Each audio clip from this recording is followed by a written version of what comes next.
Oh, right. You go first. My name is LaboreSangre, co-hosting and also commentating for a lot of the matches of the tournament. And I'm just a wild player and streamer. I like off-meta decks. And my name is Tom. I'm not a streamer. I'm a wild casual player, and I'll be streaming the first slot of this tournament. Right. What do you think we're going to look at tonight? It's definitely going to be a lot of interesting matchups. That's for sure. I wonder what like the most classic deck brought is. I'm sure there are going to be like a lot of Reno decks for sure. I think that the only version of Reno I am worried to see because it's my favorite. It's Reno Druid, but I don't think no one is going to bring it up that one up.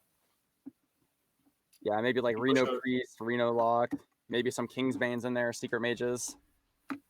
Oh, for sure. I think that I saw someone bringing Reno Paladin, and I'm excited to see that one Ooh, in that sounds action. interesting.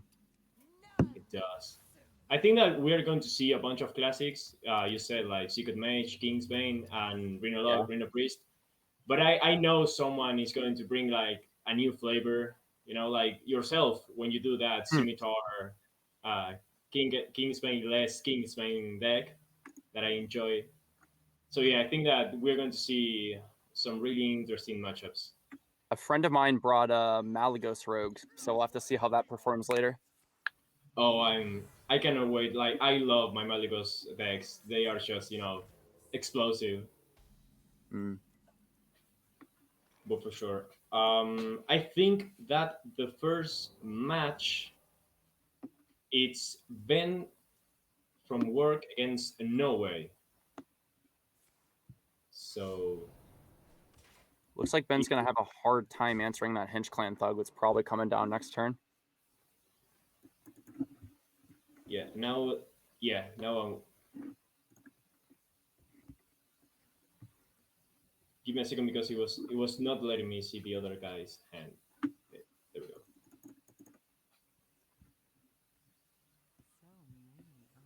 Okay, so I think it's Mosaki Mage. Yeah, I think it's Mizaki Mage. Yeah. Am I reading this right? Yeah. Mm-hmm. Oh, it's for sure going to be interesting. I think that if they somehow get past like turn six, it's going to be really hard for No Way to maybe bring that uh, to a level play.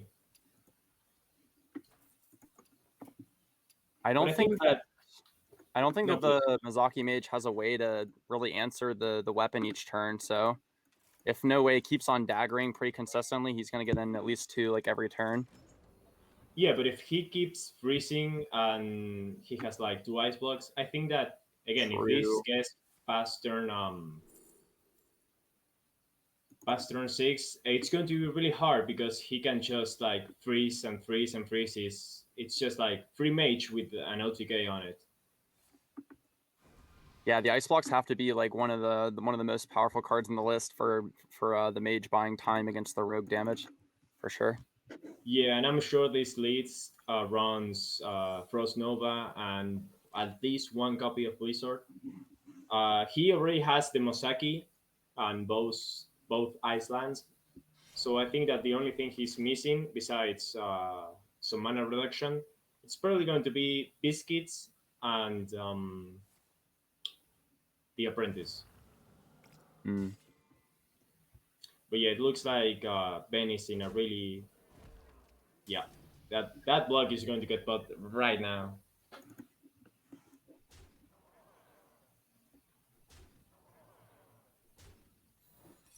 Yeah, it's gonna be really hard for him to go for lethal, having to apply a second block already.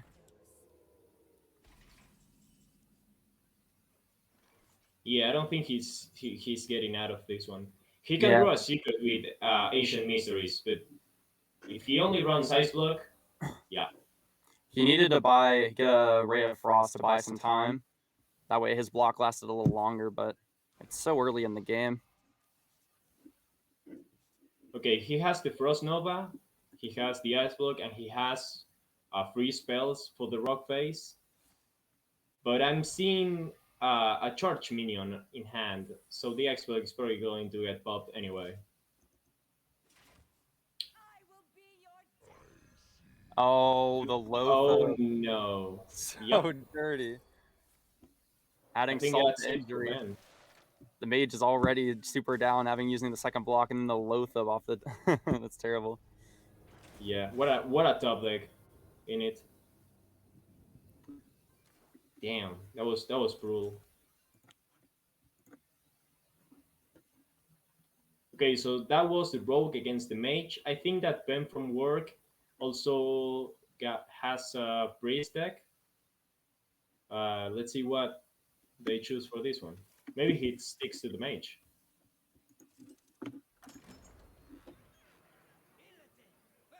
Ooh, so they both switched, yeah. So priest versus demon hunter. Hmm. The I priest think, seems to be Reno priest, and I can tell by these cards, and because I played against Ben a couple times, this is probably Ilginoth OTK. yeah, he does love the OTK list, yeah. He just loves OTK in general, like Mosaki Mage, and now bringing out the Ilginoth. We're going to see some really interesting things.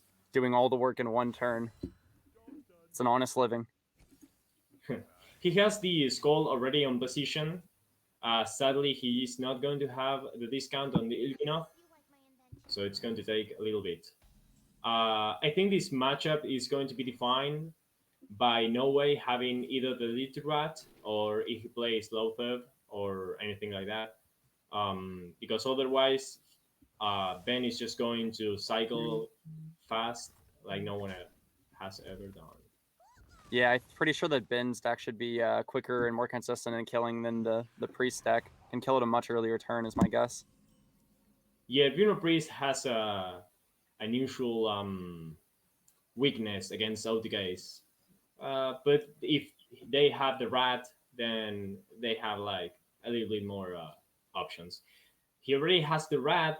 He's eyeing the rat because he knows. So we can Just gotta tell find no the way. perfect timing on the rat. Yeah, I think that Ben needs to keep at least a couple minions in hand. Um, Oh my gosh. he already has it, and Oh he my can deal with gosh. it. Yeah, I don't think Ben is. I don't think Ben is happy. That's brutal. That Unlucky. was that was turn three. He smelled the Ilganoth and just straight went for it.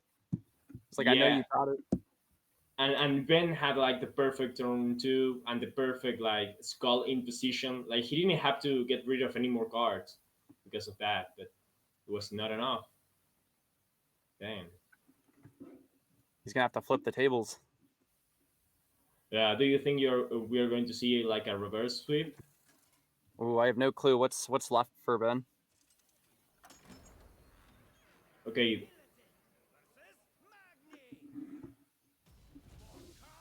Okay. This seems to be Ooh, Old awkward. Warrior. Yeah, against Ben is sticking with his OTK, which I can respect because god damn, I love OTKs. But yeah, Can the warrior out tank the OTK here? It's gonna be interesting.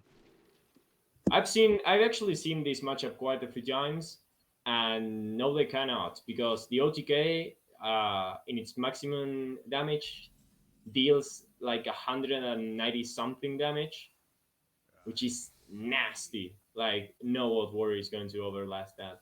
Yeah, probably the most important thing is a well-timed bulwark. A well-timed bulwark, maybe a couple taunt minions to protect any hero power damage. But a well-timed I bulwark think might be the way out. yeah, but by looking at Norway's hand, I think that the gold lights are going to be the card that's going to define this match. Because Ben is just going to be drawing so much. He's going to be he's putting himself in danger of overdraw. And I don't know if Norway leads runs a second death lower, but it could be interesting if we see another one of those.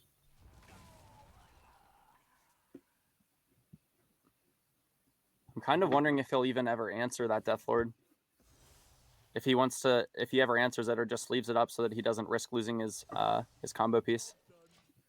He's trading, but I know he runs the silence spell, which I cannot remember the name of. Consume magic. Yes, consume magic. So yeah, he could either just silence that, and he's trading until he draws it, or he's going to kill it and try to pull a fast one on us. We'll see. Oh my goodness, here it comes. Let's see Will it what's be on the the egg. Elganon?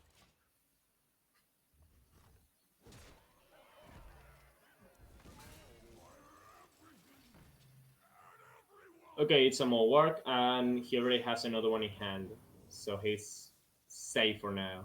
Yeah, he dodged a bullet there. But I think it's still like it could be anyone's game for now. Like Ben is just his hand is so full all the time. It's a problem, you know. Ooh, Thorson online. An extra one. Nice.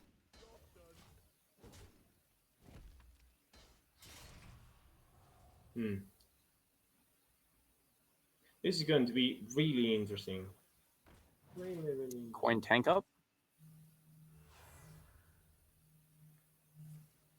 Yeah, I don't think that as the odd warrior you want to try to outlast the combo.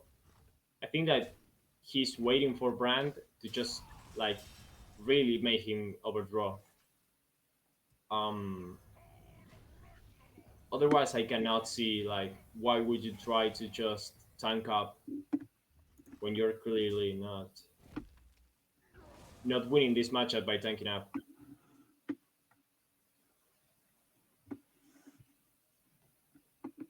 Really interesting. Really, really interesting. I think that if Ben gets lucky enough and hits like big enough with the skull, he can for sure deal more than 100 damage. Yeah, tanking up might not get him there at all as the odd warrior. I guess Mill's like the out right now. Either meal or just pressure on board. Oh damn! So he doesn't get the discount on Ilginov. So he's going to try and do it the old-fashioned way. Having to see the Thorson, he's got to be really scared right now. It's already been dropped and he's already copied the Moargs. He's got to be really afraid. I think that Ben actually has it. I think that Ben actually has it next turn. If my math is right. And there's no way the Noe can mill anything, right? I don't think no, because he has two spells. He has the Scream and the Eye Beam. Yeah, it's too late for the Godlights.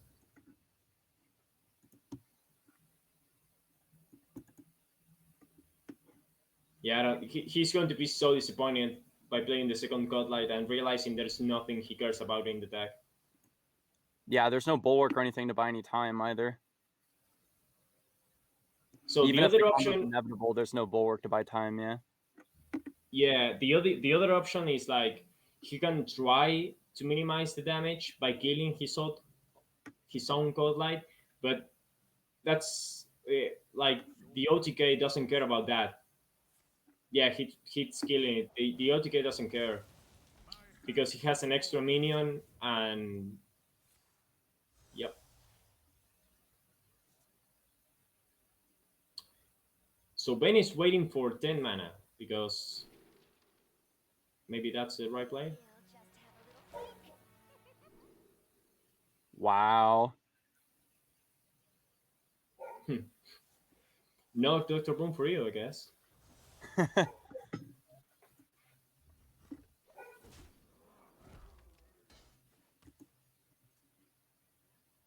Like I am honestly surprised by the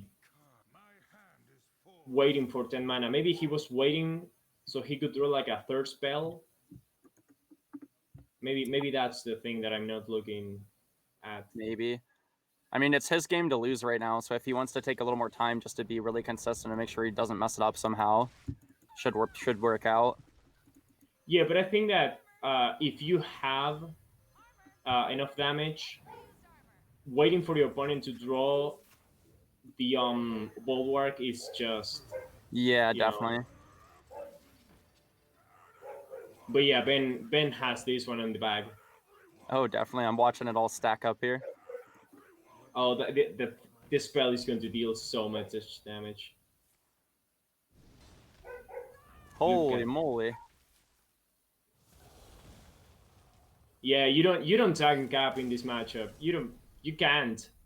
Like if he played the other eye beam, you needed like 50 more armor, and that's just impossible. Yeah, Bulwark was like the only way out, and he could just punch for a couple more turns, and he wouldn't be able to get the armor in time. Yeah, the The problem Warrior was wouldn't be able that to get the armor, yeah. he was already in fatigue, and the warrior just developed a ward. Like if he didn't have the spells, Ben was in a really tight spot because he could not punch through a bulwark, I think. Yeah, because that's 4 turns, and he would have been taking fatigue for 4 turns there at the very end. Yeah. Not that I don't think that would have quite killed him, but Okay, what do you think? Knowing that Ben bring, yeah, I knew it. oh wow, I just knew it. Like if you're wow. bringing Mosaki and Ilginov, you could not be missing like the classic one, you know? If he has a full OTK deck lineup, he might be able to do the reverse sweep here if the last deck that No Way has to win with is Odd Warrior. Yeah, I think that's. I think that No Way doesn't know what's waiting for him. Oh my goodness. So the only thing he actually needs now it's no, he has the bloat this. Like he can just hem it on 6 and that's it. The problem is that once he hemmets on 6, he needs to be really careful of the godlight. Like really careful. But So I think probably that you can cycle fast enough so you don't have a full hand. Yeah, you were going to say, Labor? So it's kind of interesting because if Odd Warrior loses every single match, it kind of displays the polarizedness of like Odd Warrior. Super good into like aggro, and can sometimes out armor like Raza or other decks on ladder, but like in this tournament, the Odd Warrior might be the bane of his deck because he's only facing the bane of his lineup because he's only facing like OTK stuff. Yeah, and maybe he could have gone like. I think that No Way had the options to win. Like he brought like really good decks because Old Warrior is a solid pick. Reno Priest it's another solid pick. Okay, first Death Lord. But I know Ben's version runs like a lot of minions, so he shouldn't be in any trouble. So if he hemmets right now, he's going to be at 7 cards.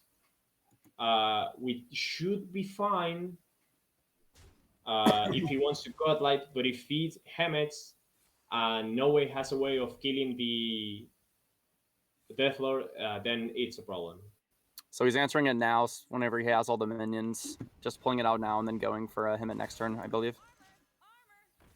Okay, so he dodged the bullet. He got an armor bender. Sorry, an armor bender out of the minion, so he's fine.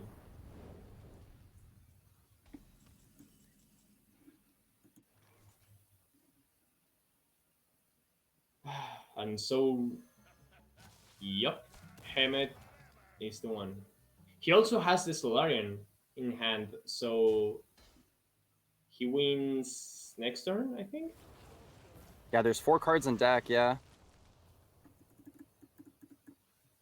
Because he can Solarian, play the 2/6 Blood Twist into yeah, I think he has it actually.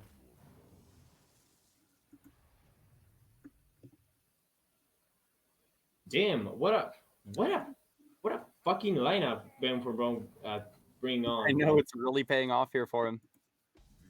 wow.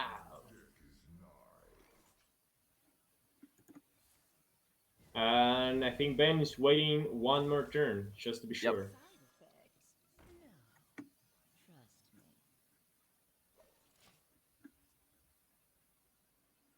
I don't think there's any card that can stop him right now.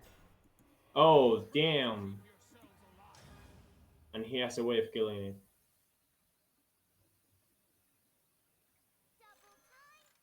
Yep. I think that's it.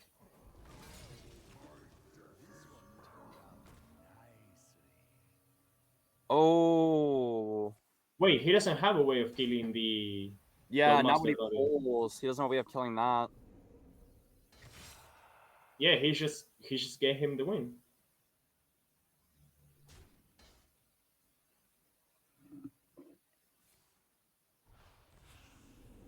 So close, though. He pulled out the engine of his demise, but he couldn't quite finish it.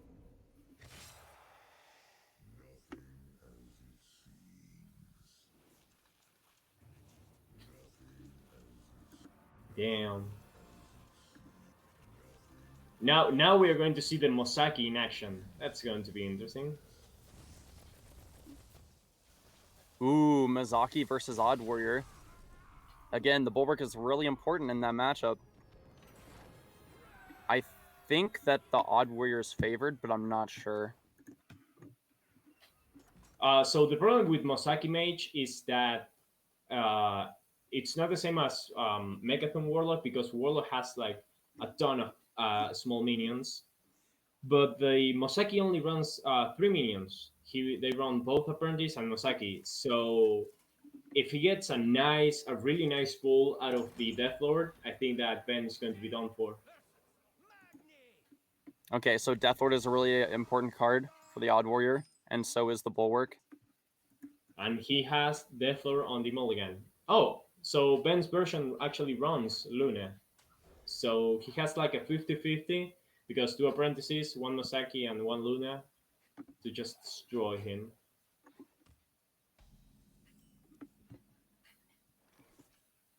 Okay, 1 apprentice in hand. This is actually going to be really interesting. Ooh, Okay, Incanter's Flow. Incanter's Flow. Speeding now things up this is... already on the mana. Oh, damn. So he has both apprentices in hand. So that Death Lord needs to hit like Luna 100%, or Ben is done for. And Noe has both Death Lords in hand. Holy moly. Oh, and he drew Luna. Oh no. Uh-oh. There's only one more minion in the deck. No. So he needs to draw it like right now. He's And also that's potentially giving the Odd Warrior tools to kill off its own Death Lord, but there's no way he can know that that Mizaki's the only minion left, right? But he might have to take his chances later on. Yeah, I think he's waiting. I think he's going to do he's going to kill both Death Lords at once. Usually I think that the Odd Warrior can out armor the mage, but at the pace that Ben's going right now, it's gonna be close. Damn. So I think that for now he doesn't have a way of killing the Death Lord except Shield Slams, but he can only kill one. But he doesn't know that Ben has all the minions in hand. Wait, so he runs Auctioneer? Wait, that changes the game completely. Because he could have another Auctioneer in the deck. True, so it's back to a 50-50 maybe. So it was actually favor, and he keeps drawing the minions he doesn't want to draw. What an unlucky thing to be doing. Oh my gosh. Oh, and now Ooh, he has the going from the middle. Godlight from the top.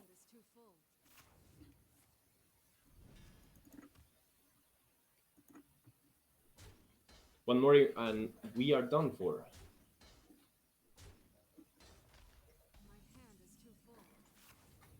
Okay, nothing important then.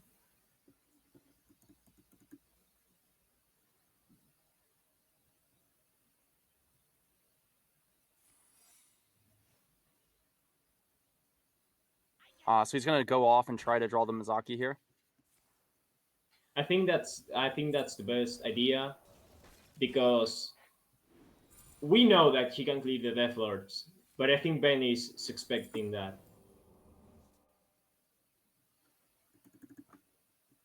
At most, it looks like the Odd Warrior has shield block next turn to get to like maximum armor. They can also try and pop the Death Lord, which, depending on how many cards he draws here, could pull Mizaki. So they have Barov and one sword on board and one shield slam, so he can kill both Death Lords. Yeah, he can actually kill both of them. Interesting.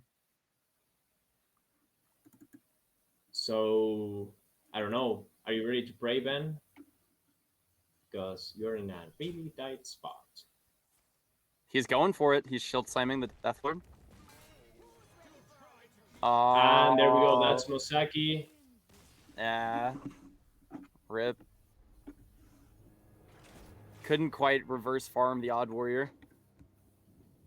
That was really close, and I applaud Ben from bringing so many OTKs.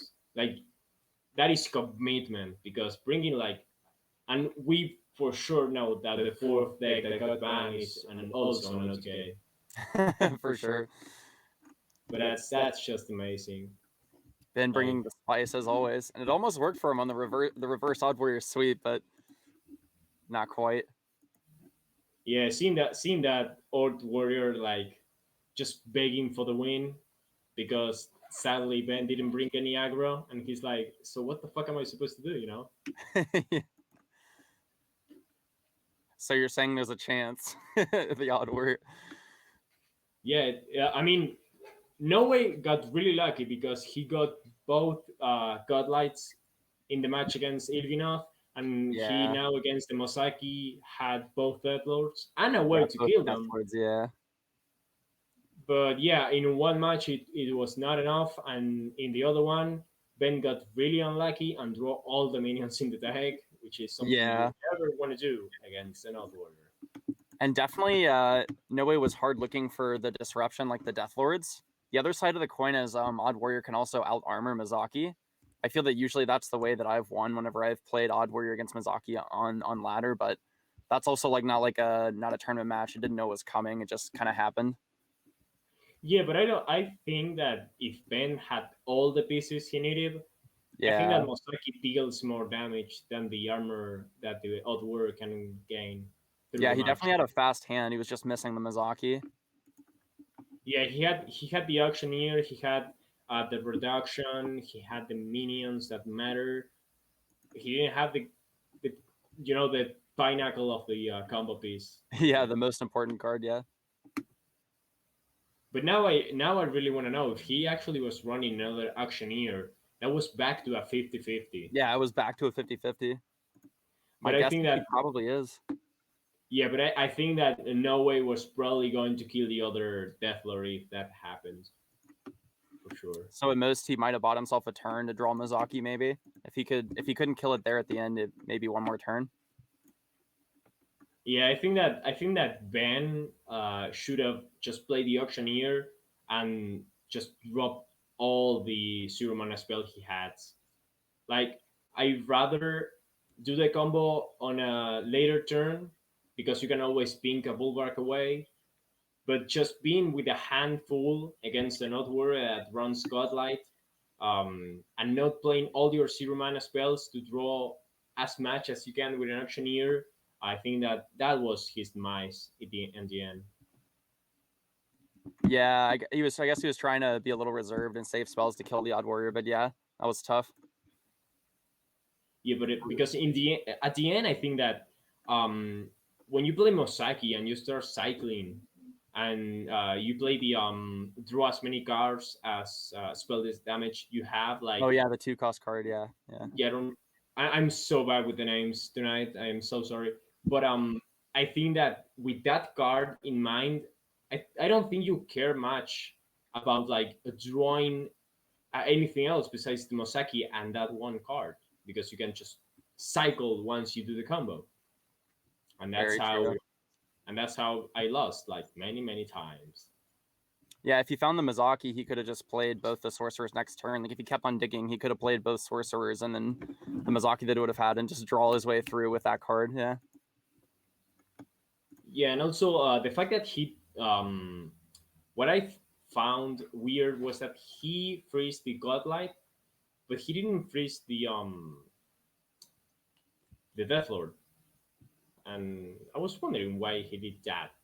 Maybe he was scared of like maybe he wanted to kill it.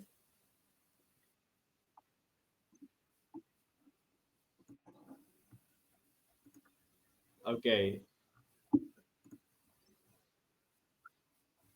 okay. So now I'm being told by Brian we're going to head to a break, and yeah, that's a wrap from Norway. Congratulations on getting to the next round.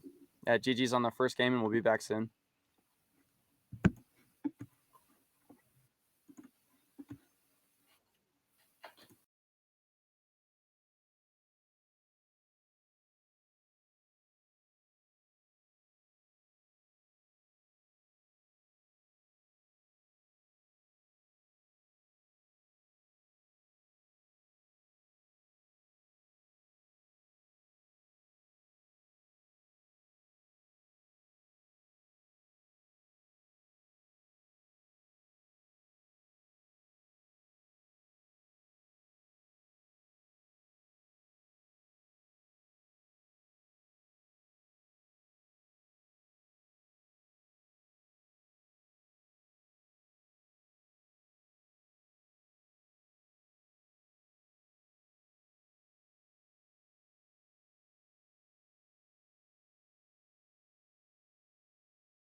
Sure. Cool.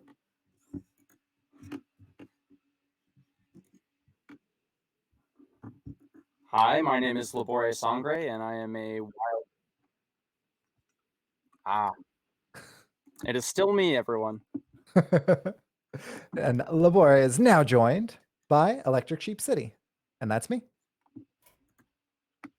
I can be found on Twitter at eSheepCity and Twitch at ElectricSheepCity.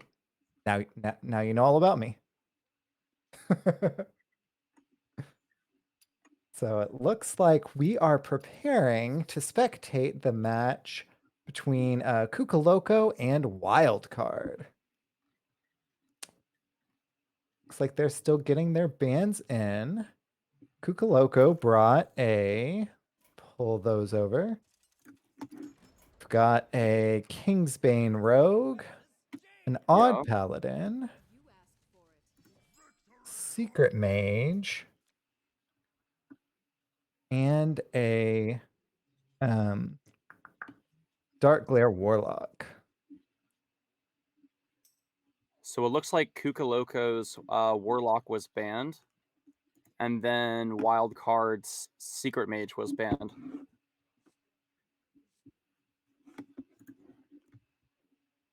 Excellent. So it looks like we're starting off with a match of the Secret Mage and the Odd Warrior. I think this one is Odd Warrior favored, but never doubt a Secret Mage. They have so many different outs.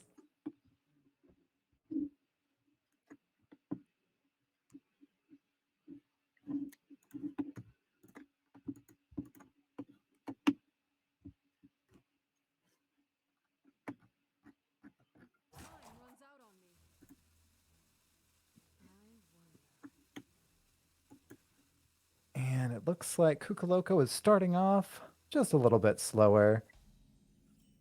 It looks like the earliest minion they could play is a Naked Flak Mage on 2.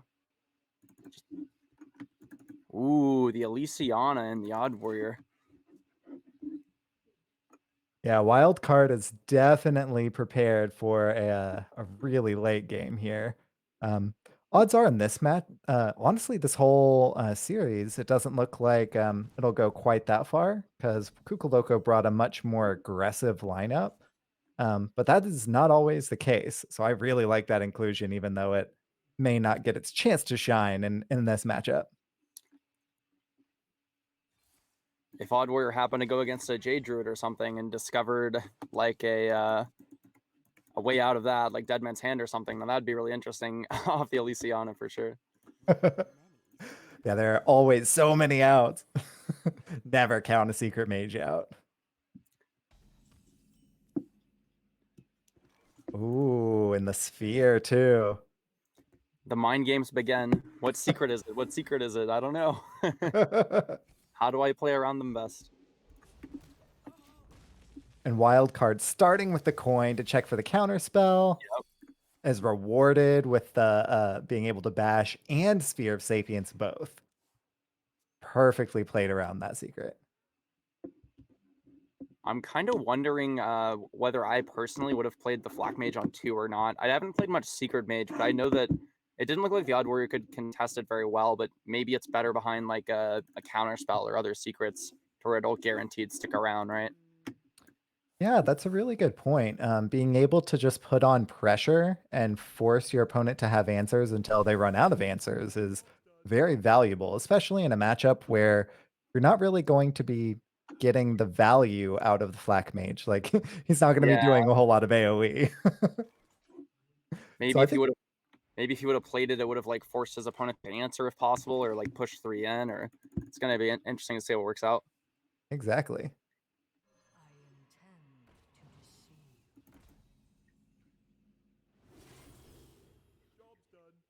That Sticky Fingers is going to go to the bottom of the deck, and he's probably pretty happy with that. Looking at Kukuloko's list, looks like he went with, that they went with Sage instead of Alunath, so yeah, that, that Sticky Finger wasn't going to end up doing anything.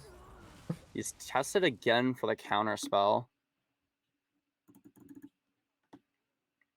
The worst thing about testing for counterspell and it not being counterspell is that the more you test, the harder and harder it gets to test in the future. Because you have less spells to check for things. So true. Yeah, I definitely think it was still correct to test in that point. But it does kind of run you into the position where you start running out of testers. Yeah.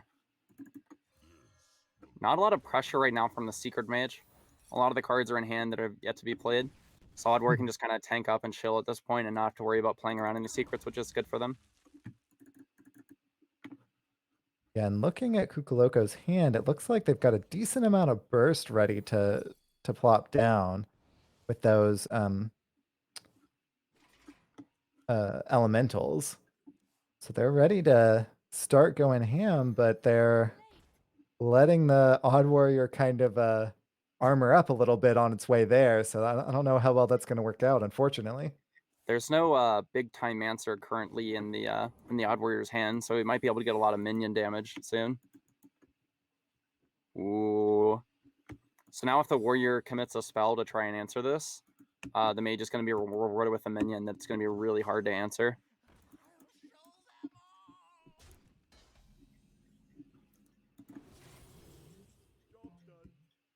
Ooh, the ghoul pickup.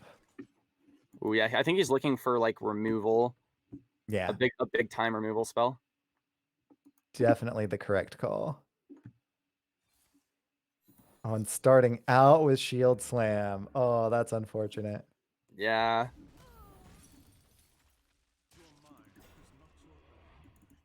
Not punished too badly. The Cabal Acolyte is definitely less attack than Kukuloko would like. Yeah.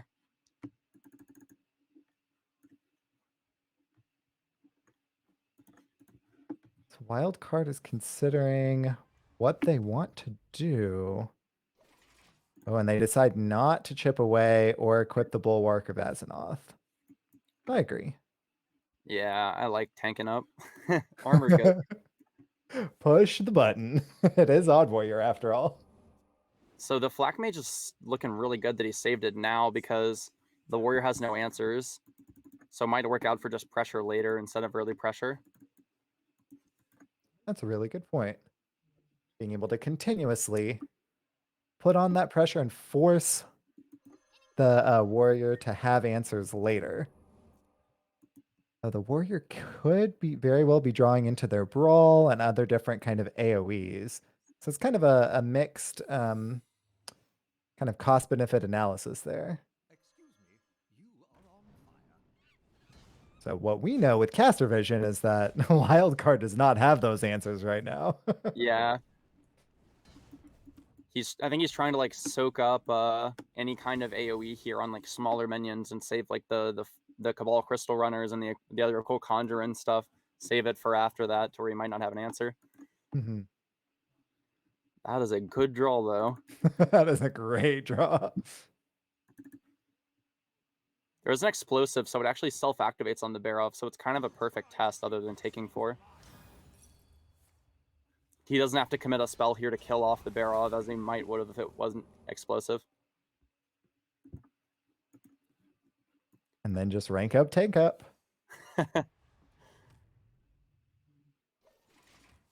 So the mage has about half of the cards left. Like half the cards have been expended. And only 9 more left in deck even. Yeah, exactly. The warrior has to survive 12 more cards in total. Ooh. Ooh, the Ironclad. Interesting.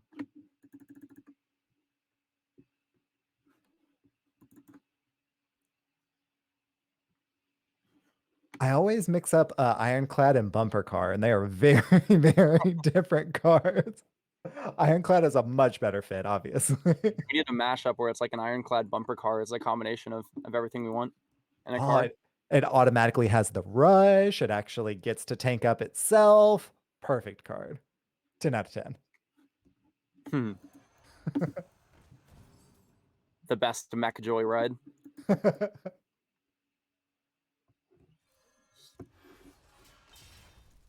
And does decide to I break. don't think he's tested for counterspell yet. So yeah, I think No. sword and board would make sense here. Mhm. Go for the bash because you can tank up, rank up. Ooh, opts to give it taunt. I like that a lot. Very much agreed. Well, and the only kind of thing that I would kind of consider in Wildcard's position there was to wait on the Bulwark of Azzinoth and get a bash in for more armor. But at this point, he's not going to be bursted out anyway, so it's really just personal preference at that point. Yeah, it did do its job here, taking immediately 8 away, that the mage would have got 8 damage. Ooh. And Zola is not what Wildcard wants to see here. Oh my goodness.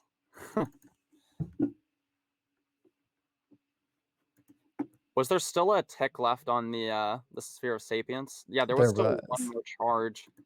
So we could have looked for an AoE and then swapped out the weapons, like kept it and then played it, but he would have taken 8. But at this point, he's taking a lot more than 8, or Oh, will be yeah. soon. Doesn't have much time to find a clear.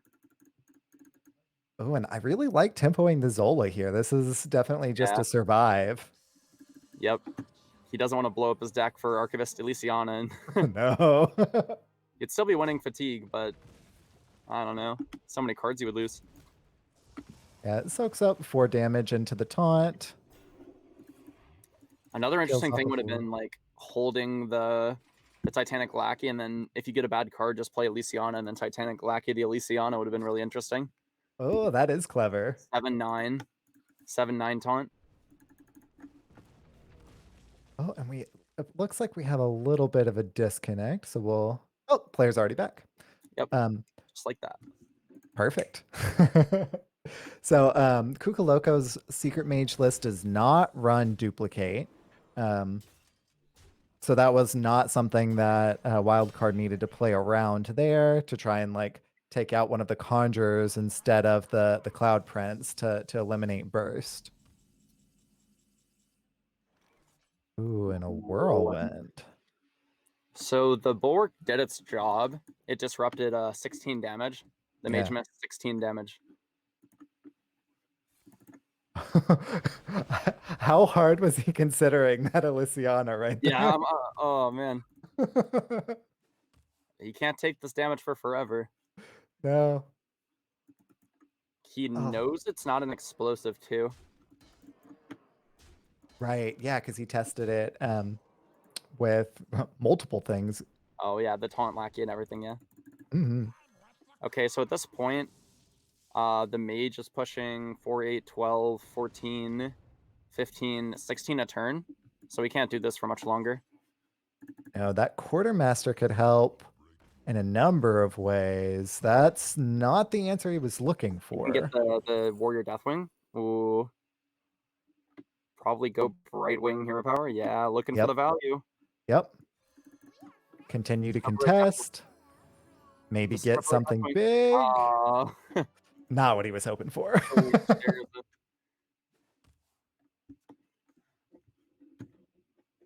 But at the very least, he won't be taking quite as much, especially if Kukaloko does value trades on board.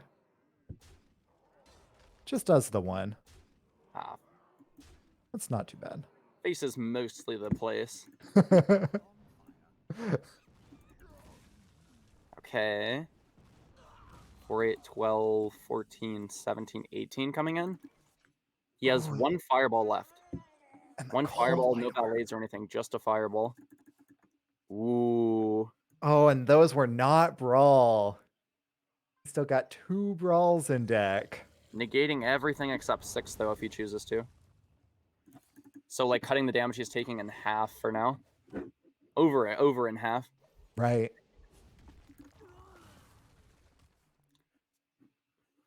Ooh, Sage is gonna put the mage in fatigue. Oh, how deep is would a Sage draw be right now? How many cards would he They've draw? played Counterspell, Double Explosive, Flame Ward. That's 4 cards there. 5 cards, 6, 7 cards. Oh, wow. 7 cards and go 5 in fatigue.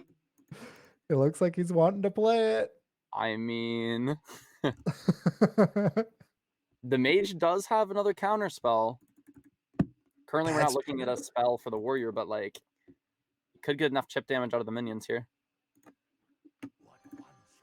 Oh, he pulls the trigger. Oh my goodness. Takes a lot of strength to put yourself that deep into fatigue to play a 5/5. Yeah, Kukuloko realizes that he needs to just end this game now, though. Yep. It's gonna be close.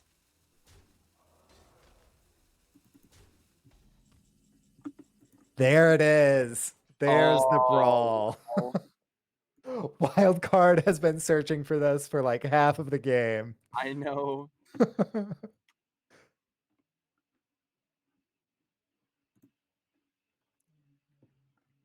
So gonna obviously dilute the opportunities for Kukuloko to have a good result and pull the trigger on Brawl.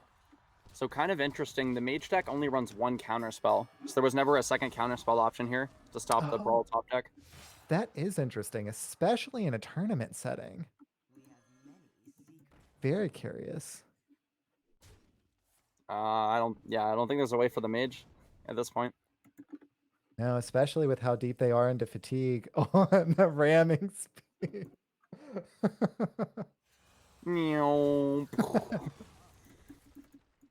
And now all Wildcard has to do is tank up. Yep. Needs to not die.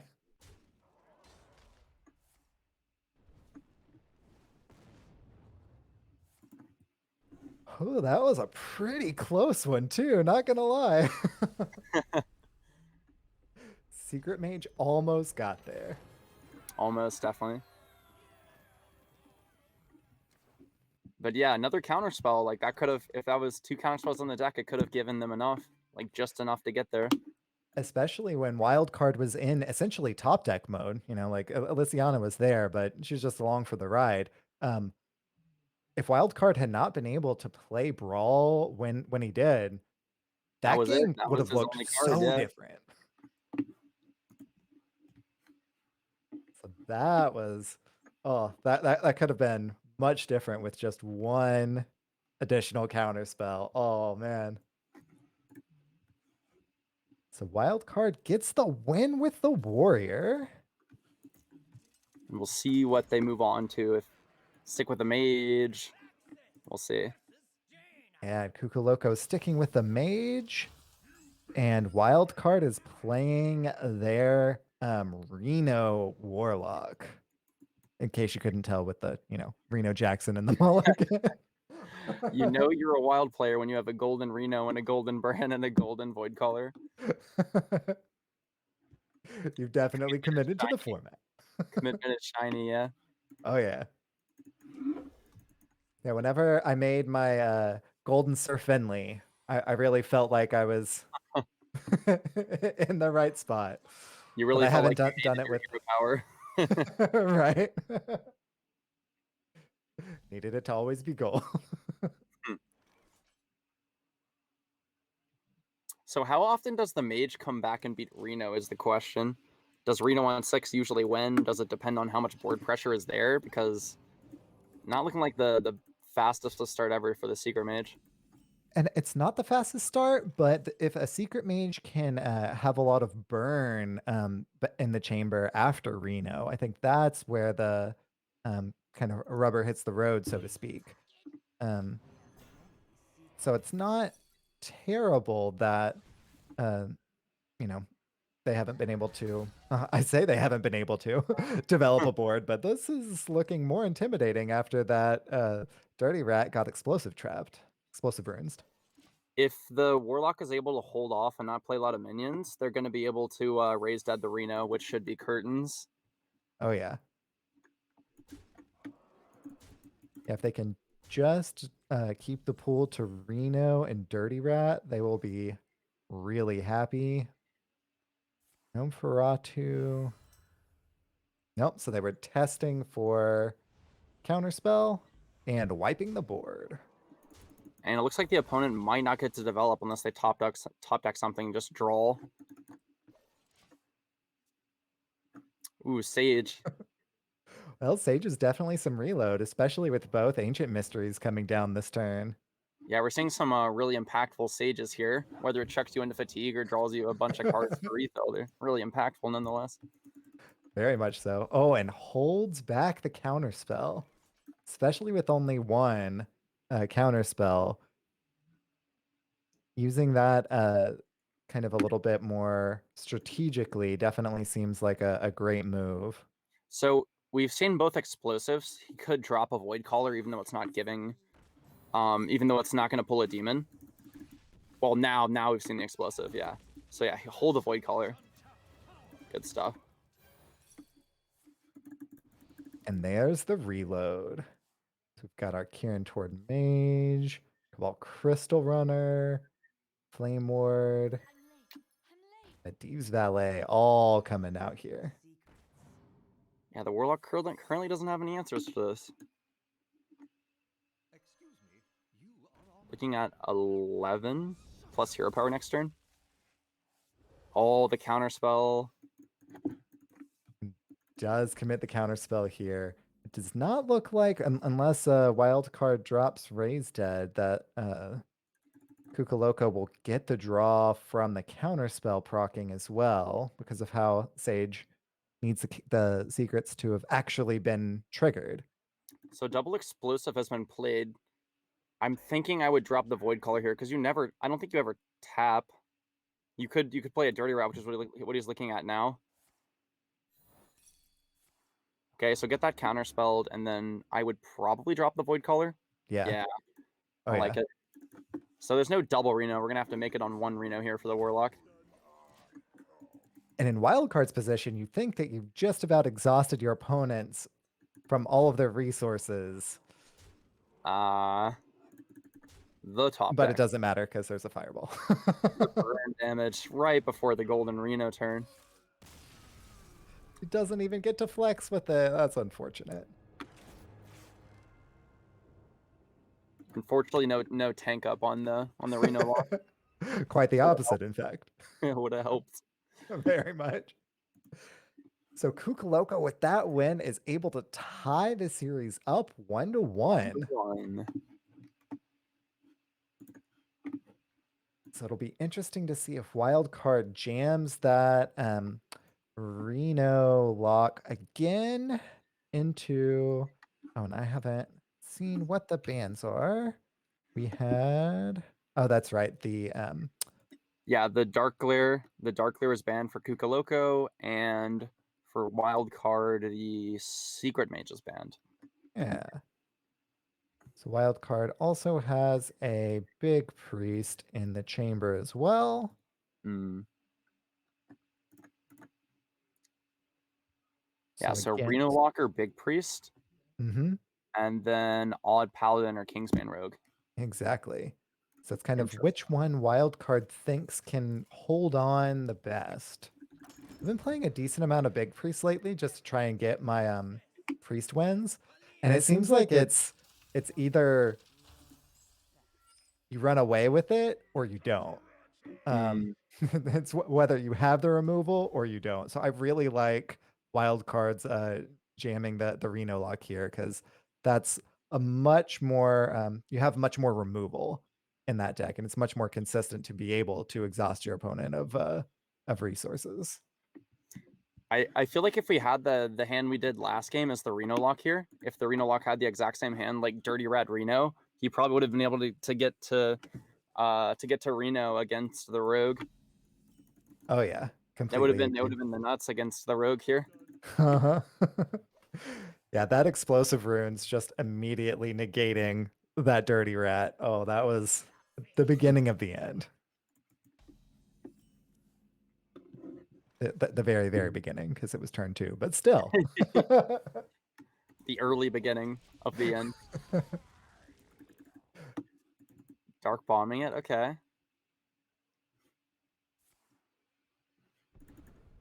I haven't played as much Reno Lock in this format. I'm not sure this matchup if contesting with Gnome Ferratu would have been preferable. I guess what Wildcard was really trying to do was denying the Kingsbane buffs more than anything else. And he ended up not having the Kingsbane also, preferring to look for it off a rating. And Wild Card was rewarded by, you know, even though Kukuloko didn't have it, he was able to get it that turn. So it was definitely worth playing around. And we're in a bit of an awkward spot here because, like, we don't want to Dark Skies this. If we tap, we're going to get hit for 2 by the Buccaneer from the Warlock's perspective. Mm-hmm. And Gnome while it contests, you're still getting hit in the face for way more than you're comfortable with and letting your opponent continue to develop their board. I guess the pro of tapping is that it makes Dark Skies a little better. True.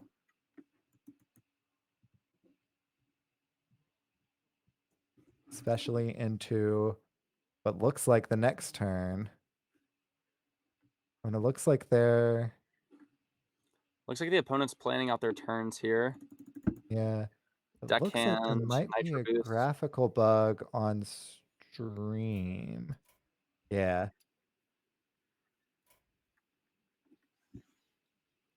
Minor technical hiccup. Just so you're aware, Kukuloko played a Dread Corsair, and then Nitro Boost poisoned it. Oh, gotcha.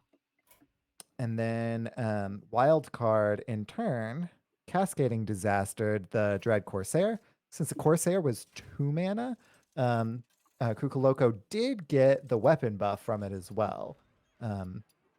So Cascading Disaster cleared off the Dread Corsair, which is why you no longer see it. It disappeared. Yeah, it's gone.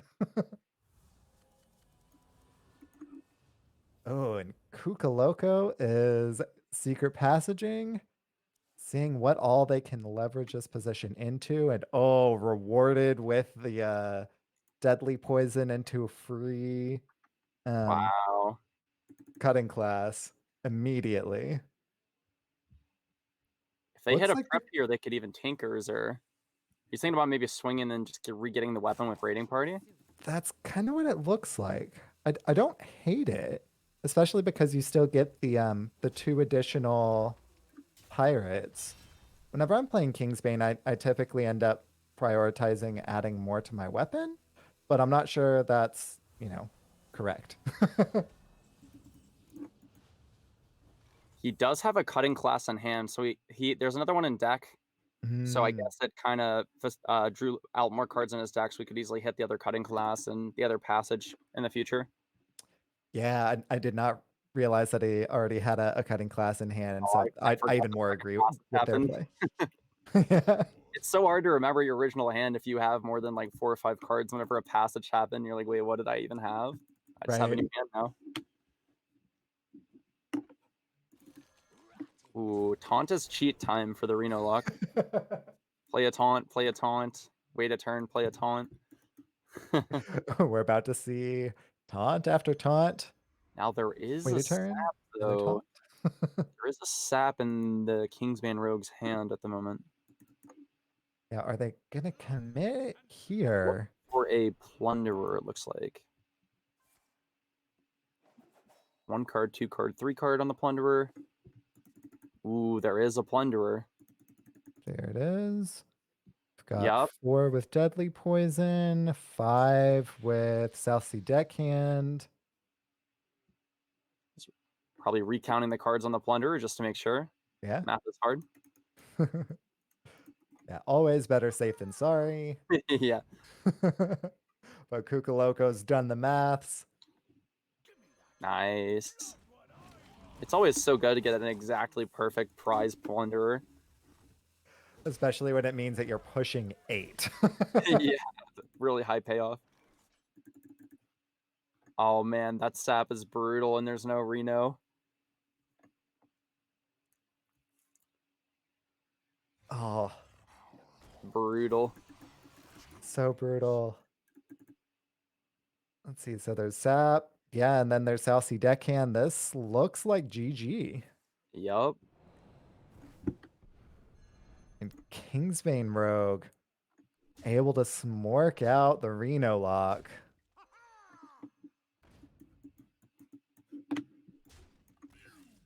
There Big it old is. whack to finish off the game. Yep. Ending with the Kingsbane swing is just the correct way to do it. Because the hero portrait like shakes if you hit it, if you hit it hard on him. Exactly. Whenever I'm playing, I like to end with the hero doing it because it makes it feel like I'm the one who did the finishing blow instead of my minion. So it just kind of feels that much more rewarding. So all that Kukuloko has left to win with is the odd Paladin. Exactly.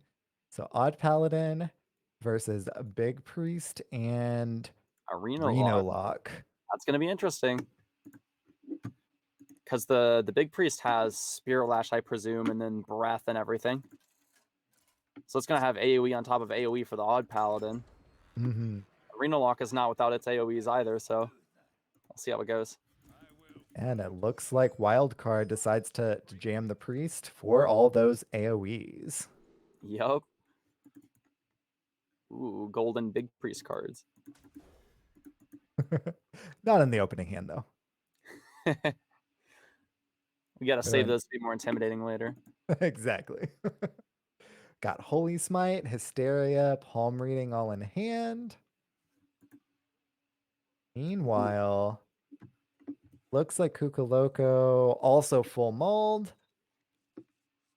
And doesn't have the early pressure that they were looking for. That's unfortunate. No tour guide, no Christology, nothing here, no side quest. Nothing. No turn one play. That feels terrible. Yeah. Feels great for the priest, though.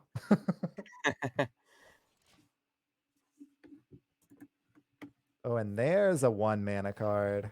There we one go. turn too late, though. Oh yeah, that 1 mana card would have been perfect on the first turn. Mm-hmm. Yeah, it just makes it all sorts of awkward whenever try to weave it in later. It'll still be good, especially with Muster coming up and I was kind of wondering whose face he was gonna heal, but that's old Hearthstone, old priest classic stuff. Yeah, wild card's like, hey, I'm playing wild. Classic's coming out later. You can wait for classic and then I'll heal faces. You're both at 30. Okay.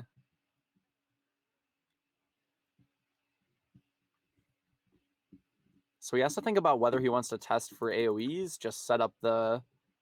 I do like this play. Looks like he's going for side quest hero power. Mm-hmm.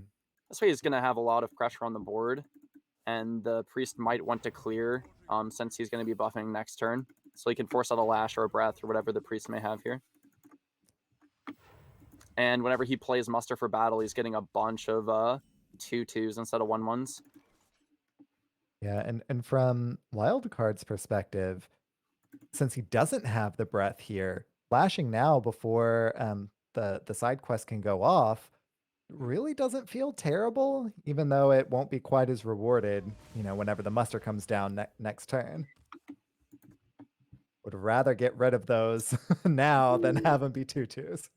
Never Surrender as well. Gonna help protect any guys that get buffed here if he decides to go for it, but he might be drawing. This quarter creeper is about to get cheaper. Much cheaper. Broomstick. Well, especially with some of the removal that Wildcard has in hand, in particular Hysteria. Hysteria loves to see a Never Surrender because it means that, I mean, it's just not as punishing. It doesn't love to see it, but it doesn't feel as punished by it.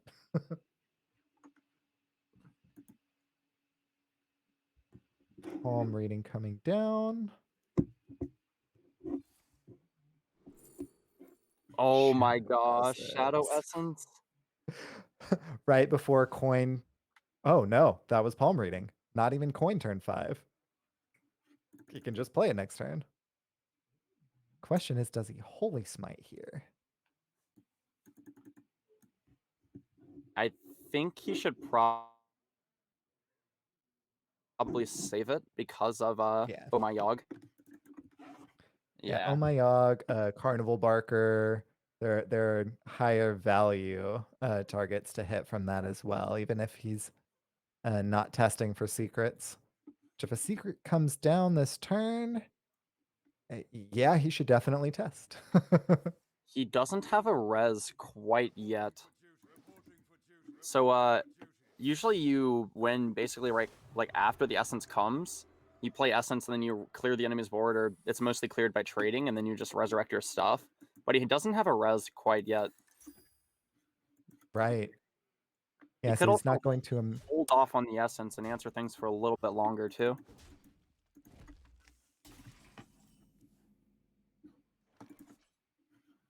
Well, I guess he does have a res. It's just a very expensive one that is much, much better whenever you have more minions.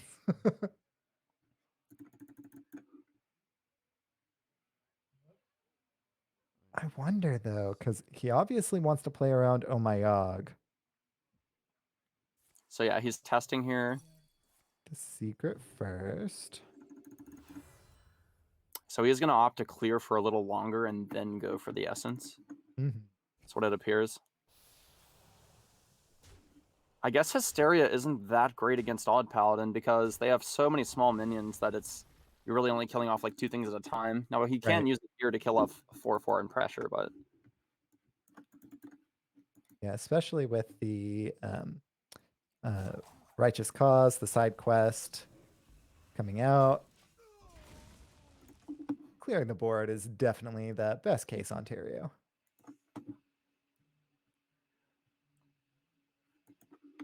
it's pretty good for the priest that the Odd Paladin hasn't found Loatheb, because that can definitely lock out the priest with an early enough start. Very much so. The creeper now costs 0. Finally, the moment has come. It crept down the corridor. Here it is, ready to proc that Righteous Cause. If we had tried to use the Holy Smite to test last turn, from the priest's perspective, we could have gone Coin, Breath, Essence here. Kind of interesting. But yeah, it looks like we're going to answer for a little longer here from the priest's perspective. Just AoE and Holy Smite. Unless they hold on to Holy Smite to test for Oh My Yogg later. The biggest thing is going to be if the Paladin has /draws Loatheb. Because we very much want to get this essence down now. We're out of removal from the priest's perspective. Well, out of very significant removal. I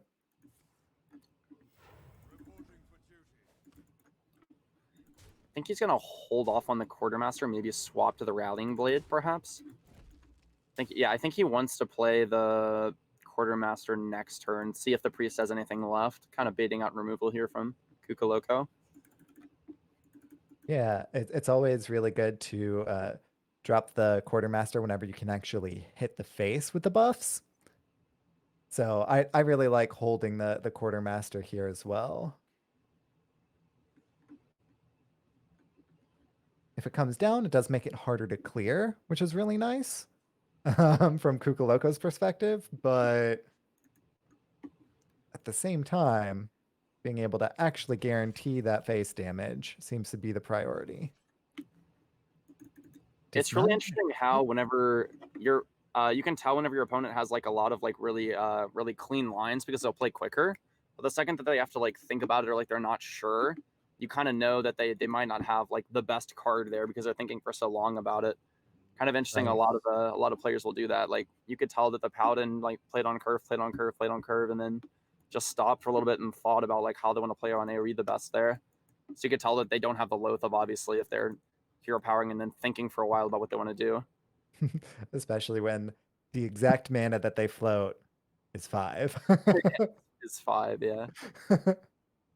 Lothab definitely would have been coming down in that point. So I'm not sure why Wildcard is considering playing the cheaper Shadow Essence if, well, I guess so that he can weave in a hero power. That's a Ooh, good reason. Ziliax. Unity, precision, Perfection. perfection. And I presume he's saving the Holy Smite to test for stuff later. If the opponent finds like another Oh My Yog or finds an Oh My Yog. Yeah, because their list does run Oh My Yog as well. So we've got in that one double Oh My Yog as well as a single Never Surrender. So we've seen the Never Surrender. So actually, he doesn't even need to test. He just needs to play around a future Oh My Yog. So it should be guaranteed. So here comes Quartermaster. Oh yeah, gotta be. If he would have swapped weapons last turn, he could have just traded in the Creeper and then traded in the weapon here. Mm-hmm. But a recruit has to go down. Oh no, it doesn't. No, never mind. Never mind. Yeah, he did boop in with a recruit Yeah. before Okay. Yeah. dropping the quartermaster though, so That's he wouldn't why. have had to do that So yeah. that aspect. Mm-hmm. So one more board space, but I guess the board space could be Lothab. So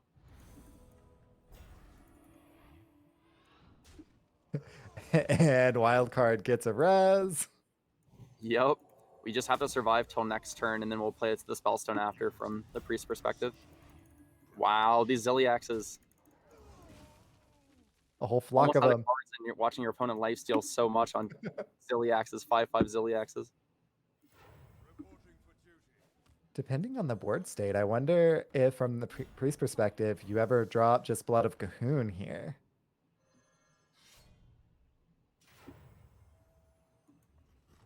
I don't think so, but it's worth considering. Actually, maybe. Yeah, I would probably drop Blood of Gahoon. Yeah. You need more minions in the Spellstone pool than just Ziliax, and he should never die. And it Probably. was not that this game that he had an Archmage Vargoth yet. So even two minions would be really good if he's getting it doubled. But yeah, Blood of Cahoon we should definitely see coming down here. You would also probably get more lifesteal value on the Obsidian statue if you saved it. Here you're just getting a maximum of 8. Yeah. It could do even so much more. Definitely heal up much more. Ah. And there's another statue in deck. The little Obsidian. I was thinking we were going to see yet another Ziliax. Just the way it had gone up to that point. Where's our Battlegrounds triple of Ziliaxes? Still no Lothab. Still no Lothab for the Paladin. Still waiting for Lothab. Might be a little too late now. Too Lothab, too late. Will this Leroy get to go face? Find out on the next episode of. Oh, we're instead we're still charging up our spirit bomb. Oh no. So this should be guaranteed Oh My Yog here.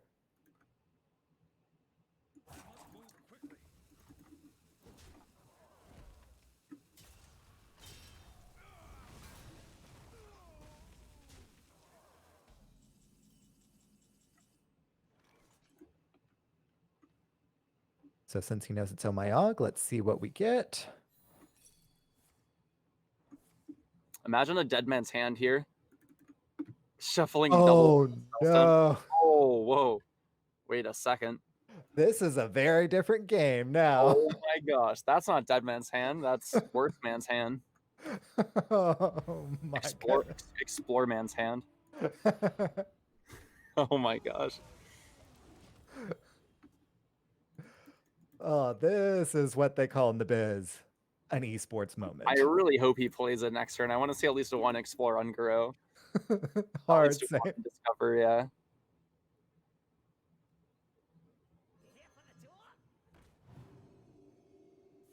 got our tour guide coming down. Buster and Leroy staying in hand. Never mind.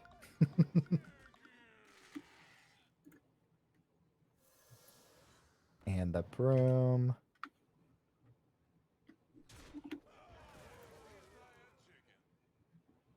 Chipping away at the board.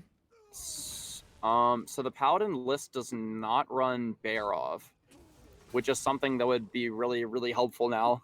Now the priest is out of threats, quote unquote. Answer the best here, and then Lord Barov could have answered a lot of the minions that came out. Mm-hmm.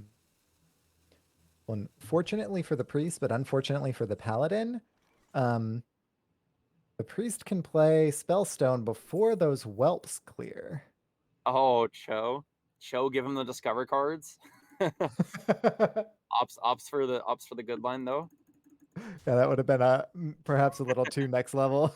Yeah, we're both just playing Discover Stone now.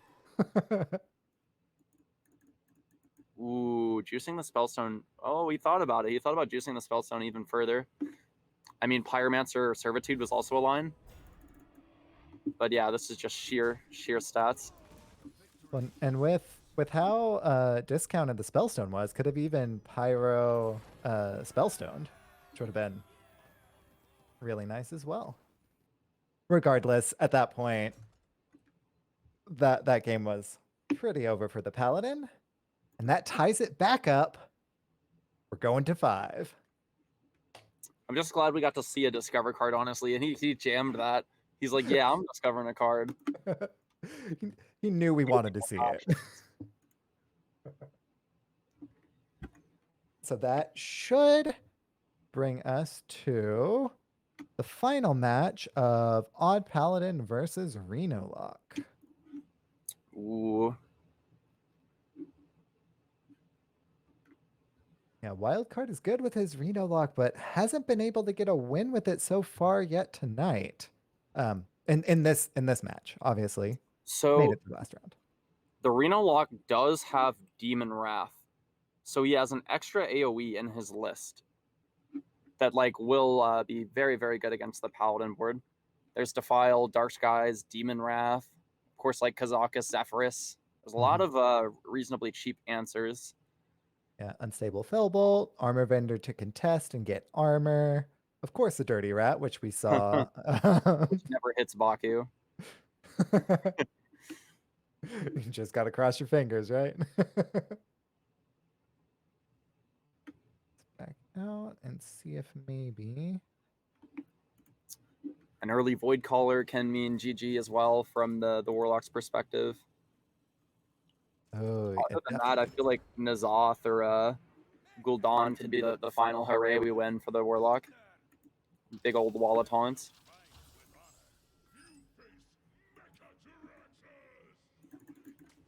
Oh, and wild card pretty much snap keeps the Doomsayer and tosses the rest. Yeah, I like that. Hard agree. You see, you gotta have a Nosferatu really and good Zillion. start with Odd Paladin to be able to shut off that Doomsayer. Oh yeah, really good start. Kukaloko.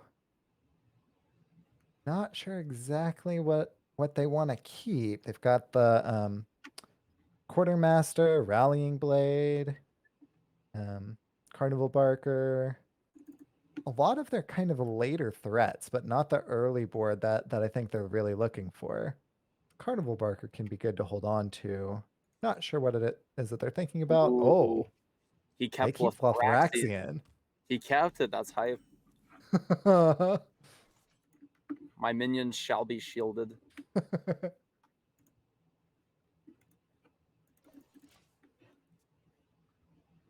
Oh, and being rewarded with the Christology immediately.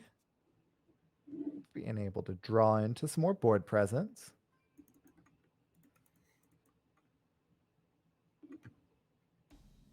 I kind of wonder if he should play the Gnome Feratu first. I mean, it's an empty board, right? Yeah, right. Develop and then drop Doomsayer when you know that you're kind of out of ways to deal with it. Mm-hmm.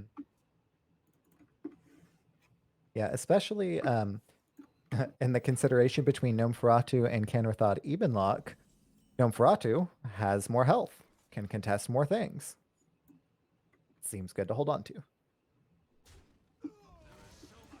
Ooh, he is fighting for the board here. Moment of truth of if that fill bolt comes down, I feel like it would be premature. Yeah, wildcard agrees.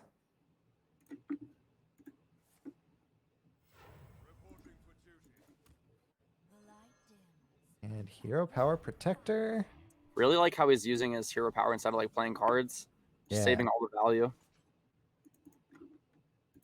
Having all of that reload is really important. I have to imagine this is where he dropped the Doomsayer. Maybe like Doomsayer tap. Doomsayer tap, perhaps Doomsayer Fellbolt. Not in that order, obviously.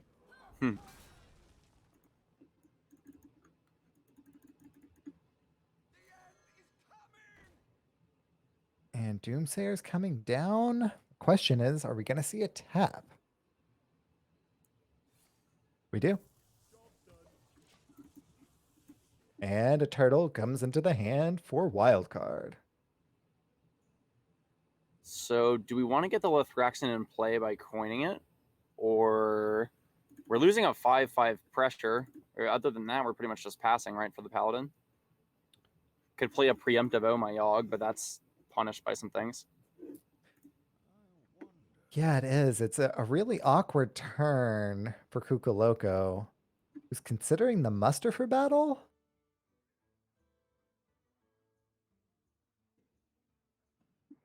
Muster. Just muster and hero power? Or is there actually, wait, can he answer it with the broomstick? That's what it looks like. Oh, he's gonna answer it. Yeah, I like this. I like this. I like this a lot.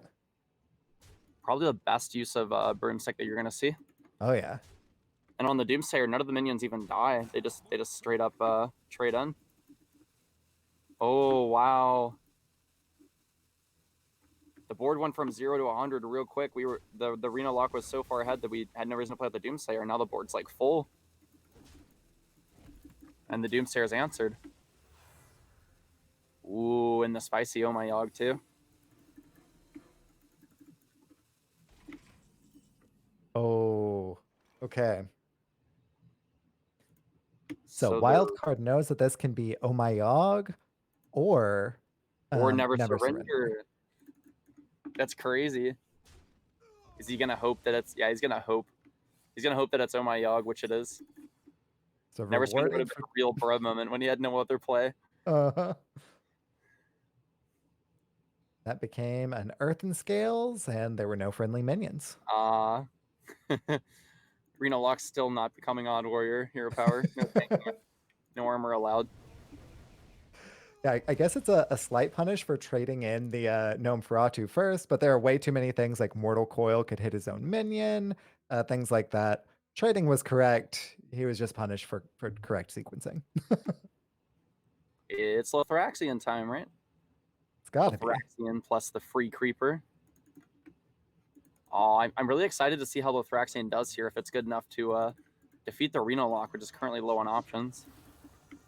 Yeah, and I think that is probably the even more kind of pressing issue for the Reno Lock right now. Yeah, the dudes get Divine Shield going forward, but they don't have the tools currently to deal with even non-Divine Shielded dudes.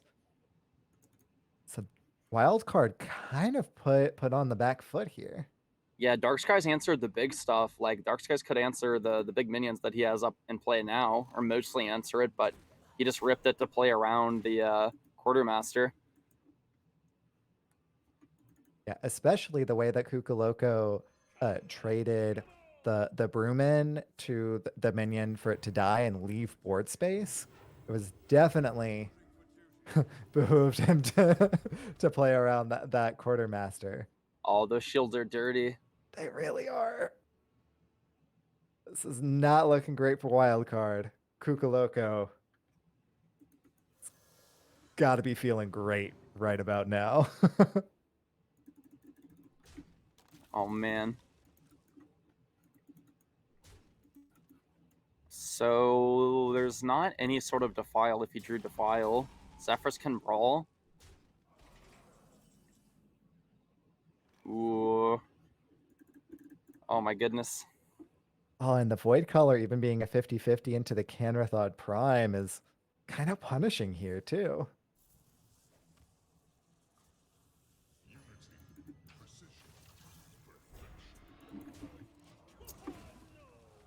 Might have had to try the Void Color. Yeah, I think you're right.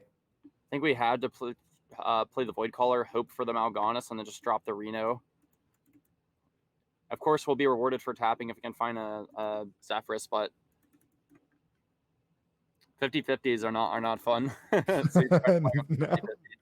by tapping and everything.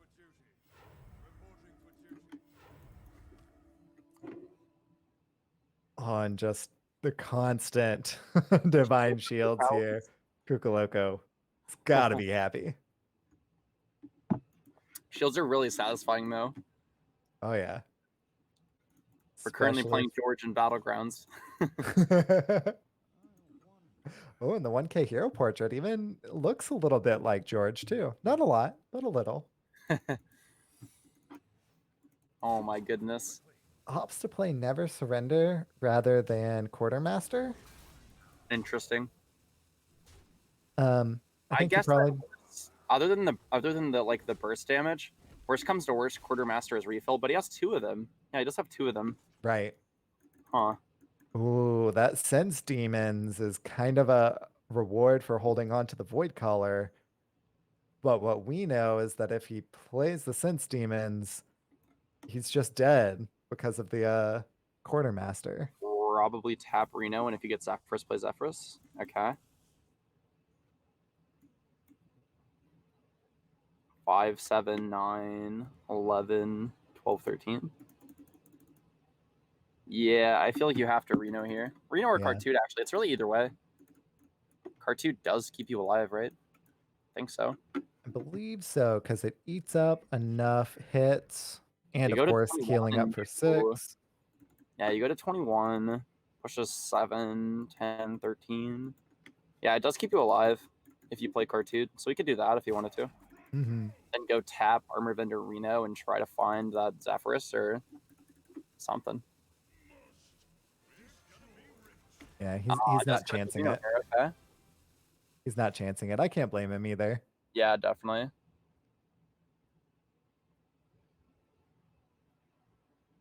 Because there's also the 3 mana card that also buffs the dudes that could be played in conjunction and perhaps do enough damage to push it over the top. So of course we see the Quartermaster come down. There's no Zola in the Reno Lock list. There is Raised Dead. Probably. Let me check. Yes, he does play Raised Dead. Yeah, okay, so there is Raised Dead. So he's got an option to get it back. Yeah, leaving the Reno up is a little scary, you know, just from all the times on ladder that you've been hit by like Zola, they have another Reno or Raised Dead Reno. I can see why you'd want to kill it. Besides, like, our board's pretty full. Other than missing damage, like, we got more dudes to summon. Mm-hmm. Eventually. This is really, really solid solid minion stats here for the Paladin. And he does opt for the hero power, interesting. There's a Demon Wrath, but it's a little late. A little late. Maybe tap Zephyrus? Like, I don't... Mal'Ganis is not looking like it keeps him alive at all. Cartoon, sure. Cartoon, and then what? Armor guy? I don't think he would tap here, because he would have done that at the start of the turn if he wanted to tap. Yeah. Oh, Ooh. He does opt to.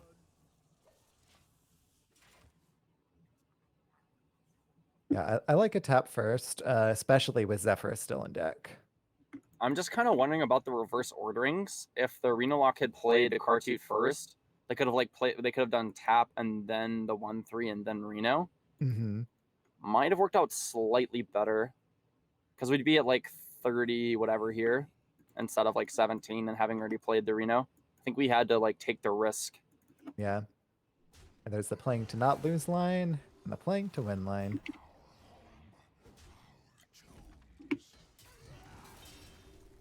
Wild card thought he was doing both.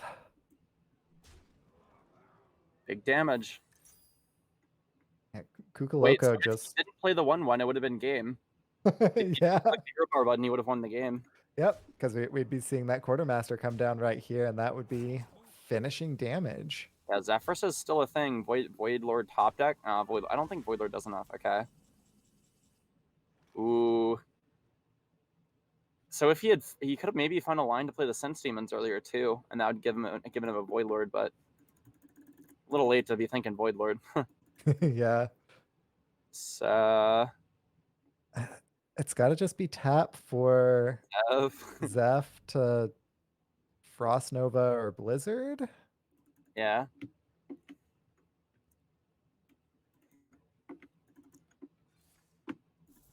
See the tap. It's Gul'dan. Wildcard sees the writing on the walls. So I'm not sure. Like, there's so much attack on board. If the lines were switched around and the Reno was second, he might have had one more turn.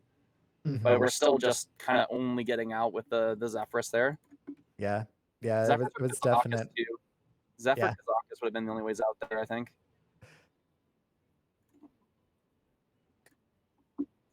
Awesome. Well, fortunately for Kukuloko, they progress to the next round of the tournament. And Wildcard unfortunately drops in a really hard-fought 5-game series. Yeah, all the matches we've casted have gone all the way, like down to the very last. Either person wins, so really hyped to see what's coming. 2 really close matches. So it looks like we're going to go to a break here momentarily. Stick around. We will be right back.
And we are back. Yeah, Thank you we're back. for joining us back. And I'm now Yeah. joined by the Jiminator. Yeah, I'm the Jiminator. I'm mostly a standard player, but I figured I might as well take my hand at Wild. I played one game. I looked at Data Reaper. I'm a master of the format. I know what's up. No, I'm kidding. But I'm here to watch, learn, and see exactly how this tournament's going so far. I saw those last couple of games, and they were pretty riveting stuff, honestly. So I'm excited to see how this next tournament or how this next game goes. And we're going to be spectating Lusqueta and Napoleon. So yeah, it should be interesting. Very much so. And we are glad to have you here taking a walk on the wild side. Oh, thank you. I'm glad to be here with my broken headphones. But yes, that is, if you're wondering, yeah, that's what the deal is. They're busted, but I can still hear the sounds of the tavern wonderfully. At the end of the day, that's what really matters. Yep. Ooh. I'm super excited for this. It's been a while since I've done casting, so Oh, it's always so much fun. Yeah, so it looks like we've got our bands in as well. So Lusqueta's Big Priest has been banned, and Napoleon's Secret Mage has been banned. All right. Those were the two decks I played against on Wild Ladder that made me go back to standard. No, I'm kidding. But I'm excited to see this. Lusqueta's other decks are an Aggro Druid, a Secret Mage, and a Odd Paladin. And then Napoleon's other decks are this is just Discard Zoo. All right. Yeah, very much so. Pirate Warrior, and I was going to say Kingsbane, but it's not. It's Labore's Hooked Scimitar Rogue. Yeah, that Scimitar Rogue. Aggro as all get out. I love it. So yeah, this is gonna be a quick series. Fast and furious. Oh boy. I can't wait.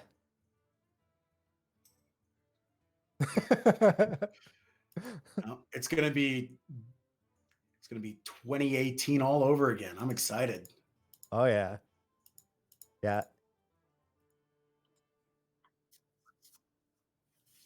Yeah, that Embiggen Druid, which is what I like to call it, a very different than the old school standard Embiggen Druid. Yeah. I was gonna say, like, there are like 12 1-drops.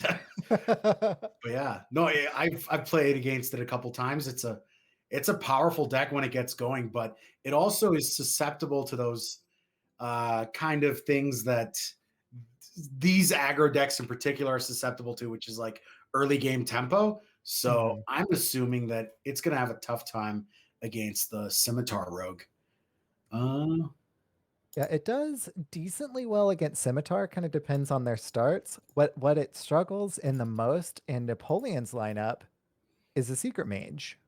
Which is probably why they banned it. Yeah. All right. So without further ado, let's dive in to the match. Oh boy. So it looks like we're going to be seeing the Zoo Lock versus the Odd Paladin right away. Or the Discard Zoo, rather. I got to give it all credit for the discard package. Yeah. So if I were Napoleon, I would keep the Imp. Oh, yeah. And mulligan the other two. Do you keep Hand of Gul'dan? I think you only do with the coin. No, I definitely wouldn't keep it, especially in this matchup. You're looking for more early game. We may have been seeing the result of the mulligan, though, right there, since we didn't see that. Oh, that's my bad. Yeah, I didn't see the pre-mulligan. Yeah, I didn't either. Oh, and Lusqueta pulls the classic Odd Paladin opening Baku. Always fun. I didn't know that Patches was in the deck, but Lusqueta found a way to draw it anyway. Yeah. Yeah, I was gonna say, like, you're with that kind of hand, you're really tempted to just Soulfire the face. Oh yeah, absolutely. He 2 goes out of for it. 3 are great odds. You get a draw from your Malchezaar's Imp. You either get to draw a ton with Hand of Gul'dan or a Silverware Golem, and if your 4-drop, gets discarded, you cry in a corner. But Oh, the odds are in your favor. yeah. We're not, or I'm assuming Napoleon isn't a Rainad alt, so he's got a chance. All right. Whoa. And so Napoleon opts to tap and clear off one of the Righteous Protectors. Yeah. Oh, that Nightshade Matron. Yeah, the coming Nightshade down. Matron looks amazing here. Oh yeah. But Lusqueta, with this hard Divine Shield turn, he's able to set up quite the resilient board. Yeah, If so Napoleon wants to gamble on the like super high roll, he can try to go for the Lakari Fellhound. And it looks like he does. oh, he sure does. It didn't go perfect, but it did hit. That fist went really well. Pretty well though. Yeah. Yeah. Like the only way that could have gone better is if the other discard was the Hand of Gul'dan, or I guess the Silverware Golem. Yeah. I've played a lot of Disco Zoo in my day, and my autopilot answer right there is just to drop the Matron, because then you can also clear the 3/3, which ended up getting fisted right there, which was perfect. Yep. But he's going to definitely be rewarded for that calculated risk. Yeah. And now he's able to set up taunts, which are actually critical in this matchup. If he's able to set up enough, like, or the Lakari Fellhound's body was super critical. And these Voidwalkers, they might not be like the most impactful taunts in the world, but they just might put enough work to let Napoleon establish his board even stronger. And oh my God, yeah, the fact that he's getting another Fellhound is kind of nuts. Yeah, that Raised Dead pulling the Fellhound, I think, is probably why he played it last turn, even because it was chancy for what it discarded and whatnot, but being able to bring it back stronger, Yeah. that's the reward. Yeah. It's so weird imagining, or it's so weird that we're saying now, like, this Lakari Fellhound is putting in so much work. Never would have said that during Journey to Ungoro. Oh no. But it is definitely pulling in a lot of work right here. Oh God. And now with the second imp, is he just, I guess he's contemplating the Soulfire, but yeah, I just Fellhound and see how lucky you get. And not bad. Oh yeah. You get the draw too, which is the real nice part. Oh, and opts to poke into face to set Lusqueta at 15. Yeah. I agree with poking in the face there. You have the big Completely. taunt walls. And also you did just lose the Doom guard. Yeah. Yeah. The goal of the game is to get your opponent to zero health. And Lusqueta took 5 with that poke. So it was I have a real problem with trading too much. It's probably the core of all my gimmick decks. So I really gotta like force myself to be like, you gotta go face. So I'm glad that Napoleon, or I guess this is an aggro matchup. So I'm glad he knows exactly when to go face, and he's definitely taking advantage of it. Is this game? I think this is game.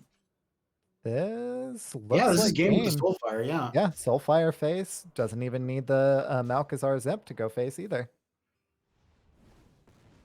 And that is game 1 in the books.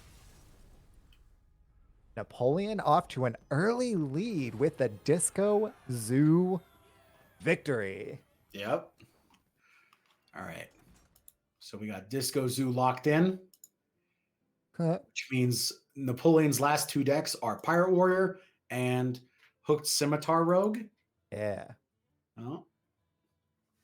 And it'll be really interesting to see if Lusqueta sticks with the Odd Paladin or if they switch it up Either go with that Embiggen Druid or that Secret Mage.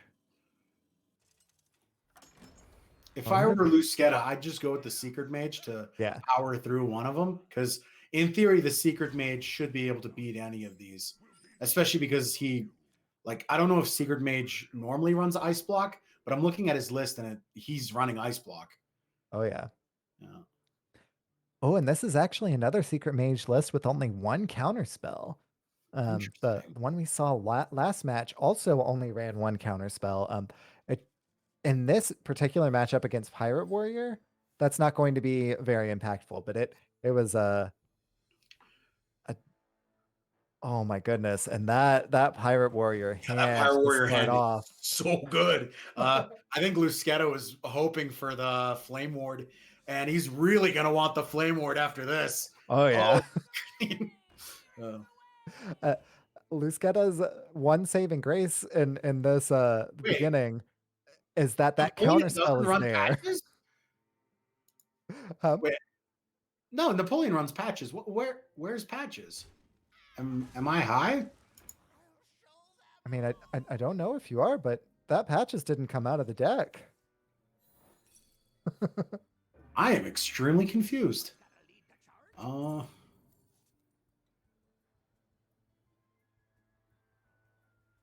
it looks like we may have a spectator bug. Yeah. No worries. Okay. Pardon that technical difficulties. We will be right back in it shortly, and I bet that we will see that Patches has Is been on there? board and then dealt with. He was in charge. Yar. Yeah, welcome back, Patches. We knew we were missing you, buddy.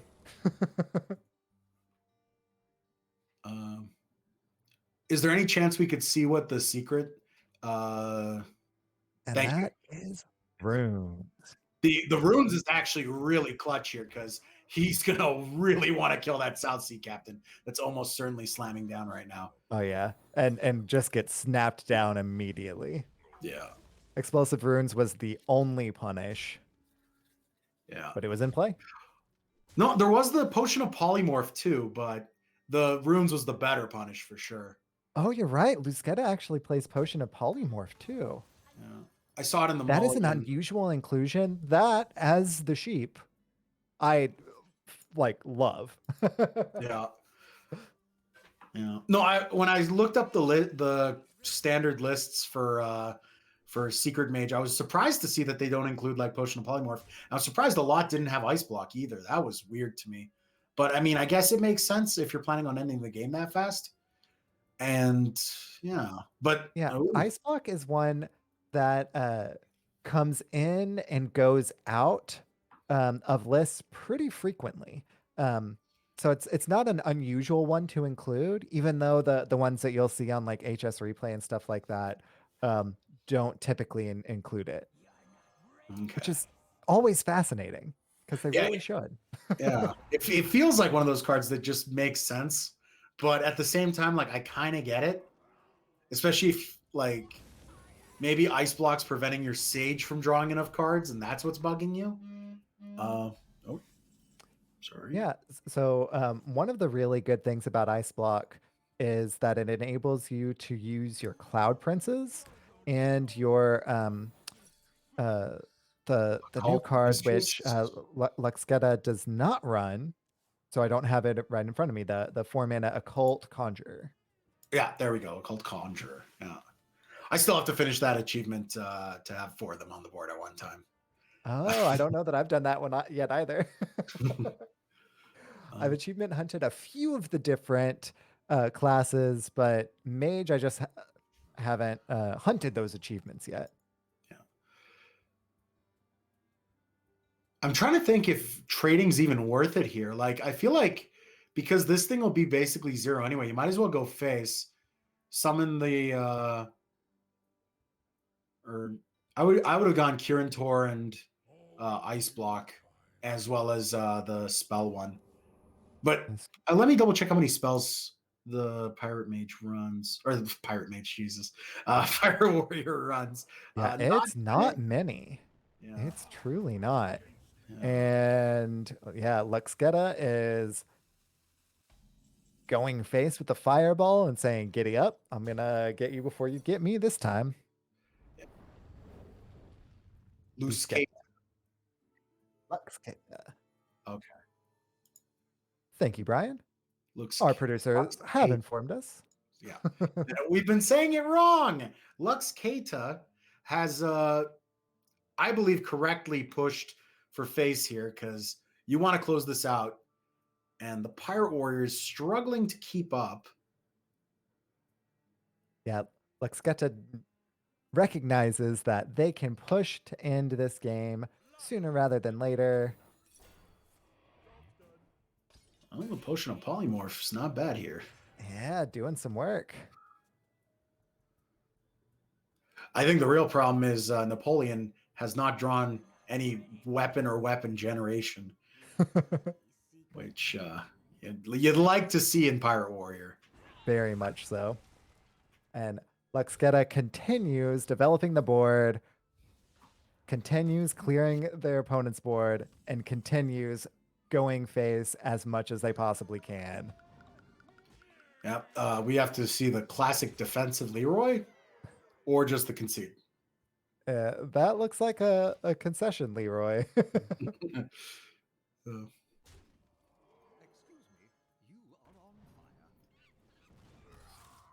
So Napoleon drops game 2, tying it up. Yeah. 1-1. Luxgeta and Napoleon. Yeah. Luxgeta's Luxgeta's odd paladin made it through, right? Yeah. Luxgeta's odd paladin made it through, and Napoleon's I'm getting the order wrong. Luxgeta's secret mage made it through, and Napoleon's Disco Lock made it through. Yeah. Oh, I have the memory of a goldfish, and it's probably not the best thing for a caster to have. All right, we're going to see the Embiggen Druid and the Pirate Warrior again, except the Pirate Warrior looks like it got a pretty good hand this time. Oh, yeah, that is minion spam. much better opening hand. Yeah. To be fair, though, this is a matchup where I think minion spam is actually pretty great. Oh, yeah. And Napoleon agrees, tosses the 2 spells. And we're going to see the drawn patches. Oh, no. Oh, but Luxgeta drew a patches. That's unfortunate for them. Yeah, and this is going to be a pretty juicy turn.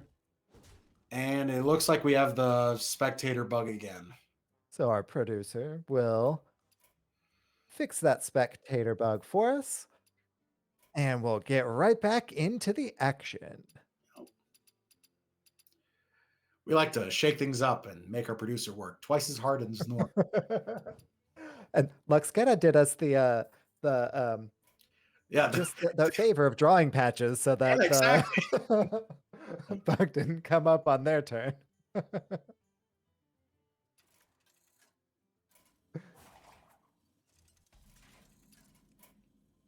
And moment of truth. Let's see what all Luxgeta was able to develop. Looks like they developed the wow, words. Intrepid Initiate. And played the Adorable Infestation onto it, but held back the Embiggen, which is interesting.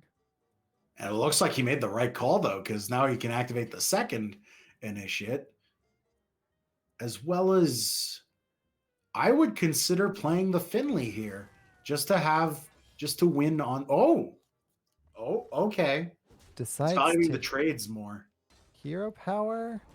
Yeah, this matchup is all about gaining and maintaining the board. Yeah. And getting that upgrade off the Bloodsail Cultist. Corsair Cultist? I'm trying to remember the name. Bloodsail Cultist. Yeah. I was right. Nailed it. Yep. So it looks like we are going to see Finley come down. We don't see reload We do see minion pressure and we do see minion healing. So it's kind of a tough choice. These are not really the options you're looking for. I would have Luxgetta gone with decides the to priest go with hero power over the armor because it like yeah, you're never gonna be at full health in this kind of a mirror match. And right. the priest hero power has the bonus of healing your own minions, like you pointed out. Yeah, it's more versatile. Yeah. We're gonna see the nitro boost come down here, and it's gonna let him play the tempo Dread Corsair, which is very good. Ooh, and he gets the Oh, Napoleon. that ship's cannon knew exactly where to aim that cannonball. Yeah. Dealt with the more impactful minion on the board, and Napoleon's going face. This one is not looking so great for the druid. Yeah. I guess you just play your 2/1/1s and hero power, or you just play out your hand. Yeah, I think you play out your entire hand. Unfortunately, you're not going to get Gibber value unless your opponent is just going all face, which, you know, Honestly, might. yeah, they might at this point. But Luxgetta decides to hold on to the Gibber. I think he's that. holding on to the Gibber just on the hopes of getting it. Like if he top decks a spell, it's nice. But yeah, it's not gonna matter. Yeah, this is not looking so great for Luxgetta. Exodia. No, I'm kidding.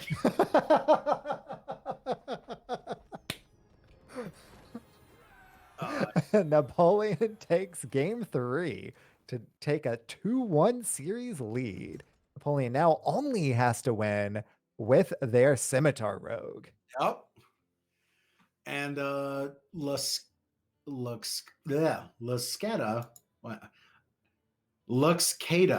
my bad. Luxcata has to win with one of the other decks, but which one will he choose?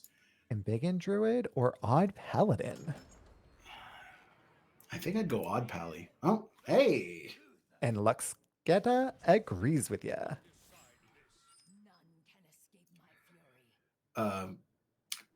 I think our producer's going to have to get his leave at the ready for the bug if we're so unlucky again. But draw patches.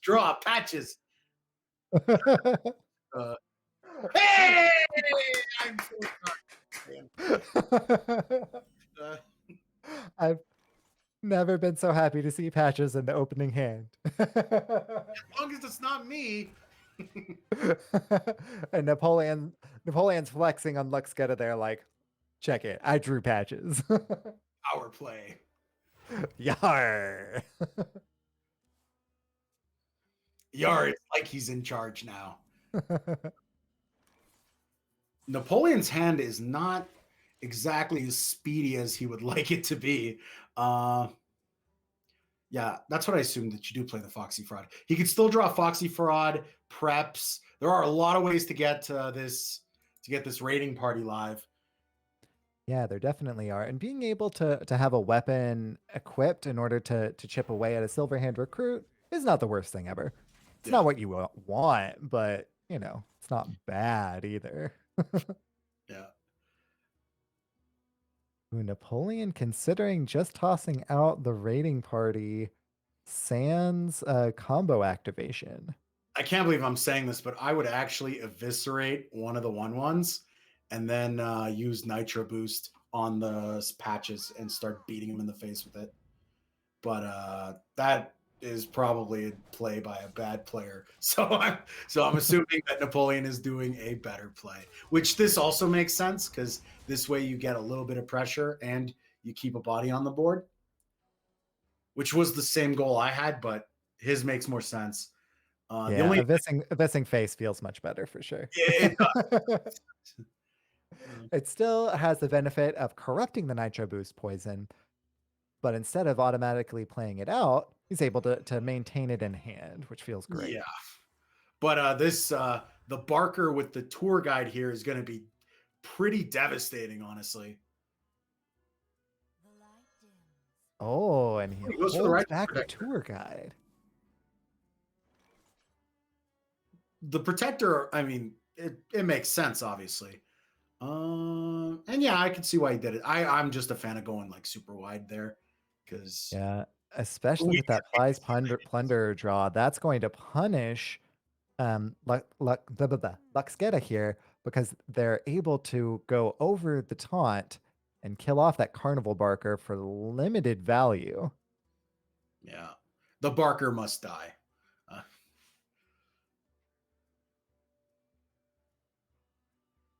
And Napoleon's thinking of the best way to achieve that goal.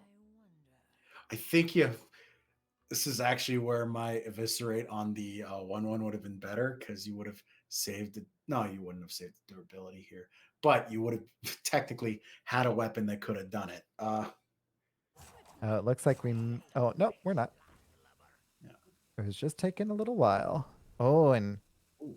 Napoleon opts to draw the scimitar and leave the Carnival Barker online. This is risky, and he will get punished. Very hard. Oh my god, even gets the Steward. I didn't notice the Steward of Darkshire. Yeah, this is disgusting. Yeah, Luxgeta's gamble is paying off like whoa.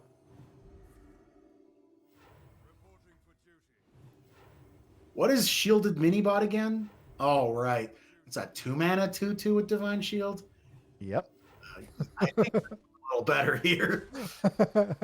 Very, yes. This is looking grim for Napoleon. It's a little early to say. Looks like a game 5. But oh my gosh. It's not looking good for Napoleon. Yeah, what sucks is that Napoleon, if he wants to combo out the Scimitar, which he does, he has to play out the Plunderer with no effect. Granted, this, like, what he's setting up here is not bad at all. It's just, it's not good enough, I don't think. Right.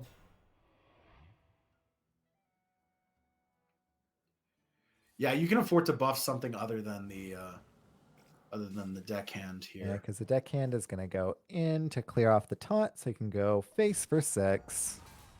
Yeah.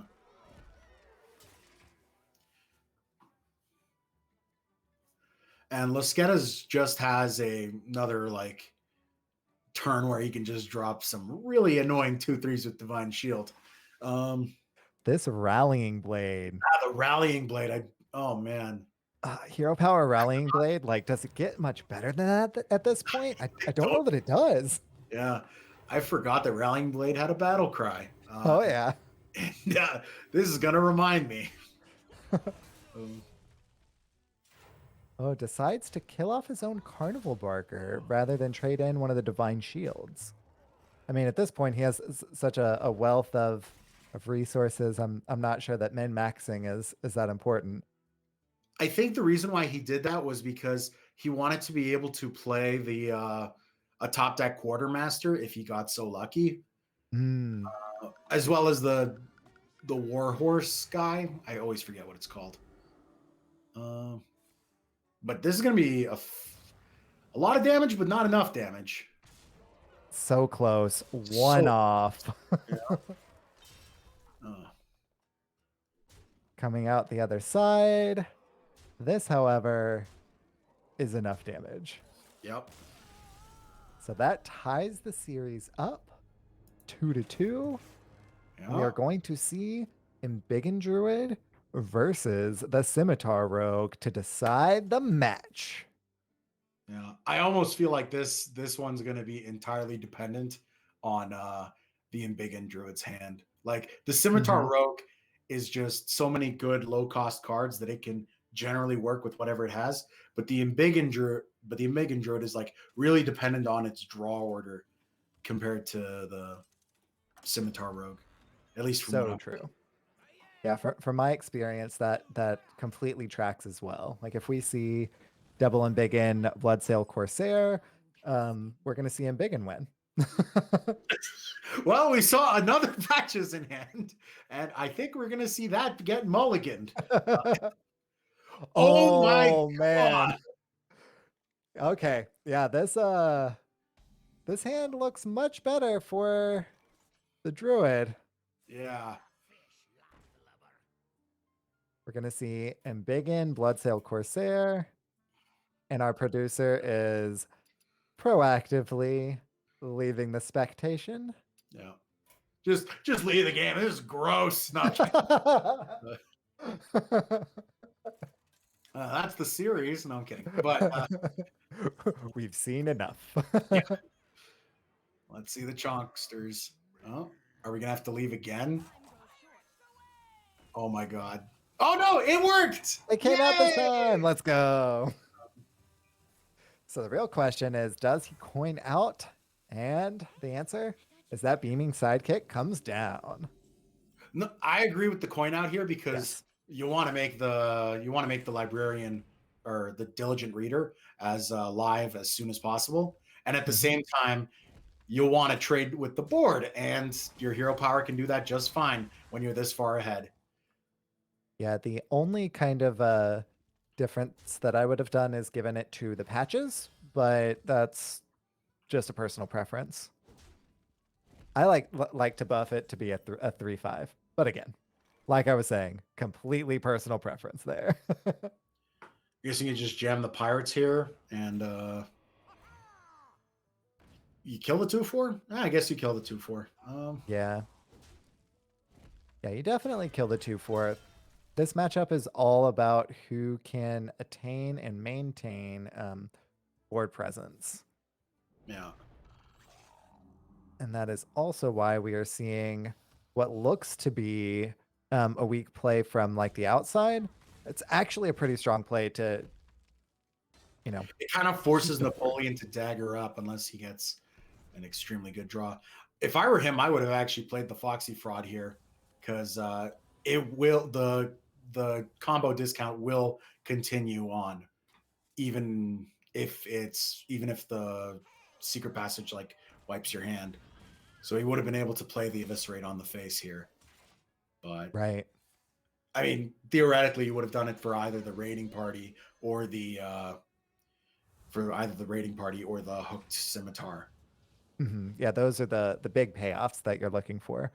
The benefit for Napoleon's line there is that he gets to keep the Pinflinger. The detriment is conceded the initiative to Luxgata.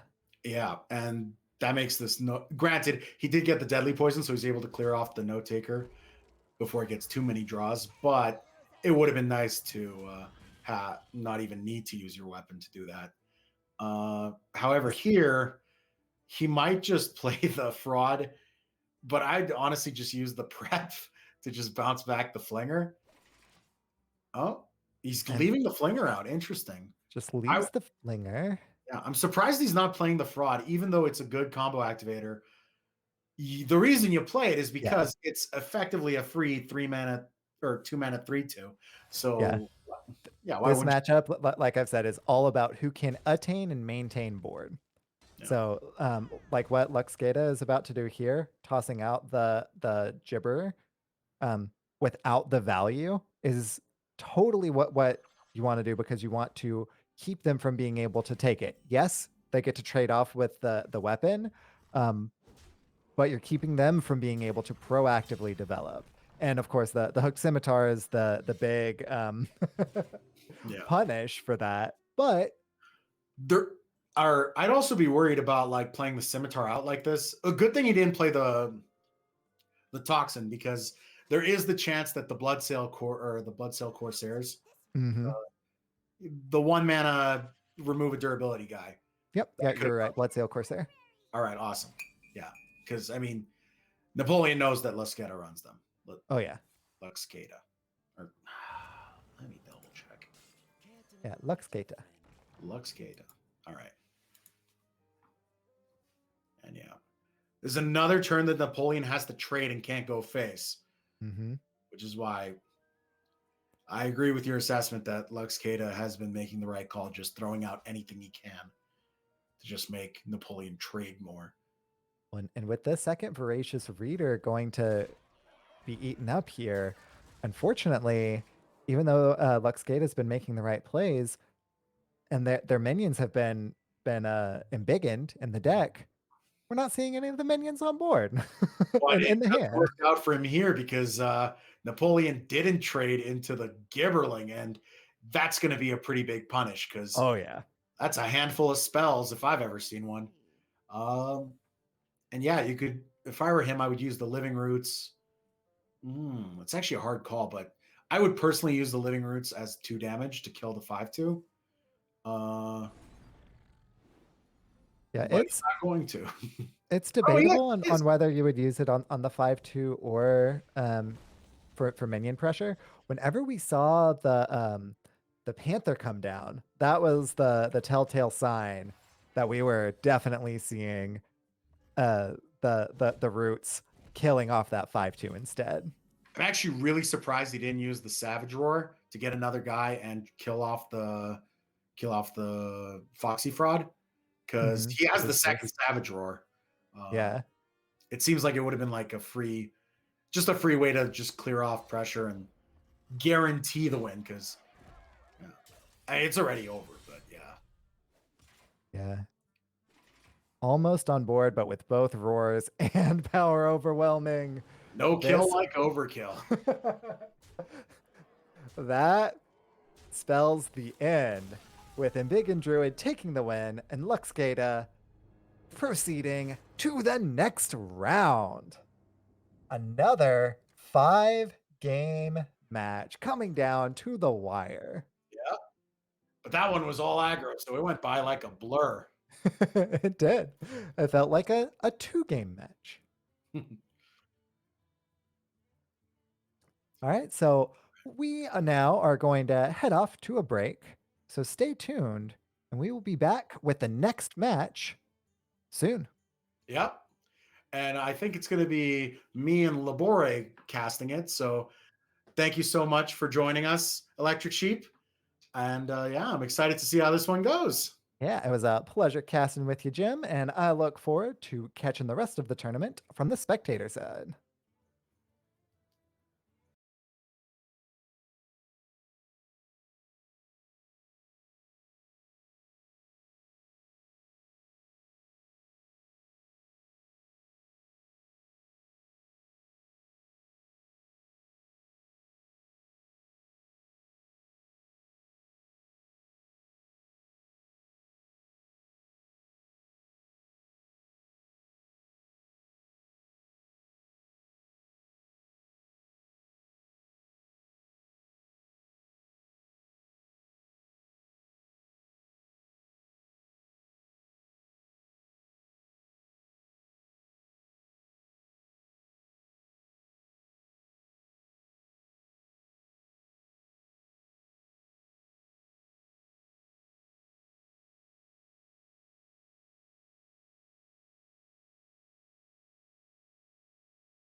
Hi, everybody.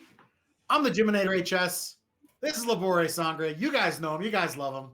And we're going to be casting the next round of this tournament, which is going to be Yo Daddy versus Lascada. That's right. We're following up on Lascada. How's the tournament been going for you so far? It's been pretty fun so far. The crazy thing is most of the matches have gone to the 5th game. Like almost every single game so far that I've seen has gone to the 5th game. So really interesting how to see how the lineups compare. Oh, for sure. For me, it's like really, I've been out of the tournament game for quite some time, so it's really fun to get back into it and see all the mind games that go into choosing your lineups, as well as your bands. Which, speaking of, we're still waiting on Lascada and Yo Daddy to make their bands. Let me just refresh the Battlefly clients. Oh no, they made their bands. Lascada has his big warrior, or sorry, his big priest band, and Yo Daddy has his Dead Man's Hand warrior band. So this game won't be a resident sleeper. It's going to be going by pretty fast because we got Embiggen Druid, Secret Mage, and Odd Paladin versus Scimitar Rogue, Dark Lair Warlock, and Odd Paladin again. Oh yeah, it's going to be fast matches indeed. So, as the guy who made Hooked Scimitar Rogue, what would you do in the how does the deck play in the Secret Mage matchup? So Secret Mage is actually one of the matchups that I don't want to say farmed, but that was one of the matchups to where it's really close. You always get in enough damage. The only way you lose is usually Ice Block. Like you literally almost always do the 30 damage, but Ice Block is what stops you usually.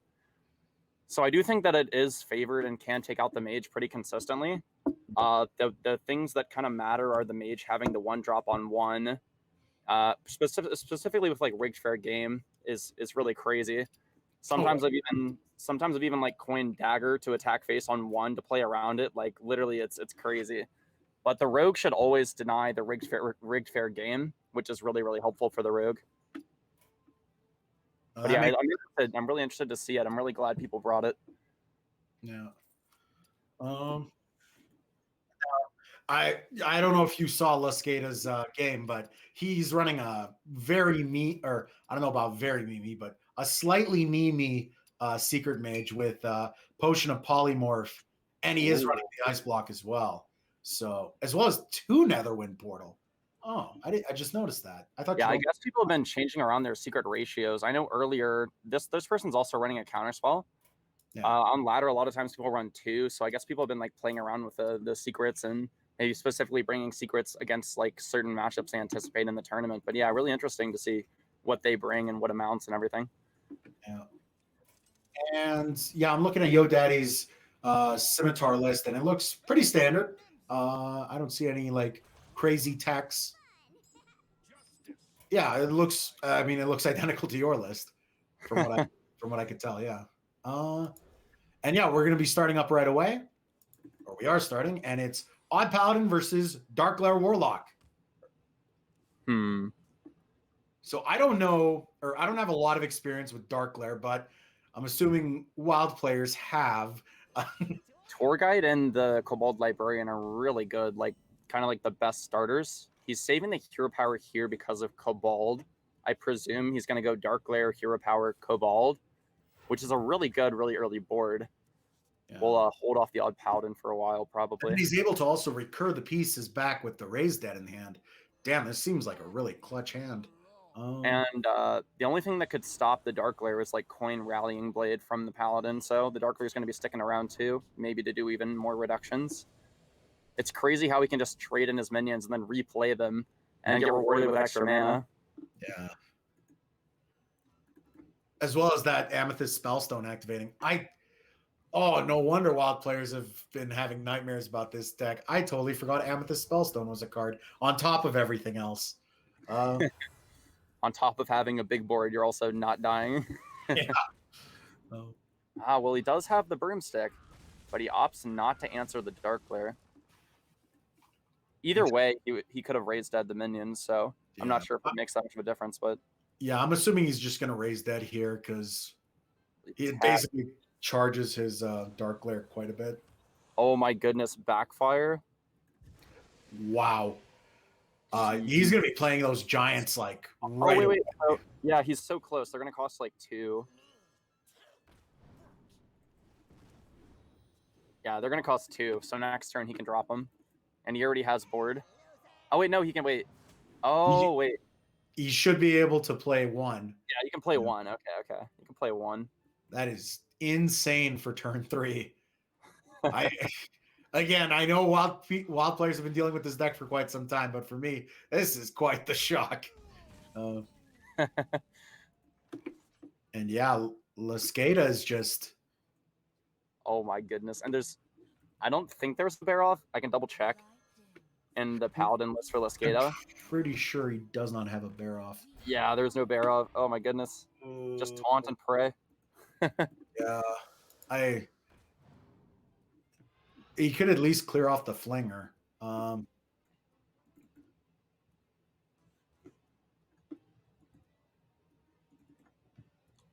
So it's looking like the Dark Glare might go Tour Guide, Hero Power, maybe even Cheating Ankle Biter, Mortal Coil. Like just play the giant and then clear the way through the taunts with Cheating Ankle Biter and Mortal Coil. Yeah. Oh, he did kill Dark Glare, so he's got to be a little more careful with the mana. Yeah, just shoot that coil. Yeah, he already gets the heal, so it's gonna be 0 anyway. Oh my goodness. Yeah, this is just beat down city here, and I don't know how Skada comes back from this.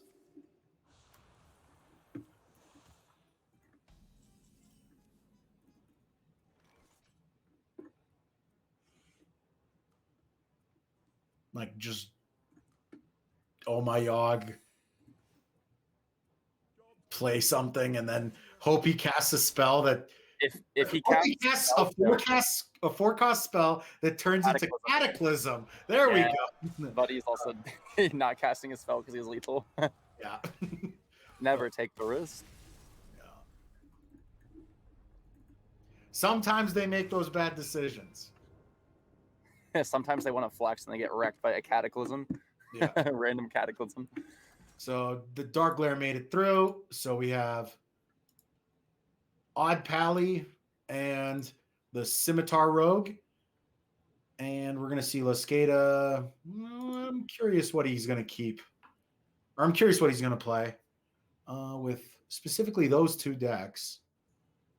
I'd say just get the Secret Mage out of the way. It should be able to... maybe not. I feel like he's going to want to play the Secret Mage into the Odd Paladin, maybe. Yeah. I don't know. We'll see.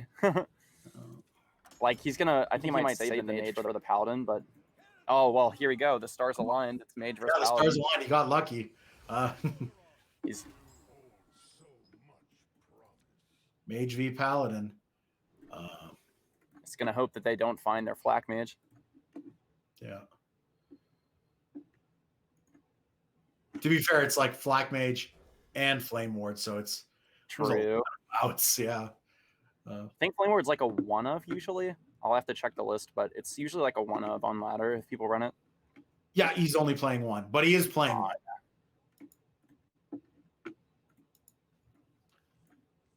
Okay. Just worried for a second. Oh, double Scientist opening's never bad, especially with the coin. But Christology's not a bad start either. Though to be fair, I'm pretty sure you want to put as much pressure as possible as the Odd Paladin. So, oh God, this is not good for Yo Daddy.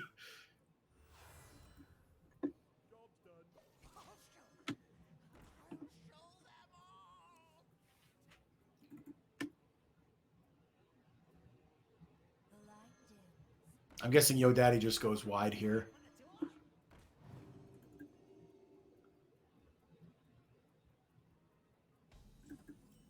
Ooh, so he's gonna go Barker then. That makes sense. I mean, just by judging the last couple games I saw, the Barker's been quite the powerful tool. And he's saving his secret for the Flak Mage, which makes sense too. So the minions that he does summon off of Barker will survive, as far as we know. They'll survive the Flak Mage onslaught for now. But now Yo Daddy's actually worried about the trade because of the Flame Ward possibility. I think Yo Daddy realized he made a mistake by playing the Barker right away. He should have traded first. Traded and then tested, yeah. The problem with that would have been it also set up explosive ruins. Right. Oh, so I keep on forgetting that there's so many things you have to play around. And this is like the best way, yeah. Yeah. The best way to still proceed checking, I guess.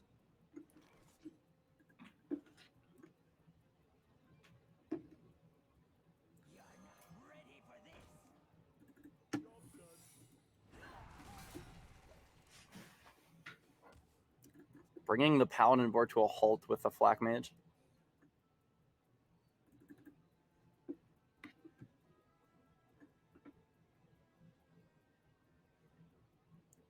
If I were Yo Daddy, I would play the Warhorse Trainer just for pressure, and then drop the secret, which I keep on forgetting, Never Surrender.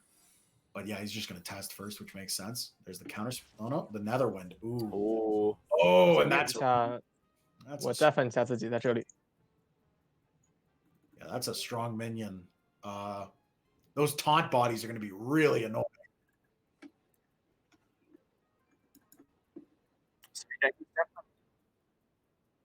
Okay.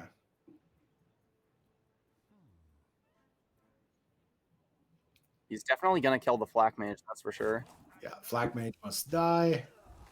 Good question. Oh. Interesting. This is actually smarter when you know the secrets. Just dropping the broomstick as pressure. Oh. Yeah, bait out the potion. Nice. Oh. He gets a sheep and not a broomstick. Yeah. Instead of a magical broomstick, he just straight up sheep. Yeah. But it's not a bad deal. I'm sorry. All right.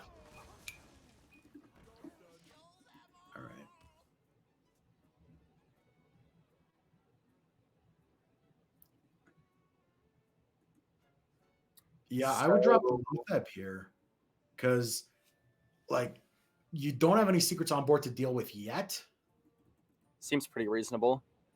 If he trades into the Mad Scientist, then like Cloud Prince was a problem. And he is also giving his opponent a secret sooner. Yeah. But he's not going for the Lothep line.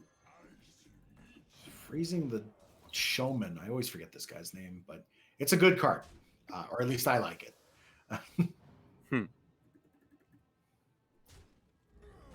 Is he just going to try to eat the Flame Ward here?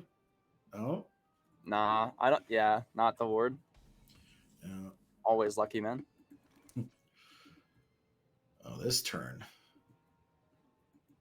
This is actually a weird board for Lascada to deal with because there is the Never Surrender, which is pretty huge. And Lascada does know that exists, and he's going to get punished because... So what the Odd Paladin needs right now is the Quartermaster then to capitalize. Otherwise, we're just going to summon one attack minions, and that he might be able to give the mage at least time. He has the Warhorse Trainer to kind of take advantage, but yeah, he does want the Quartermaster. That's fair. And yeah, obviously you kill the... Ooh. Oh! It's only +4/+4 in total, so he might wait. We'll see. Yeah. The mage is like almost out of cards. I mean, Hero Power Warhorse is okay. You could just capitalize now with the Quartermaster. Yeah, I mean, this capitalize now because you want to trade into these bodies. Only taking one post explosive. Yeah. He's doing okay. It's kind of cool how, like, in this scenario, it was a 5-mana 2/5. Give your board a Blessing of Kings split between 2 minions. Like, imagine if that was a card and it wasn't like Silver Hand base. Well, that actually is a card. Fungal Mancer. True. In between, but yeah, random, yeah. But that's a 2/2 body versus a 2/5 body. Even better. If I were him, I would have killed either the broom or the sheep just to whittle down the resources a little more. But I mean, your daddy's still making the right calls, I think. Yeah, the Lothab now is really great. Granted, yeah, no, I think it's great. Yeah. A misstep because he doesn't know what the secrets are. Yeah. Because maybe he realized one of them is the Flame Ward. The mage is pretty much out of juice now. Hey, you were just saying. It's a refill on a stick. Remember when the actual refill stick was good? Alaneth, yeah. Oh. Good as in always run, and now people don't actually run it on the wild ladder anymore. Yeah, that just blows my mind. I remember everyone was like, we got to nerf Alaneth. And then like Sage comes out, it's like, it didn't do anything wrong. Mom, we have Alaneth at home. Alaneth at home. Yeah.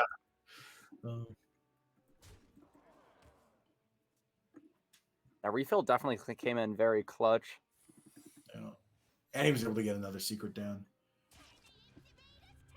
All right. I don't know if YoDaddy can deal with all this. Like,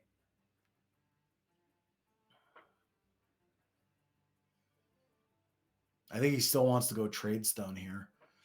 It's kind of interesting how in like a lot of matches, it seems like whenever the Odd Paladin fell behind, like Lord Barov would have came and helped out a lot. I don't know if it would have won the game, but it seems like a lot of times it seems like Lord Barov could have come to the rescue, but yeah. I don't know if Barov is good or not in Wild. Yeah, same. But I'm assuming that it's not terrible because it's pretty good in Standard. All right.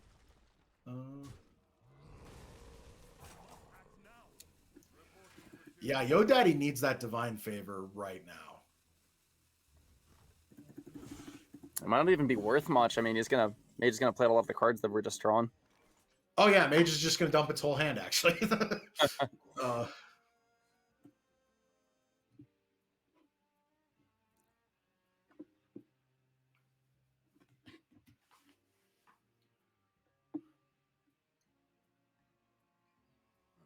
So the Odd Paladin's out of cards. So yeah, I would assume they would try to use everything to just knock off the minions and then have just taller minions in play. Yeah. Let's see what the Yogg does.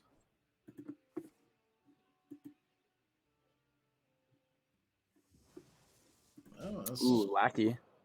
actually pretty good. Discover a fireball. No. Oh, that is not what you want to top deck.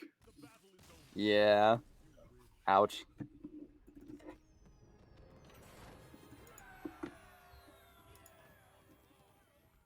So the series is 1-1 with Lascada crushing it with the Secret Mage and YoDaddy taking it with the Dark Glare. Oh, so now our last two decks are Embiggen Druid and Odd Paladin for Lascada and Odd Paladin for YoDaddy and the Scimitar Rogue. Scimitar Rogue, yeah.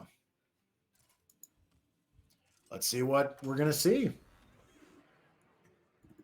Ooh. Odd Pally Mirror. Yeah. Who can summon the guys better? Yeah, it's Witchwood release all over again. Oh God. Odd Paladin, even Paladin. What is this?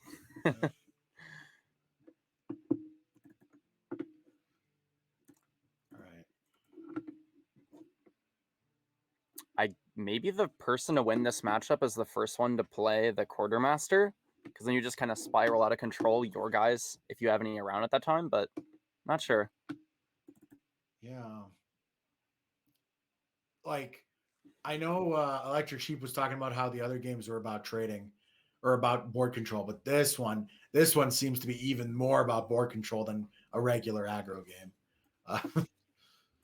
And I gotta say, I do not like Lascada's hand. This is rough.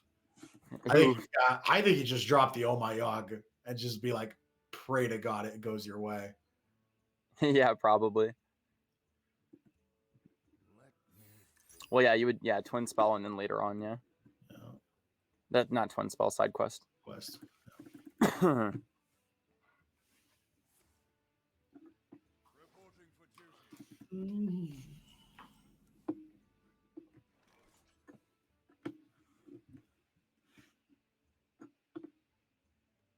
All right.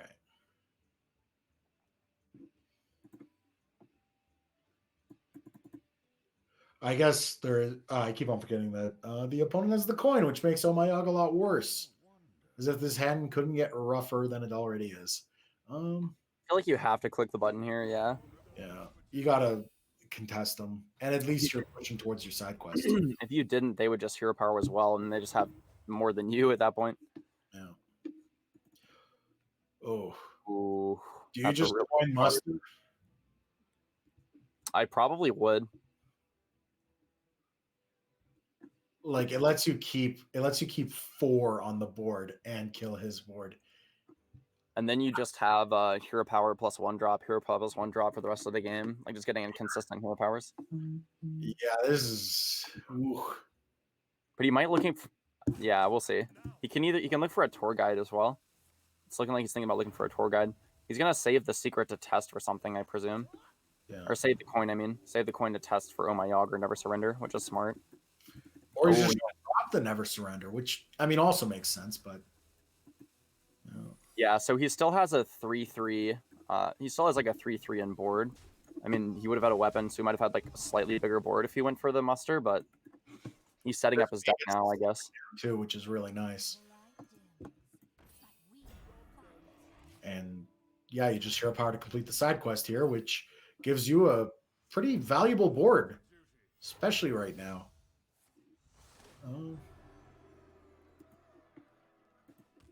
Now, Yo Daddy, you could hero power Broom, and that's only 6, which might not be enough to deal with the side quest.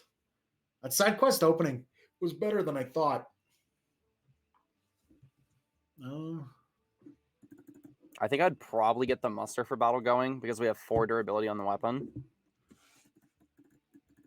I agree. I'm just thinking maybe you go Righteous Protector hero power, but I don't know how good that would be. Just believing that it's in the value of the button, always click the button. Yeah. Oh, he's doing the broomstick hero power. Interesting. Yeah, I mean, you trade with the rush guys and the tour guide. I mean, muster is always good. It didn't have to come down here. Yeah, that is true. And then, oh, I like that. Get a little bit of damage in.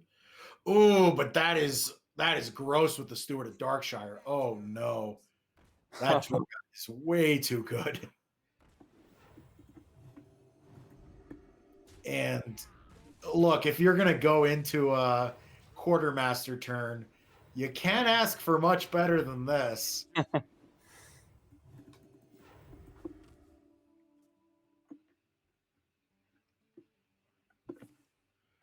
Here comes the muster for battle, and he's going to rush it to try to ping off as much as he can because he knows what's coming.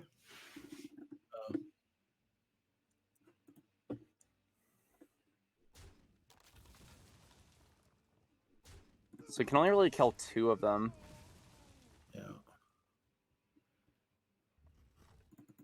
And he's out of broomstick, so he's out of like giving your minions rush. He's out of a really important element of interactability. So yeah, this is Yo Daddy's in a rough spot. Pop the Divine Shield because why not? And 2 arms, men. But I guess the Rallying Blade's not bad here either, because you can go Hero Power Rallying Blade, and that makes another annoying board. And then you can 2 Armsmen after that with the Oh My Yog as backup, which I think is what he's thinking. Yeah. It's a better 2-turn setup. Value. Yeah. And yeah, Lascada's board is quite threatening. And Yo Daddy's squirming. I guess Lotheb? No, I don't think you go Lotheb. Muster again over the Warhorse. I mean, it makes sense. He wants to get some sort of value out of it, but the opponent's in control of the trades right now. Yeah, he's just too far behind. And here comes. Oh, you might do Christology, but wait. I don't. Yeah, if you're going to do a spell, you're gonna want to trade because you know he runs Never Surrender. And if Never Surrender procs right now without trades, that could be a big swing back. So he's smart and trades. And if you're gonna make Never Surrender trigger, it might as well trigger on only one thing. There you go. Oh. He took a step back and played around the secret, and since he's still ahead, he just took a step back. Yeah. The restraint on this quartermaster is pretty impressive. I know. It's crazy. I don't know if I could do it. No, but definitely not me. The Lothraxian's actually pretty interesting here, but unfortunately the quartermaster is going to make it not matter nearly as much. Assuming he doesn't somehow draw something else that makes him not want to play quartermaster.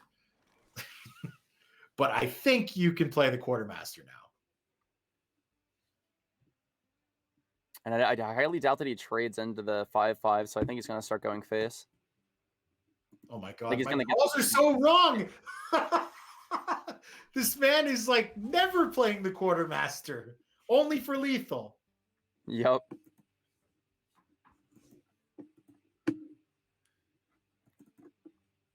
They get even better whenever they're shielded.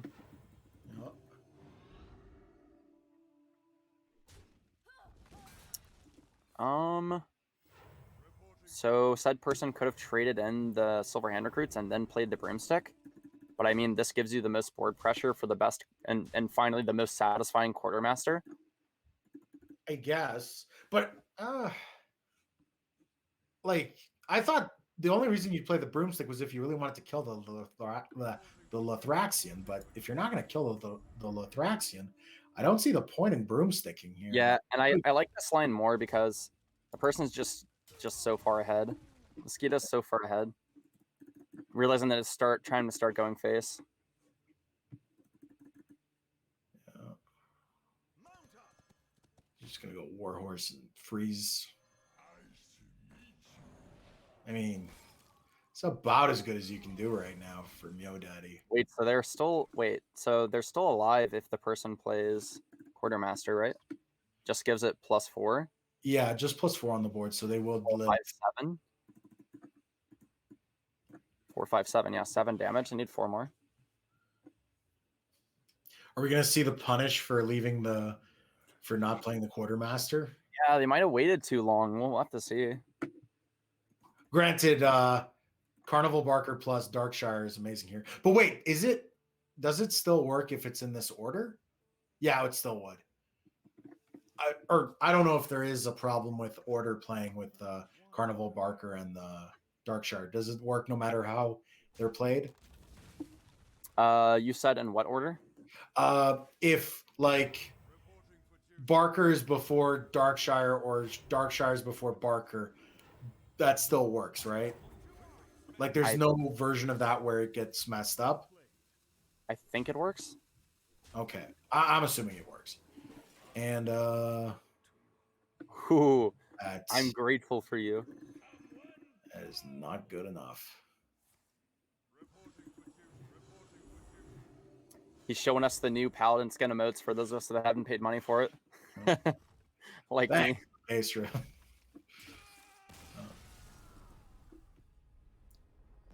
And Lucastra takes the lead at 2-1. He's just got to hammer through with his Embiggen Druid. where Yo Daddy still has to win with Odd Pally and the Hooked Scimitar Rogue.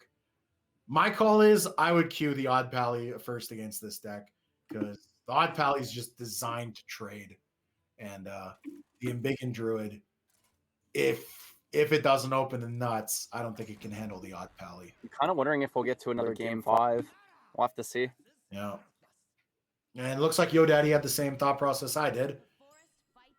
And we're going to see Luke Castra mulligan. Unless he really cares about not making Brian deal with the bug. Wait. You don't know. You don't know yet. It's possible. Oh, wait. It's happening? Oh, yeah, I think Yo Daddy's just trying to figure out what he wants to mulligan. Whoa, Yo Daddy plays 2 Never Surrenders. I just noticed that. Let me check Yo Daddy's list again. I want to see the differences. Oh, yeah, the difference between the Odd Paladins list? Paladin list? It looks like Yo Daddy is teching a Glacial Shard. Yeah. And Lucastra is not playing a single. He's not playing a single Never Surrender. And when you look at the lists on Yo Daddy are longer, which means that he's running some 1-ofs for sure. Yeah. Yo Daddy's playing Lithrax. They're both playing Lithraxian. So, an interesting thing, Yo Daddy's list has Lothab, and the other one does not. Muscada's list does not have Lothab. And Yo Daddy's actually playing the Bear Off. Oh. That could be pretty critical in these next 2 games. Just never. Either way, Yo Daddy's gone classic board spam, and this is going to be really hard for the Druid to come back from, because this many tokens is just really annoying. Oh my gosh. The Druid needs to start out ahead, and they're barely ahead after those trades, just barely. They got to look for jam the reader. I guess you just jam the reader, but no. Guess we're gonna wait here. Maybe use Hero Power. No, play the Cub. No, Hero Power. Okay. That does make sense because next turn he can go Cub and Reader, and then he's gonna draw 2. Assuming he doesn't draw anything else cheap, but I mean his whole deck is cheap. So,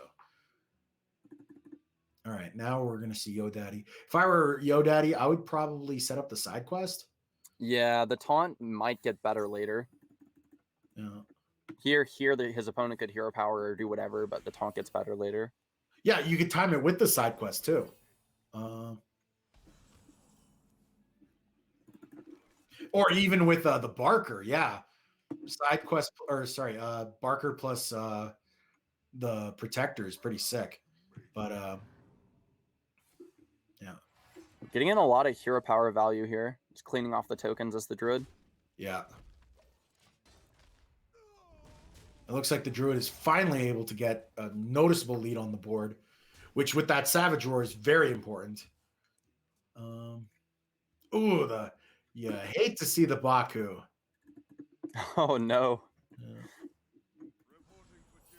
Yeah, he's gonna play this, and then he's gonna play the Righteous Protector to proc the side quest. And that 2/2 body's gonna be pretty annoying if he didn't have the Savage Roar. Can the Druid pick up a board buff? We have Smork, but he might go for the redraw. We'll see. I might use if I were him, I would use the Savage Roar for trading.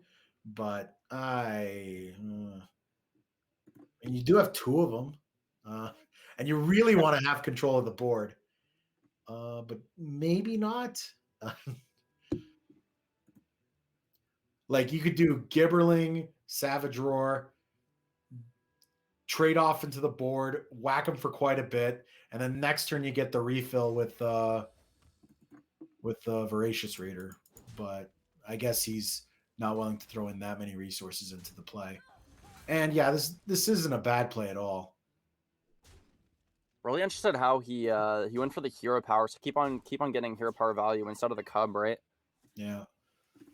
Would have got an extra card, so he's valuing like the Hero Power over a card. Yeah. Maybe he's okay with them trading into Voracious Reader, but this Quartermaster is. This is actually, I like this Quartermaster a lot because it's just like just enough to kill the Voracious Reader, and now your threats are really scary. Ooh, but this can be a really explosive turn. I would use the Savage Roar for trading here. I know I've been saying this constantly, but but what you're able to do is you're able to go really wide on the Gibberling. You're able to set up the Brood Lord or whatever it's called, the Narrowbar Web Lord. There we go, Narrowbar Web Lord. And at the same time, you get back the board. I think the Druid has a very thin time window right now because the Paladin has Muster for Battle. It has Carnival Barker. There's not like a lot of time on the Druid's hands here, as far as we know, until they maybe get more cards or whatever. Just play the Savage Roar. It's not going to kill you. Do it. Do it. Yes, my young apprentice. Those odd Paladin minions line up so well into what the Druid has. Yeah, if he Savage Roars, like these Cubs are able to kill it. Oh, I don't think the Roar is, like the Roar isn't going to do enough, but this is probably the best it'll get to, which is weird. Yeah, but he could have like, I don't know. Like he would have been able to clear the board. He would have been able to have another. Would have been able to have another Gibberling too. And now the problem is that this board's just going to roll out of control for him. Yeah.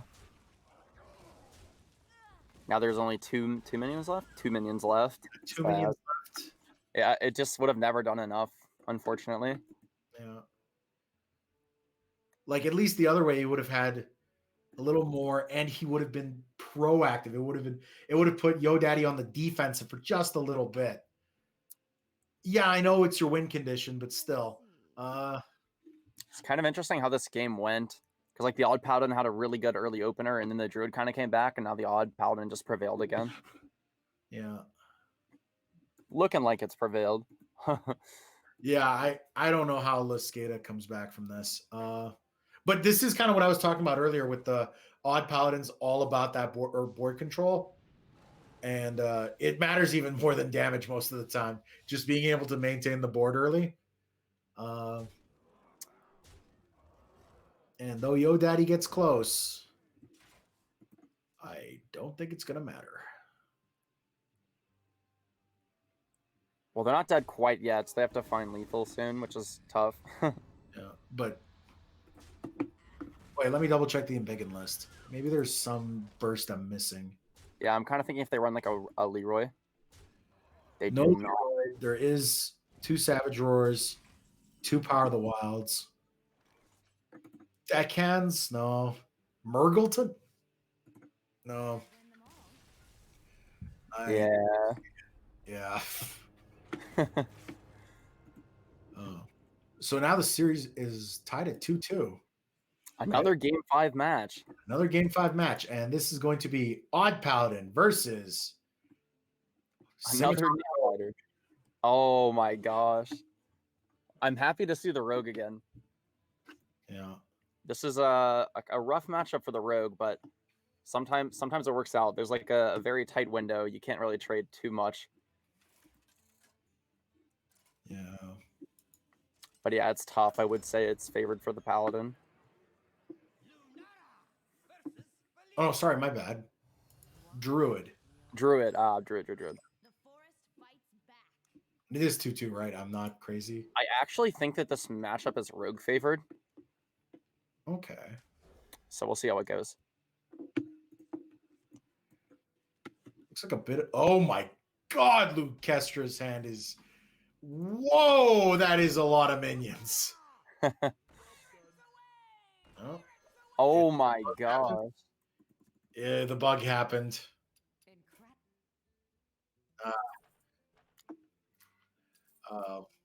Ladies and gentlemen, let's offer prayer for Brian O'Brien, who has to deal with this every game, apparently. Yeah. Hey, you'd think they could fix it with patches instead of just dealing with patches. Boom, boom. Thank you. I'm here all week. There was a gigantic start for the Druid, and now the Rogue has kind of answered it. Yeah, the Rogue was able to answer with the Plunderer. It's actually crazy how bad people misevaluated Plunderer. Yeah. Like, I was playing it in my meme decks, and I was like, wow, this card seems pretty decent. Like, it's like saving my butt in a bunch of games. It's not bad. And then, like, I started to realize, whoa, if the meta ever becomes, like, hyper-aggressive, this thing's actually ridiculous. Because it's like scaling removal on a body. The Druid had the insane opener, but now they're, like, out of minions. Yeah. I would have just straight up thrown the Mark of the Lotus here. You want to keep some kind of board, but yeah. I don't know. I'm not a defensive player. So whenever I play this matchup, I try to set up the taunts all at once in the Rogue. So I will guaranteed get the Scimitar up. I mean, granted, this might be better than like the other plays that he had. But I like to play the Corsairs all at once, so that way I'm like playing a dagger and like answering minions along the way with the Rogue. And then I just play the Corsairs all at once, and I've been answering their stuff, so they're mostly out of stuff. But the Druid happens to be pretty much out of stuff. Literally no minions, just just spells. Yeah, that's the issue with the Super Pirate opener, is that like if they can answer it, you are in really rough shape. And yeah, the Plunderer was able to put in a lot of work.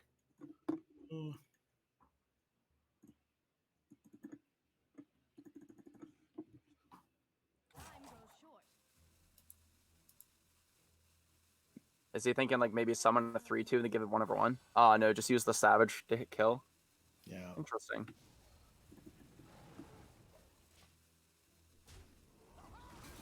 Maybe he's hoping for a Gibberling. He can go like Gibberling buff or I don't know, something. Yeah.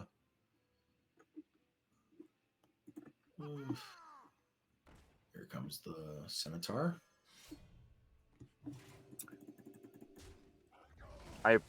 Well, he has 2 weapons to get through. He's just swinging in the first time to push the damage, and then the next time around, he'll actually play Deadly on the weapon. That was like that was the best thing he could have drawn, I think. Yeah.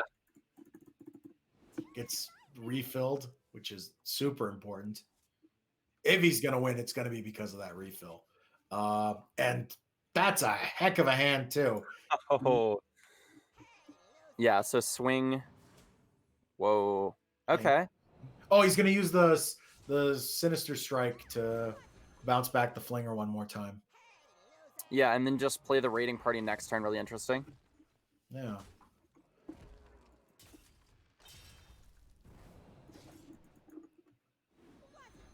So this, he might even be using Dagger next turn. We'll see. We'll see. Yeah. Probably hoping for like a Prep or a Foxy. Yeah, I think Luscata's just got to dump his hand here. Though there is an argument, yeah, to keep the Bloodsail Raider. But no, he's just gonna dump it. Yeah, look for those buffs off the top. Yeah. Makes sense. Ooh, I think that's the worst thing he could have drawn right there. It will be good next turn, but yeah, you don't like giving the aggro druid more turns. I like this line a lot, actually. The way it pans out. I didn't see this. Yeah, I didn't know what happened either. Really interesting line. Still not playing the rating. And look, he found a prep, so it's a payoff. Yeah. Just answering things with Flinger and chilling. I definitely I expected the rating to be played really early, but playing it this way, like waiting like not only 1 turn but like 2 turns, I think it's gonna work out. Yeah. And that's why the Rogue is favored here. They just answer stuff and then put up the Corsairs, and then draw just actually have more minions in play and more cards that they played. That makes sense. But yeah, I think I've only lost this matchup like 1 time from the Rogue's perspective, so I do think it is pretty good. And the 1 time would have been like the start that the Druid had, but the Rogue was able to come back. Yeah. Not over yet, baby.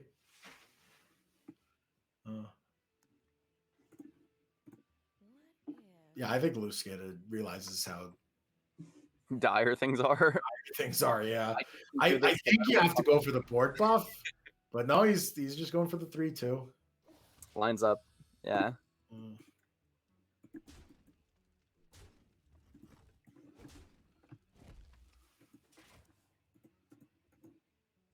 Ooh, that is a hand that can do a lot. Yup. And yeah, the flinger just answers everything here. Just replay the flinger. Okay, yeah. You can replay the flinger one more time and then hit the 1-2 and then re-equip. Or ooh, Buccaneer kind of complicates things though. You could even play the cutting class here and then equip later. It's just okay, so yeah, no. Yeah, I'll just equip it for now. Yeah, that's fair. Then you can start out with cutting class, and then we'll see if he has the infestation was so bad. Oh no. He can't even play it. Oh no. Yeah, this is. You just go cutting class, see what you draw. Oh my gosh, double passage. Jeez. I really like that he played out the deckhand. It's always going to hit for 2, and if he gets a nitro boost off the passage, that's the reward. Yeah. It's always something to think about, like how much you want to play before you passage. Do you want to play a card out? Sometimes I have to combo an Abyss before I passage. Oh my goodness. I guess you just go raiding party to no. I like it though. Leroy's a good Trying pick. to get the double Roy. He keeps the nitro boost. Yeah, I was thinking like, oh, you play the raiding party so that you keep the nitro boost, but then I'm like, no, the Leroy makes a lot more sense. He has another passage. I would probably. I mean, this works too. They both work. He has another passage. Like the damage is just insane. But I like this line. I like the trading line because it means you're more likely to have a nitro boost. Yeah, and Luscata now. Well, that's the one out he had to the Leroy, but the double Roy swing. But this is really not what you want to do either. Double Roy swing, no shadow step. Whole nother passage for the rogue. And look at the amount of cards. The rogue only has 8 cards left, and they can passage through 4 of them. Yeah. There's still double eviscerate. Yeah. Or at least one. Maybe there was one that he played at the beginning, but we missed it. But this is game over. Yeah, game over, man. You're able to answer the minions, but yeah, just barely. It's big damage time. They're just dead even without the passage. Yeah, I would just go fraud, add to corrupt. At least he goes out with a big cub. The biggest of cubs. Yep.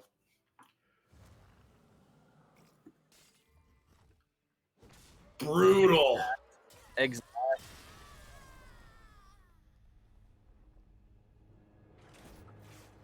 Okay. Ladies and gentlemen, that was a heck of a series, and I'd like to thank you all for joining me. That was my last game that I'm going to be hosting for tonight. Another game 5. Yeah, another game 5, but they've been mercifully quick, even though they've been like really high energy fun. Thank you guys so much. We're going to be heading to a break, and yeah, it was nice meeting you all. See you after the break. See you after the break. Or I guess not. See you after the break, Labore. I'll be in the spectators seat.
All right. Hello, friendos.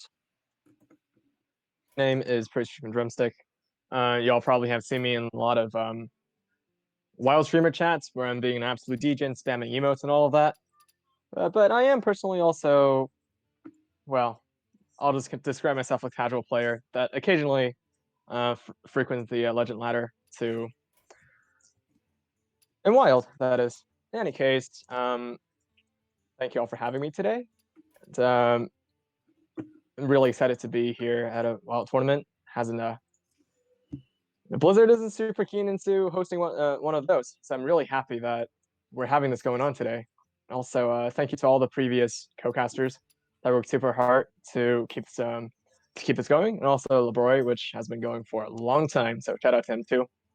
Glad to host with you and see you in person too, from your names in the chats.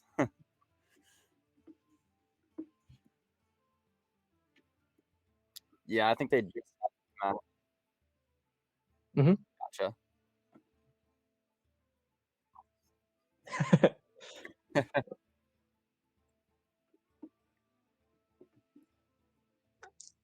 So it looks like we'll be moving on to our third place match soon, of which the players would be. Let me check the bracket.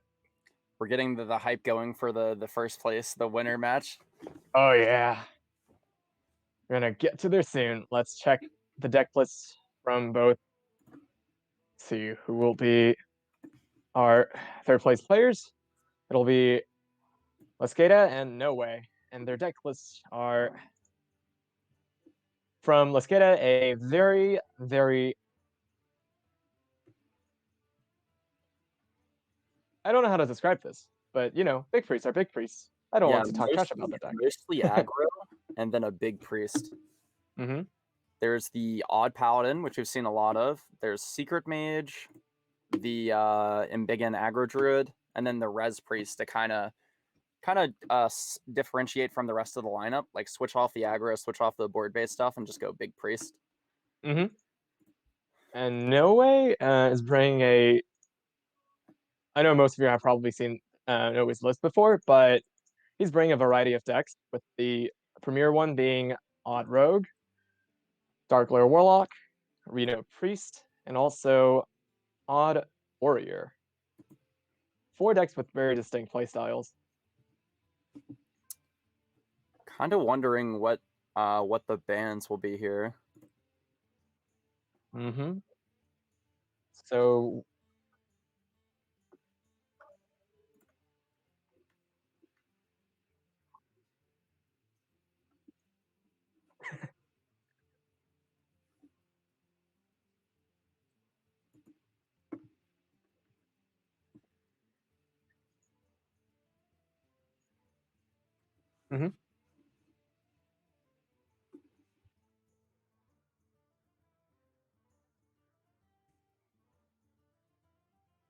Okay. No worries.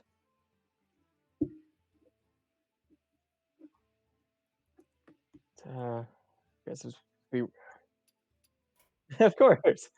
As we were talking about the possible bans from the third place match, we know that Big Priest is really bad into Reno Priest.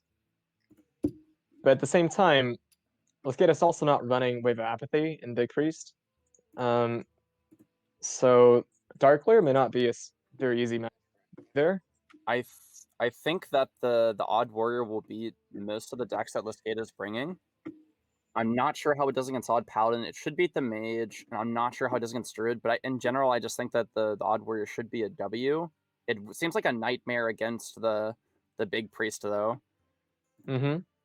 But such is the beauty of this format, you can only win with the deck once. That's what makes banning and everything so just much more. Get out with the deck, yeah. So imagine if I were Lascada, I'll probably just ban the Odd Warrior and try to queue the Big Priest into Odd Rogue. But if that doesn't work and it queues into Reno Priest and I lose, that's okay. They can only play that deck once. You could ban the No Way's Reno Priest and then just bring your Big Priest against their Warrior, their Odd Warrior. Oh, sounds good. Guess we're jumping some game actions.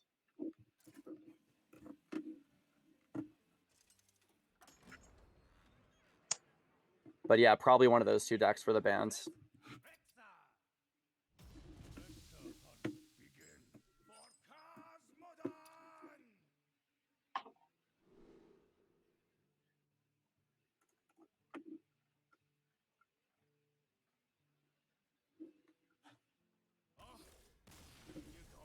Oops.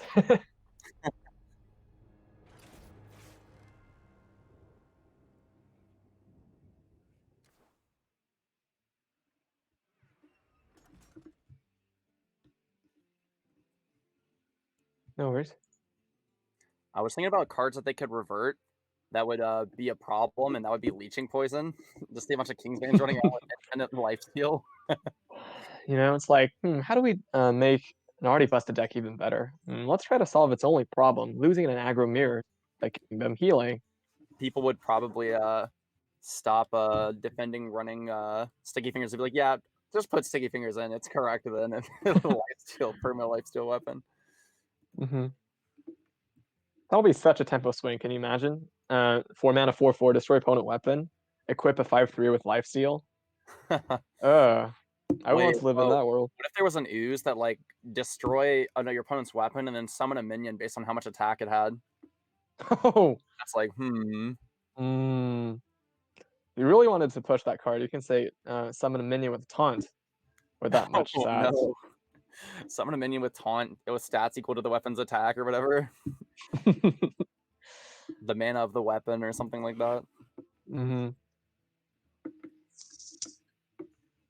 Such a gross card. But yeah, I remember back in the day when Leeching Poison was the way it was, and it used to just lifesteal for forever, and KB was meta. There was this one mage player that ran like the 2 mana 1/3 if your hero power freezes.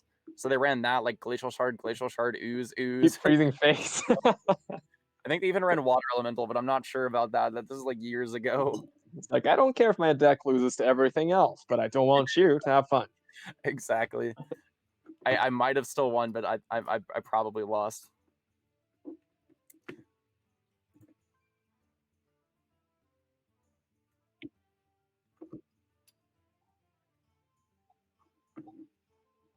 Let's see. But yeah, something else I was talking about recently is that with the classic mode and how it's set to be back in like 2014, you could do it by like expansion or by year.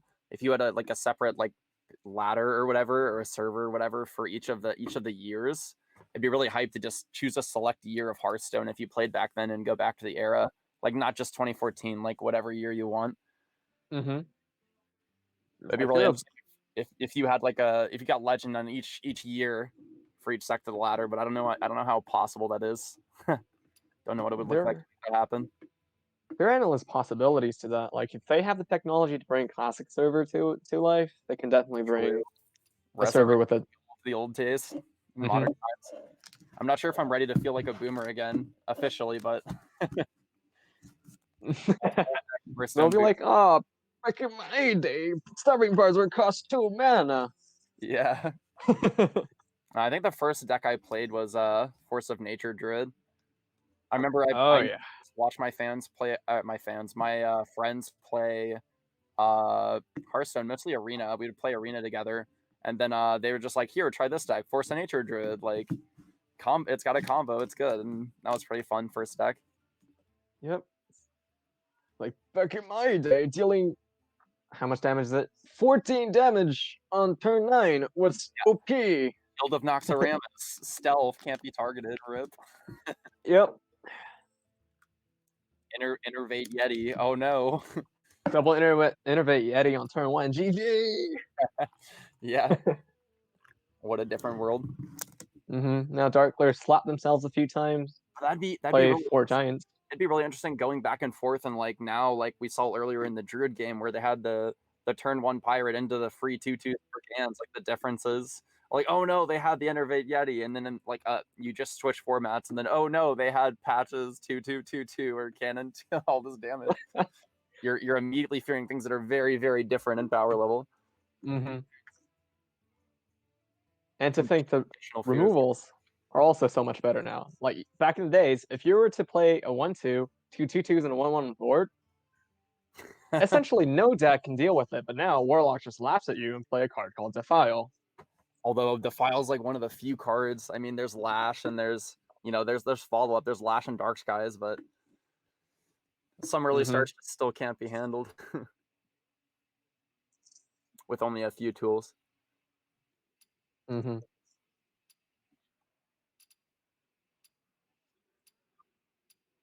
Mm-hmm. Also, hello stream. I'm here, but I'm in the background. We love you, Bob.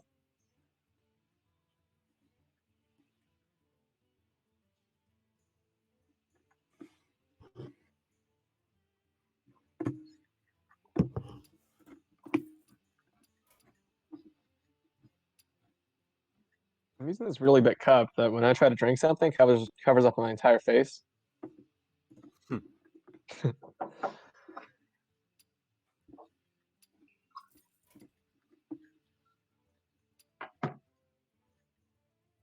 All right. Putting even more suspense on the match. Oh yeah.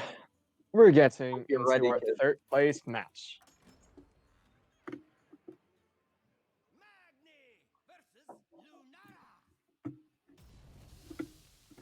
Okay. Wow, the Barov.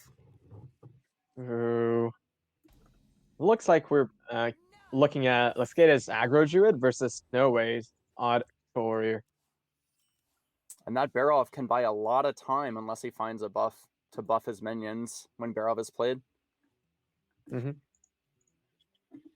Also, that's two board are really handy to have to deal with all of those 2 health early game minions.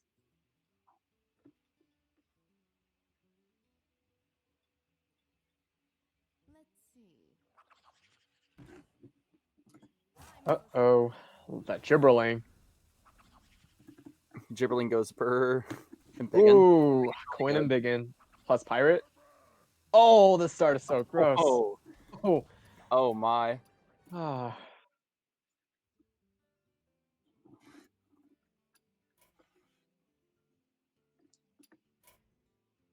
No way does have that Barov plus Wharton board to heart clear the board on turn 4. Should the game last that long? Yeah, so we should probably not sword and board. Yeah, just tank up here, maybe tank up next turn, and then just go Barov sword and board, wait a whole another turn.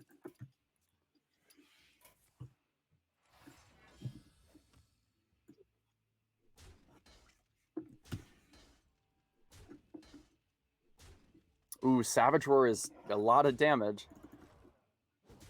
But the warrior can just kind of shrug it off with shield block a little bit and still be alive.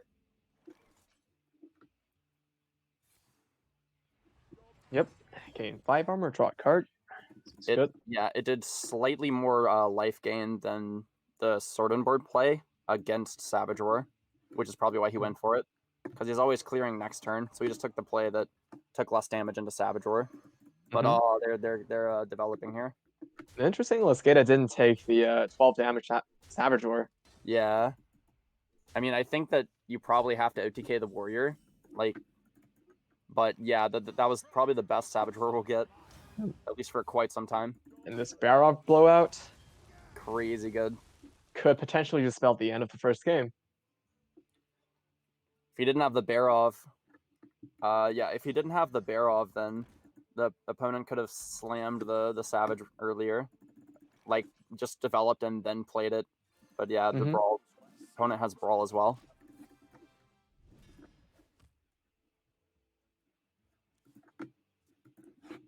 Oh no, 2 battle cry cards in Lascada's hand. Really bad news for him. You played yourself, son. All right, we'll see. Hero power, maybe play one of them. Finley can be really interesting, actually. I don't know what you would take. Probably the Warlock hero power. Like at this point, just playing some pure stats on the board is not going to be good enough, especially if you're only playing one card at a time.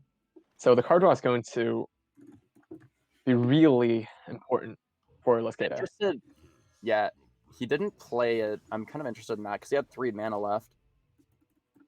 believe. So unfortunately, Lascada still cannot kill his own WebLord. So he's forced to spend 4 mana to play the buff Finley. And misses the Warlock card draw hero power. Oh, that's why. Okay. I understand why last turn happened. I forgot about the embiggen cost on top of everything. Yeah, top of the battle cry. And Lascada knows the text of the deckhand, so he very smartly picked up Dagger. So there would be 4 damage charging into Noe's face. Ooh, taunting up the Acolyte. Cards are dirty. I lied. It'll be love- probably charging into Acolyte. No clean way to kill it, according to the board, but oh, and that works. That works with the Rogue Dagger, activating the deckhand. 5/6 deckhand. Now that's a good deckhand right there.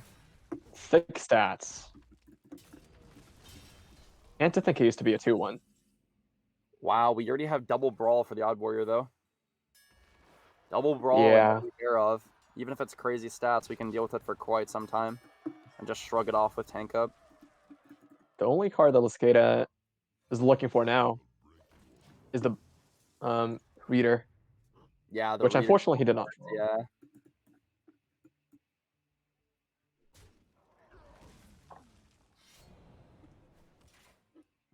It's gotta feel bad when you're not making a dent into the Odd Warrior and they're getting more armor each turn. That doesn't mean the game's over, but it takes a lot to persist and keep on playing the matchup when it's going like this. Mm-hmm. When they had the Giga opener. Or But that they to be answered fair, Barov. Noah's hand does not proactively win unless that dragon's really big. True. So I think that is why Lascada is still staying in the game.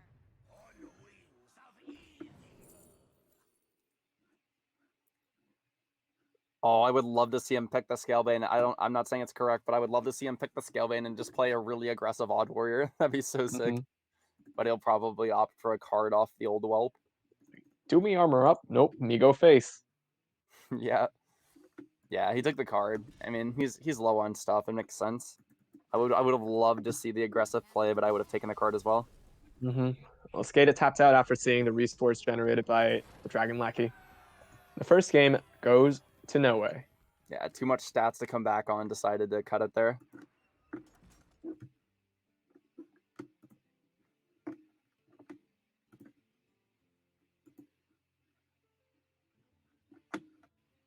Oh yeah, I forgot to tell you about the ban. Lascada's Big Priest has been banned, and Noe's Reno Priest has been banned. Oh, okay. So yeah, I figured it'd be better to ban the Reno Priest and just leave the Odd Warrior up for the Res Priest to deal with. Yeah. Mhm. But yeah, the reverse ban kind of changes that thing. Yeah. I'd say they're pretty much on even footing. Now we're on to the classic The classic. Reno. Did I say Reno? I mean Secret Mage versus Dark Lair. The classic.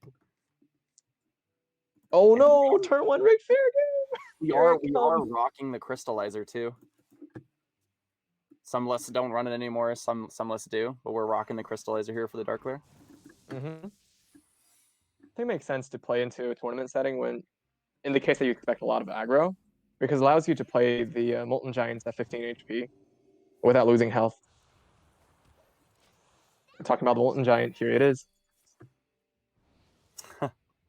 Has a couple turns to try and pick up a Spellstone for healing after they play the Giants. And some good ways to draw. Mm-hmm. I will say Noe's keep is interesting. He decided to keep Backfire. And look at that. That's the And there's Spellstone. the Spellstone, yeah, there's the Spellstone.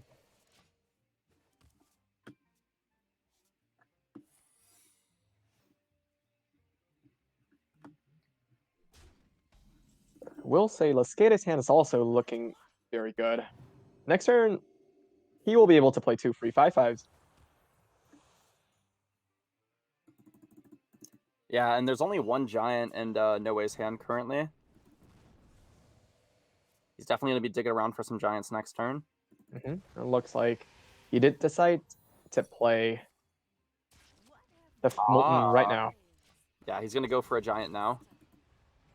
Unfortunately, yeah. So the mage Fireball is not quite lethal. But 5, 7. Yeah, it's interesting. If they go face, Spellstone's a big punish. And they are trying to just go face and close it out. Oh no! Skata opt Oh. to play the board to play around that potential punish from 4 mana deal 7, gain 7. Ooh, No way. Giant up another Molten Giant. 30. Spellstone. Yeah, so they are opting to trade, so it's going to be a while. It's going to be a while before the Dark Lair tries to kill the opponent. 16, they need 14 more from hand, and make that a lot more. 22 more. Mm-hmm.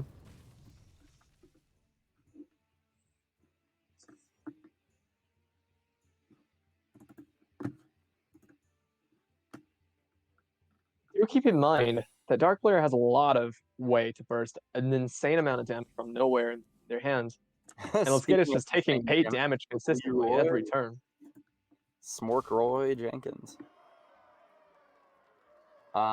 We haven't seen an explosive yet, so gotta be a little wary of the damage from that. Yeah, there's the explosive. He took 4 damage to put more stats in play, but it might change the timer enough that we can kill our opponent next turn, maybe. Interestingly, No Way didn't give the tour guide taunt, but it's really minor. Yeah. It's gonna be hard for the Secret Mage to like play minions and come back. They need to like answer the giant first before they can play minions, so I don't. Yeah, it might not matter for a little bit. So counting the PO, Noma has 10 damage burst from hand and has 11 on board, which is not quite good enough to immediately achieve lethal. Not quite. No Spellstone, no Loatheb.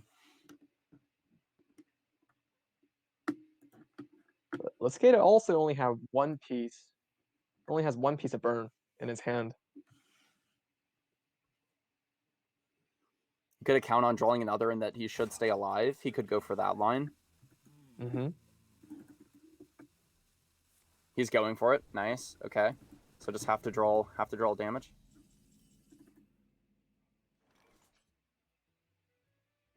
So he can lifesteal to 5.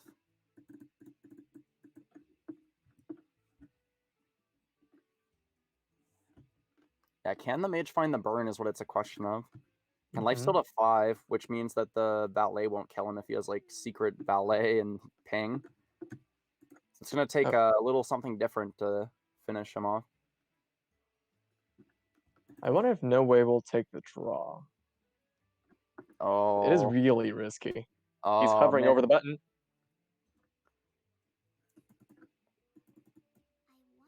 I don't think I would. It looks like I would set up for like next turn lethal if you can. Killing is so risky. No Way opts to not take the tap. Yeah, I would give your opponent more outs.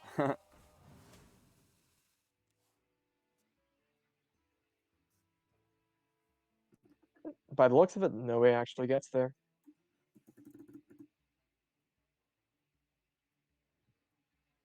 Yeah, it's always an interesting matchup because it's always like really, really close. And it's of course the classic matchup. Oh, he's looking for the ice block, right? One drop back. It is indeed running 1 copy by ice block. Oh my goodness. But alas. Oh, they didn't get it.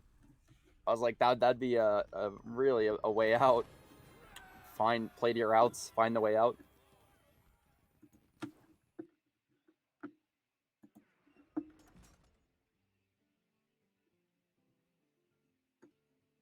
So the Odd Warrior got there, and the Dark Glare got there as well. So No Way up 2-0 currently. So now No Way has to win with his Odd Rogue into 2 board-based aggro decks. which aren't exactly what he's looking for. The Odd Rogue versus the Secret Maid matchup. Another interesting one, in my opinion. Interesting.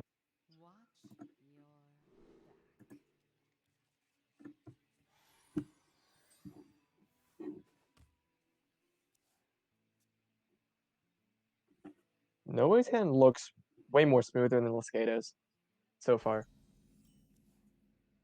Oh. I lied. I lied. Master's Curse.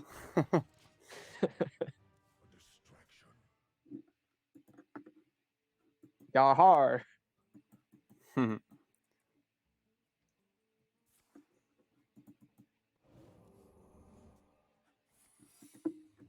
Do you have an opinion on who's favorite here? I I just feel like it's an interesting matchup. I haven't played the matchup enough. I really want to say, if Secret Mage starts with a Kabalaki into a secret, then it's probably Secret Mage favored. Otherwise, I think it's pretty much even.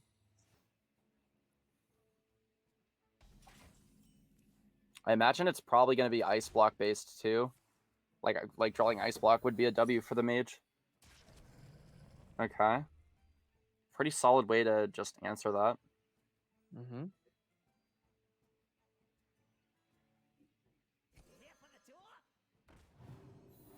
Dagger will be a clean kill.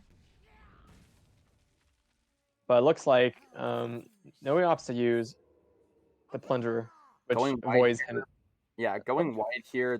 They might have Flak Mage. Did they play the secret already? The Ancient History secret? They did. Oh, But they did. So yeah, I was gonna say that was. However, this pickup is still really insanely good because of the Aki discount, Oh which my god, blows up Noe's board. that's crazy.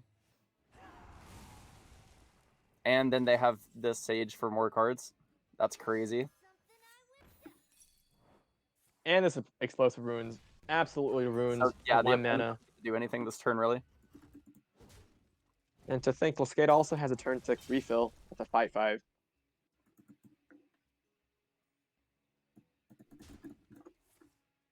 Fireball and then reload.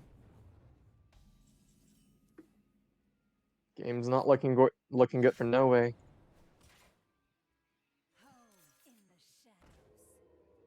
Can they set up like a 2-turn, 3-turn scenario?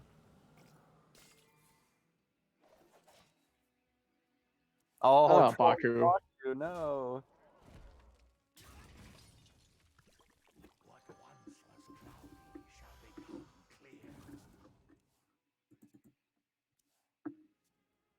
So Cloud Prince on a couple pings will do it. There's valets. Oh, 0 mana. The Crystal Runner is so gross. Yeah. Yeah. We have. Unfortunately, Noe does not have enough time to get there this time around. I think we had like 15 damage. It was like 11 plus 4 from the Nitro boost. So it would have been like 15. Mm-hmm. It's like, should the 5 extra damage not be pushed, then there could have been a game. But unfortunately, no way. That 0 mana 5/5 really hit it Yeah. in.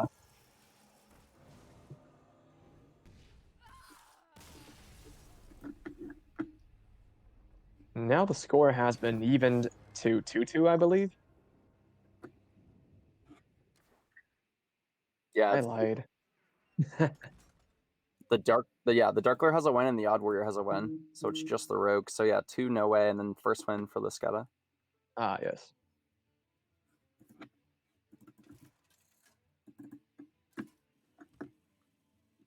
I'm really bad at counting.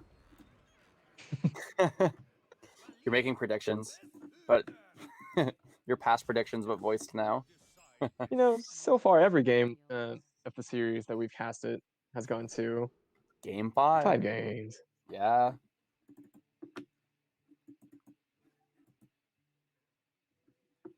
This game appears to be Lascada's odd, Paladin to Noe's odd Rogue. Also a classic matchup. Yeah, I was gonna say historic matchups here.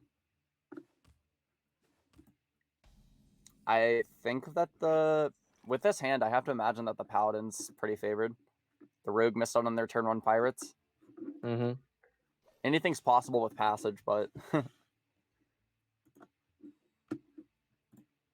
This is one of the few games that are actually quite unfortunate for the Rogue. Even if the Rogue does start with a one mana minion, that button is just so powerful against the dagger. If they can stick a Henge Clan that the Paladin can't deal with, like maybe that they can just clear everything and just leave the Henge Clan up and go face with it, but... And Lascada picks up the tour guide.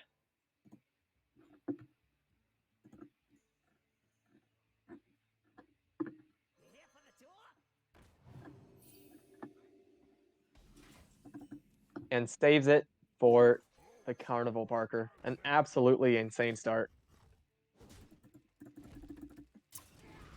Now, if the Carnival Parker play is taken, then the Henge Clan's currently still alive. Unless a Broomstick or something.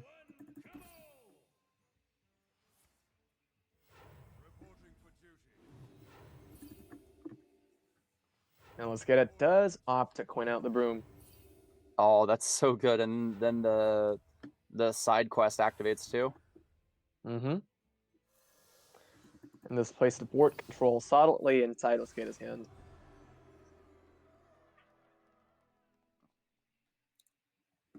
Does he value 2 minions over the Barker? No, he values, yeah, so he trades on the Barker and leaves up the 2 minions. Barker's got its work done. Mm-hmm. Got to keep the beefy recruits there, yeah. Especially going heading face. into... Going face with a weapon, getting a new weapon. Also playing the Horse Rider to potentially also push face. Because I imagine there's no other way for No Way to win from this point than to try to get there.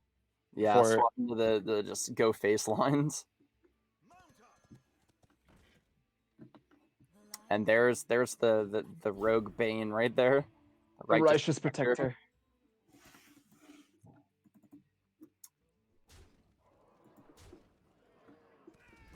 Wow.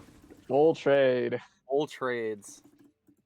Keep the Rogue off the board. Full trades.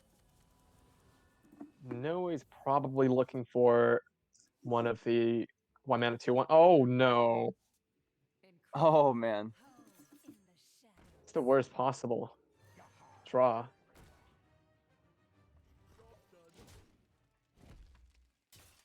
Baku and Patches.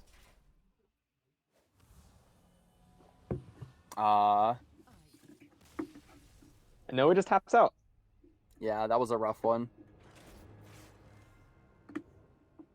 Rough matchup. No pirate on 1 to make it even worse. Just rough. Mm-hmm. And the game actually went to 2-2. Yeah, the prediction.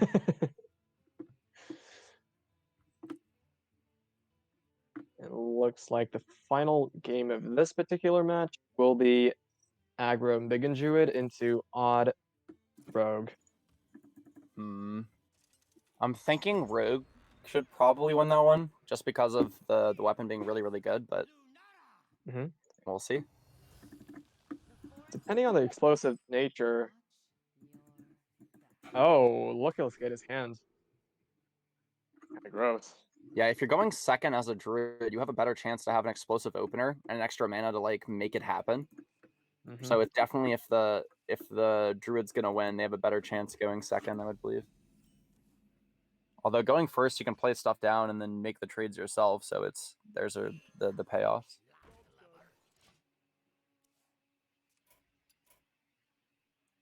No, he does have the Plunderer. Patches, bug, Peppa hands. 1 second. Feels I'm in charge now, man.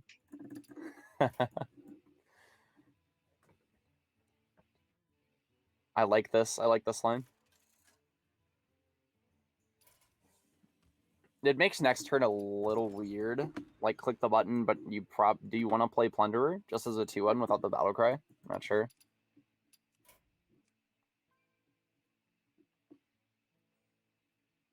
Looks like...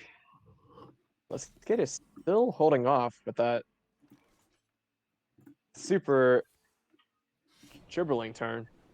So no way will obviously also be holding the Gift Plunderer. Not to trade with the weapon and a minion.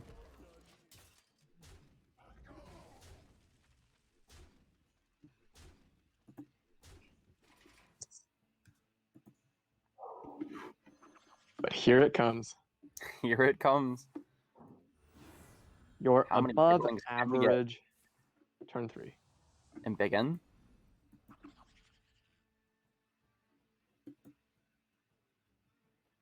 Deckhand.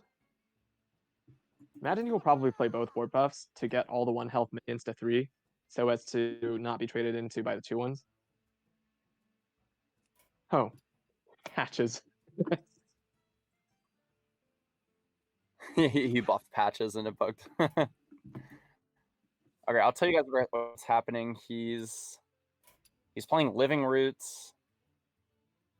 He Living Roots summoned and then made the board bigger with Mark of the Lotus. I think he would have played both board Really buffs. big board.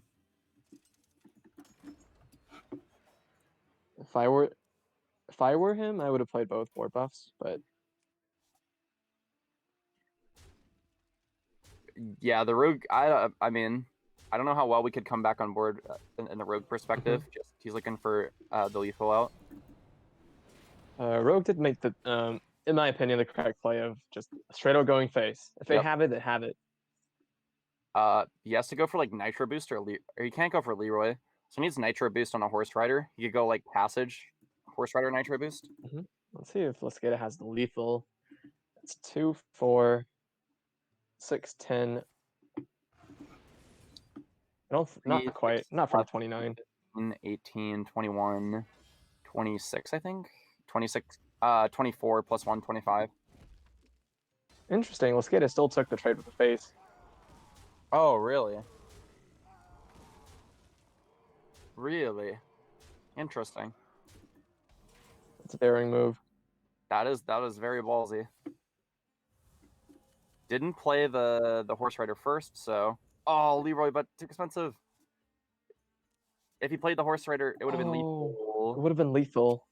But unfortunately, this will be 1 attack sequence short. No, it needs 1 more turn to get there. If they played the Horse Rider, all they had to find was well, I mean, there's a number of things, but rip. So if they played Horse Rider, they needed to find one of anything that deals 2 damage. Yeah. So the final game goes to Lascada.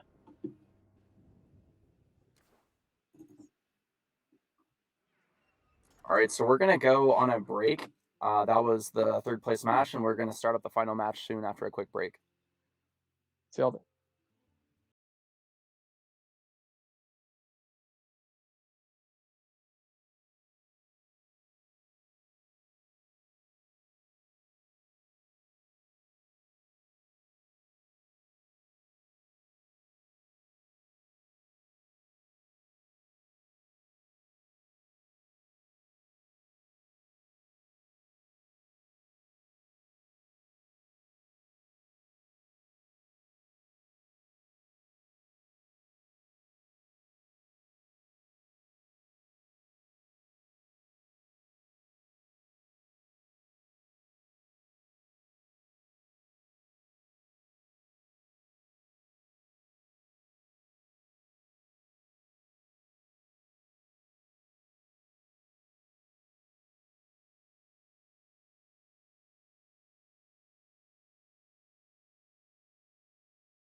Ready?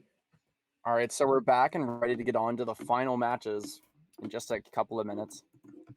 Showdown between Yo Daddy and Sublime Love.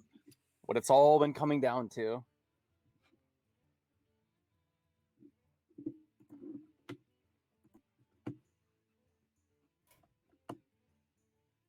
The meantime, let's check out their lineups. Yo Daddy's bringing one of Labore's favorite decks, Aggro Rogue, or I think Scimitar Rogue is what it's called. Yeah, most just call it, yeah, Aggro Scimitar, yeah. Mm-hmm. I'm happy. Also, the good old Dark Lair Warlock from Yo Daddy, good old Odd Paladin, and a very calm Odd Warrior. Wait, no, I lied. It's Dead Man's Hand. Get this cultist out of here. Dead Man's Hand.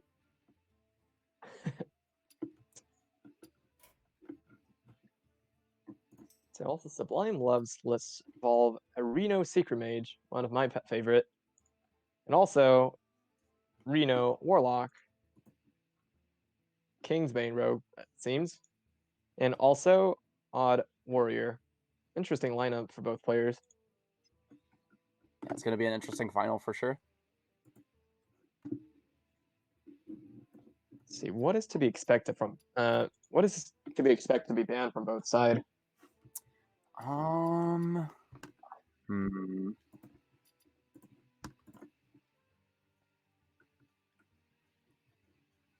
don't know. I'm trying to think about it. I mean, the Odd Warrior can beat the Secret Mage. I don't think you want to face Reno Lock as Odd Warrior. Odd Warrior, let's see, versus the Kingsbane. Keep in mind, Yo Daddy's not playing Odd Warrior, but Dead Man's Hand. Yeah, I'm looking at Sublime. Yeah, but that's crazy how they're, yeah, different Art Warrior archetypes.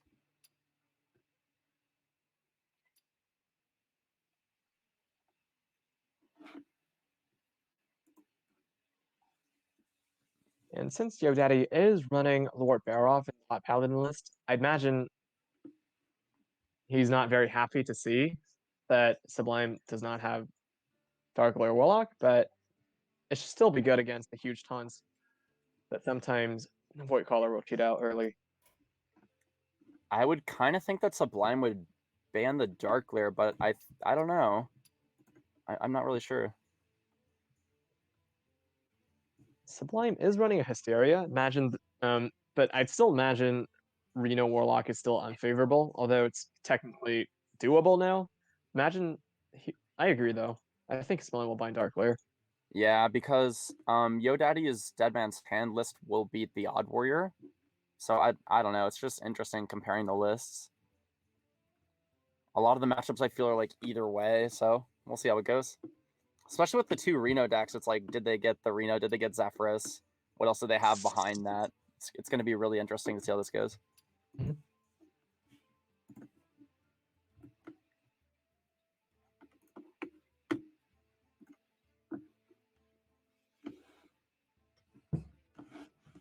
So, interesting thought. Yo Daddy's running one copy of Eternium Rover in Dead Man's Hand Warrior. Do you think it's ever worth to instead run Armor Vendor? Ooh, Armor Vendor instead. Because Dead Man's Hand Warrior, especially within his auth rate, you don't really win by smorking. I mean, you win by eventually having a lot of N'Zoths and beating aggro with that, or just a lot of armor and a bulwark, or N'Zoths to just kind of pressure your opponent. But like giving your opponent armor isn't bad for them, but I don't know, that's interesting. So I suppose Eternium Rover is better into Risky Skipper. Yeah, it's better if you get the triple tick, yeah.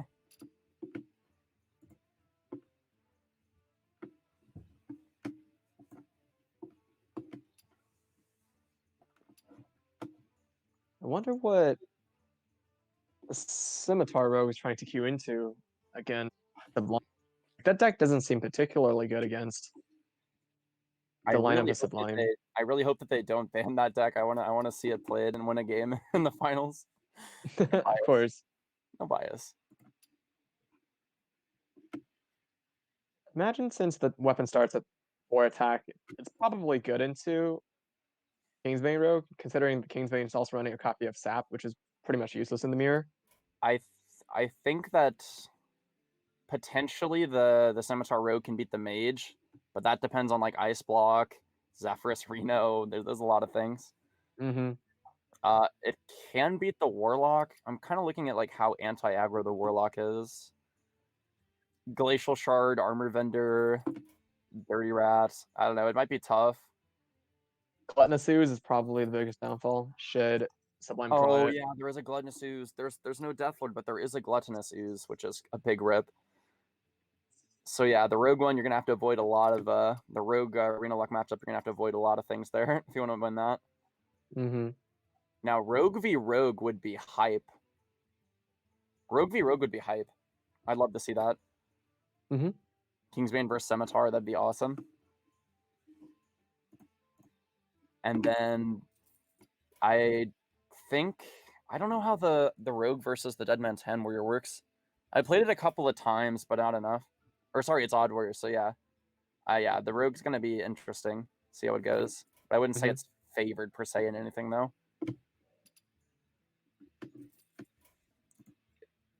Just closer even, basically. Mm-hmm. The Odd Warrior is running a Cobalt Sticky Finger, but that's less game ending for Scimitar Rogue than Yeah. Kingsbane.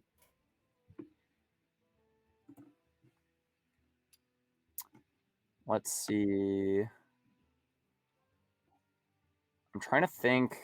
Kingsbane. How does that do?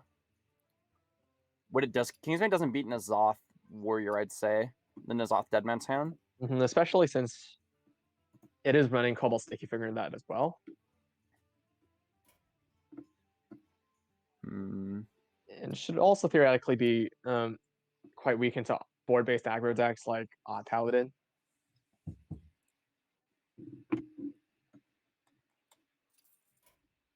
So I imagine Sublime is really trying to counter-cue Dark Lair Warlock with the super aggressive Kingsbane list. Oh yeah, that would definitely work. It's like the list's best matchup is Dark Lair, one of the best matchups for the deck, but All right, here comes the finals. finals hype. Let's go.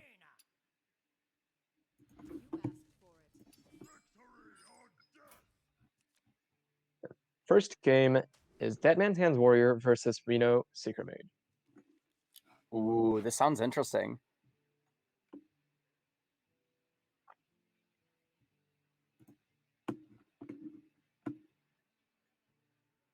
Reno Secret Mage has a lot of resources. Deadman's Hands Warrior has a billion ways to gain armor. So this game can certainly take a lot of turns. Yeah, I'm looking at the top end of the Mage. The top card is 6 mana. There's Reno. There's both Renos and there's Sage. So there's no like Giga like value card in the deck. There's no like really expensive card like how the Warrior has N'Zoth. So we're gonna have to see them do a lot of like a lot of smaller cards end up working out, or like a Zephyrus Tyrion maybe. Could definitely be a thing.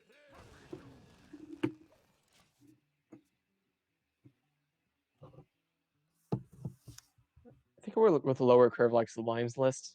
They are trying to still do their normal tempo plays, just like a normal Secret Mage would, and then try to finish out the game with potentially Bran Lotheb or Bran Cloud Prince to lock them out of the game or deal a lot of damage.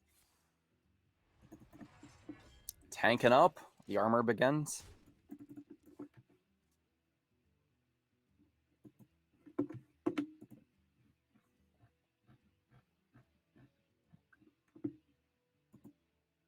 Imagine Sublime will probably go for the 2-mana draw a secret for free.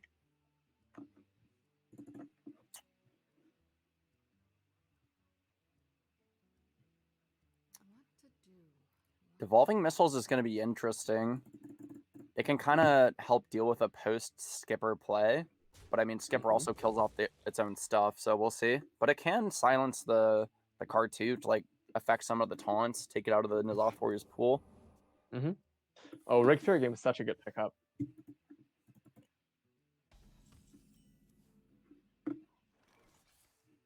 And then opted to save the Lackey for later, which I like. And to potentially, even if they could play the counterspell next turn, but maybe with more minions to go along with it. So see how it works out. Ooh, Keyboard and Ivory. I love that card. Yeah, I haven't played it yet myself, but I'm really excited to see it and what it does. Definitely the value generation really helps in this matchup. Mhm.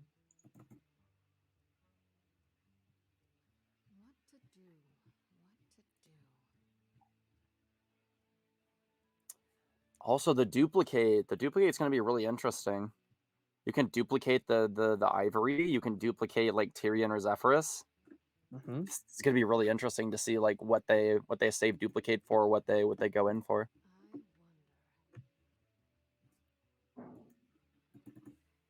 Slime's hand has an interesting picture.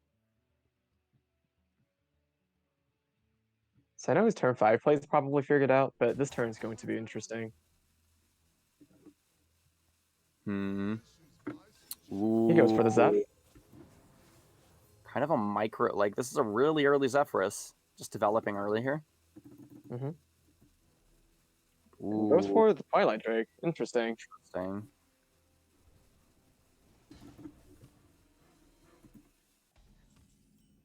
Maybe the thought behind that is if you're playing out Zephyrus later, the game's like already lost. If you're going for a Tyrion, they already have Nazas and their deck all figured out, so maybe he's trying to take like an earlier Zephyrus, just do stuff now. Yo Daddy goes for the draw and also a card, and also card mill for Sublime. I was gonna say it like even if you mill Deadman's Hand, the mage has no like anti-fatigue. It looks weird, but I might have tried just like taking the mill, but then again, like he hasn't seen the Zoth or anything, right? The Milling Lotheb side. is really good news for Yo Daddy. Yeah, I like how they're both milling, but yeah, the Cold Light, of course.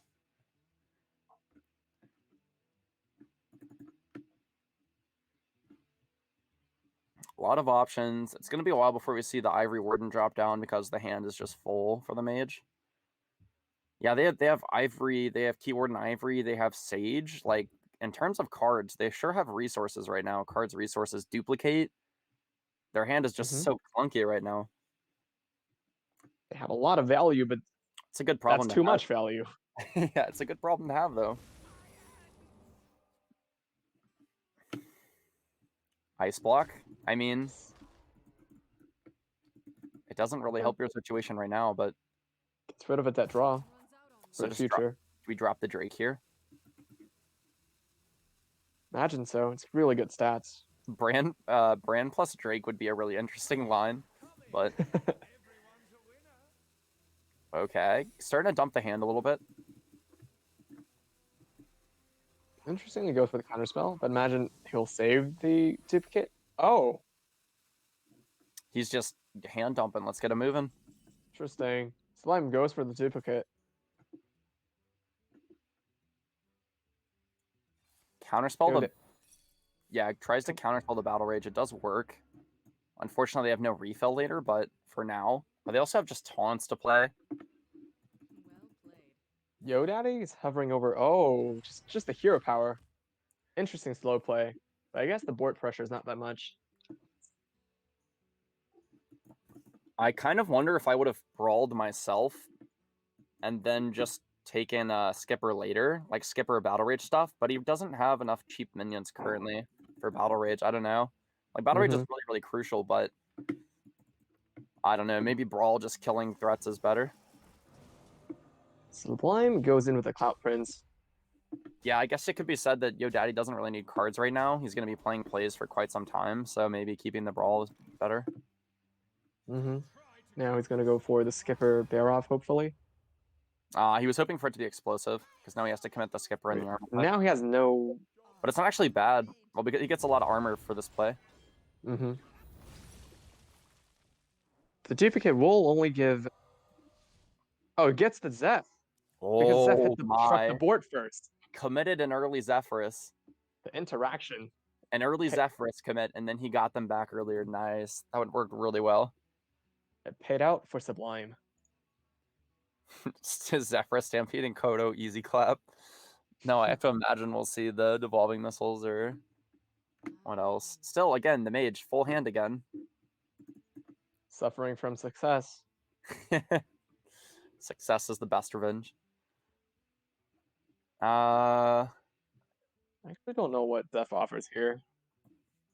Yeah, Stampeding Godo, Chaos Nova, Shadow Flame maybe. I don't know. I wonder if Zeph ever offers Shadow Madness here. So if I were Sublime, I'll probably. maybe. Oh, Sublime goes for the Ivory. Yeah, I think we're dumping. He gets offered 3 questionable cards. Those are all pretty decent. Spell bursting it, so we're gonna be milling again, right?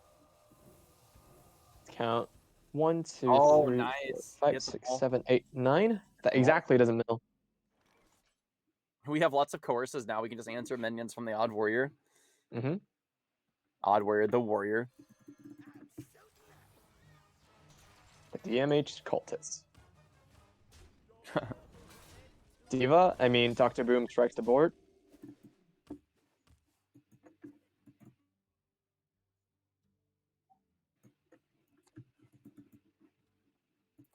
So losing out on the battle rage, the Dr. Boom value hero powers will kind of make it feel more okay. We'll have more value generation. We'll have plays to make for quite some time. The mage is playing this really slow and really grindy, which it's going to be interesting to see how that pays off. So much value going on. Keep in mind, there are 2 Zephyrs in that hand. Yeah, so, exactly. And here's our favorite 5-mana 4/4. Ooh. I'm actually kind of thinking about whether or not I would take the Burglebot just to get a card, but the Bulldozer is a big boy, so. And in conjunction with 3/4, it'll hopefully kill the 4/7 after trade.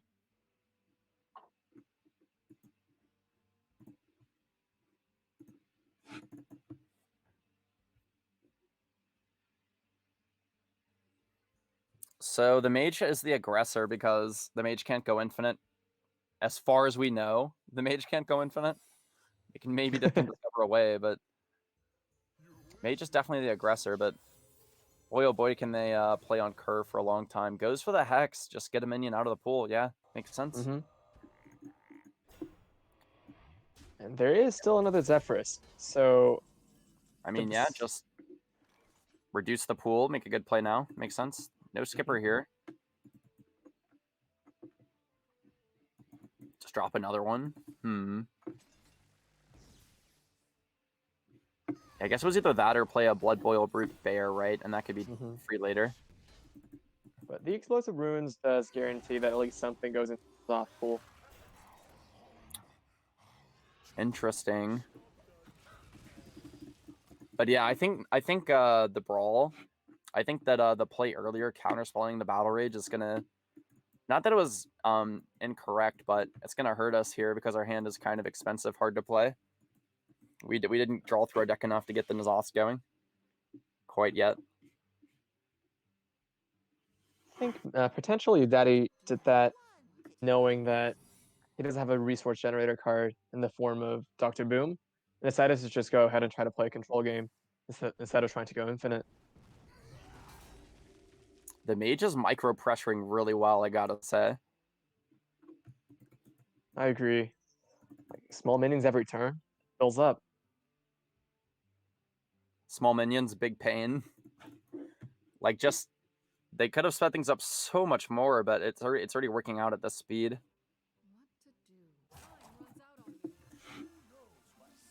He goes for the Brand Zeph for double Tyrion, right? Tyrion. Pyroblasts. I was gonna say double Pyroblast would be a really interesting way to close out the game, but Sublime took a Doomhammer. Yeah. That's a pick. That goes face. Yeah. There's a Brawl. Can't Deadman's Hand yet because no N'Zoth. No N'Zoth. Best outcome for Yo-Daddy? Play that and then just bear drop the Echo. Yeah. So we're staring down a Tyrion, but at least we can potentially kill it next turn with Blood Boil plus hero power. Or no, just straight up Blood or Bulldozer. Blooddozer. Blooddozer. And the Sticky Finger might actually come in handy. There are 2 weapons to be stolen. He could choose to coerce it, just so that the warrior doesn't get a card draw, but might be too slow. We'll see. But since the one does have 2 of them, I'd imagine he'd probably just go for it. But what else? What else would we do here? Flak Mage plus Coerce. I don't know.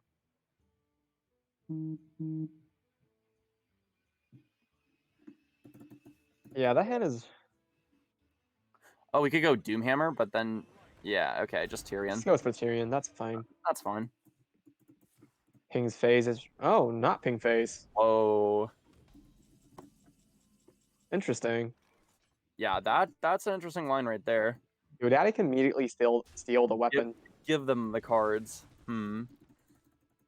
Minefield hero power into Sticky Finger. Oh, Oh, that was a good turn. give me your ATS. Your Ashbringer, I mean. Give me the Ashbringer. My Ashbringer now. Yeah, my shiny golden Ashbringer.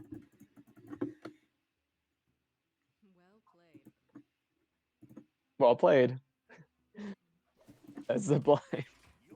You're good.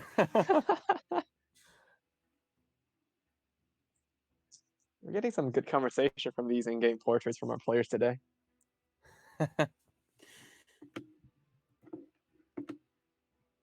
Bulldozer's a pretty fine turn next turn. Bulldozer, Mhm. and then maybe he gets a gain 7 armor hero power off the boom. We're not, the Warriors not having the worst time in the world waiting for the N'Zoth now that we had that turnaround play. And since the mage is not doing a whole lot every turn, the warrior doesn't necessarily also have to do anything. What, maybe commit the Reno? The Relicologist? That or finally go for Flak Mage Coerce? Like, I don't know. He could ping Coerce, but that's so slow. Also, the mage only has 6 cards left in deck, and they still have a Sage in hand, which will probably never get played at this point. Looks so they like gotta hurry it up because the N'Zoth's gonna come out soon. Well, potentially. Okay, yeah, so Smork mode. Smork time. that's 16 damage over 4 turns. Imagine if they didn't play. I mean, obviously he would have stolen the weapon. Your daddy would have stolen the weapon, but if you didn't play the other Zephyros and you went for Inner Demon with Doomhammer, you know, that would have been really, really awesome. 10 damage burst. Yeah. But twice. Not 10 damage. 20 on the Doomhammer. 20 damage burst in 1 turn. Oh, I mean, yeah. Take a card here. But I feel like maybe you could have waited and got another skipper. I think But he's there's just still playing it out now. I just play tempo. But I would have waited on the Battle Rage. Trying to keep the mage on the back foot while we stall for N'Zoth. I mean, I guess waiting is fine because there's Cold Light Oracle and you can just play out all the cards you can. But yeah. I might have just played Bulldozer there. Play the Bulldozer and then maybe wait for a better Battle Rage. And then instead of having a Bulldozer in hand, we could have gone Hero Power and then play out cards this turn. And if we hit a skipper, get hella rewarded on the Battle Rage. Yeah, Relicologist comes out. Best value it's going to get. The full 10. Board. Freeze Face, which prevents that 5/3 from swinging. So I'd imagine Bulldozer probably comes out this turn. Oh, but you want the armor, right? I feel like you have to take the armor, though. Oh, that draw saves it. That draw saves the armor gain. Nice.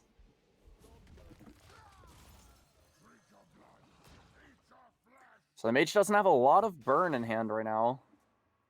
Kazakus, though. Probably going for a 10 pot at this point. Yeah. Resurrect and deal damage, maybe. Or maybe Resurrect and summon an 8/8. That'll be the best combination, imagine. True. Either summoning or just doing straight up damage, because the mage has had a lot of small minions die. Yeah, that's why summoning an 8/8 would have value. A lot of small minions have died. Goes for the burn and goes for Resurrection. Nice, yeah. That's a good potion. Coerce, yep. And now you Daddy's kind of is technically out of threats, unless he draws N'Zoth. You ping or play the valet. I guess there's no reason to save it. There's no threats to be removed. Sister Blind just goes for it. So the mage is pushing 4, 7, 9 damage. Oh man. Seems You going to be like rather close. yeah. Goes for the draw. Trying to win with. Isn't that the second copy of the Colt Light? So it can no longer go infinite. Yes. Yeah. You're correct. He just wants to go for an Azoth. So I wonder if one Azoth will be good enough for Yo Daddy. Skipper's still a thing. Yeah, it's gonna be tough. I would maybe commit the Armorsmith here. I mean, like, he can draw Skipper, right, and then Skipper Armorsmith. But if the mage does like relatively nothing, that's the only line I could see saving the Armorsmith working out. Yep. And Yo Daddy goes for the tempo. Kind of sad how we still have this bulldozer in hand, but I guess we can make a new friend off the delivery drone. Mm-hmm. There's a fireball. They have a lot of damage. They have 8 from the Kazakus potion, and then the 6 from the fireball, plus the weapon. Mage has a lot of damage here. Unfortunately, if they leave up the Armorsmith, that could get a lot of life gain. Mm-hmm. But do keep in mind that Sublime can just punch Armorsmith twice to kill it. True. Puts the mage at 16. Yep. Looking like what they're going for. And goes for Arcane. Oh, that makes sense too, since there's also Secret. Okay. The only problem with that is that it gave him more cards. If he gets an Azoth, he can just straight up an Azoth maybe, and not even discover.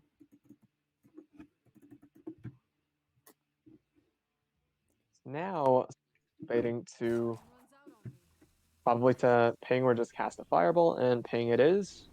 So and Azoth is finally drawn. Something interesting, but Yo Daddy did not bring Kargath Prime in his list, and that's a scenario where, like, right now the armor, making a trade, having a little bit of armor left down from the mage's burn could have mattered. Interesting point. So he could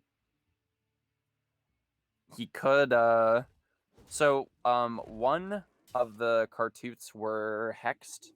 I think another one was like devolving missiles, right? I don't know if he has anything in the pool. I can't remember. I think one thing got blown up by explosive ruins, so there's at least 2 of them. Yeah, so there's at least 2, but that's not a very good Nazoth. I don't think that's about it. But shuffle, Yo Daddy knows the shuffle will be too slow. That's why he's debating it. Yep. So he's gonna go Ankar hero power. No, he shuffles the Ankar. Yeah, I think he's saving mana for whatever he discovers because he doesn't want to face tank the guy. That way, if he gets slow stuff, he just needs to pick something that kills it. Juggernaut. That's technically a proactive win condition. Dude, now. I would have shuffled that in. That's a Pyroblast. That's a Pyroblast. Pyroblast on a stick. Oh. Ooh. Here it comes. Wow. So now if they take a slow line, there's no Cold Lights to punish them for taking a slow line if you're the mage now, because all the Cold Lights have been played. If you took a slow line, that random deal 10 to the mage could have been the difference. Mm-hmm. But yeah, they're staring down 11 here. I mean, almost dead in fatigue. But Sublime knows that there's no more burst in that deck. Like, literally no more burst.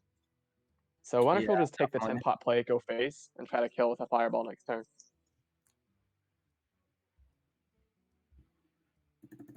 Does negate the Nazoth, yeah. He's going for it. He's eyeing it. He's probably like saying, okay, this has been played and that's been played, and like physically no way to kill me. And he goes for it. So there's Kargath and then there's Bulwark. Those are cards that are traditionally run that were not brought in Yo Daddy's list. Like the Bulwark here could have been crazy good as well. It's gonna be really close. And oh my gosh, the minions that he pulled Kazakus and he pulled Zephyrus. Now the Reno mage can just play Zola on either of those and get a win too. Mm-hmm. And Yo Daddy knows that he hasn't seen the fireball, so he can't afford to ever take face damage. Oh my goodness. So he's kind of in a lockdown. Yeah. That's a rip. So I think he might have to brawl this. And then hero power to hope that none of the Reno cards stay alive. Oh yeah, hero power afterwards so you can just kill them. But Yo Daddy goes for He would have had to track really well, knowing that the Zola is still sticking, and the Brawl is such a weird line, right? Because you're going to have another N'Zoth next turn. It just doesn't feel correct naturally. Mistress. Forgot about the Mistress. That's a card, right? So he should kill the Zephyrus. Does Zeph even do it? If we No, do he the 3-mana, I get he Zephyrus. needs to kill the Zephyrus to play around Zola a little better. Wait, does Zola get there? It's gonna cost 5 mana. I don't think that's Hero enough, power, right? yeah, Hero Power Zola Zephyrus Abyss for 479. No, wait. Hero Power is no, yeah, it'll get there. He's at 8. He face tanked. Like Fireball Zola. Fireball Zephyrus, Ping. Wait, no, not 1 Ping. mana Lightning Fireball Bolt. Zola. Yeah. So he needed And to Zola shoot, 7. he needed to make the other trade, hitting the Kazakus. So no, actually, hitting the Zephyrus. yeah, hitting Zephyr. So Fireball Zola into Sinister Strike deals 9. And that's GG.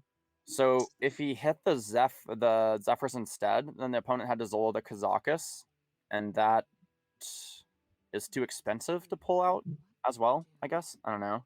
I wonder if Sublime sees this, because Sinister Strike is something that you rarely pick from Zephyrs. Oh yeah, I was thinking Lightning Bolt, but same thing. Oh, probably I mean, offer you yeah, Sinister Lightning over Bolt. it because of the Oh, Sublime doesn't see it. Uh-oh. Uh-oh. They've been focusing all day. And Yo Daddy will be able to heal a crap ton. Oh my gosh.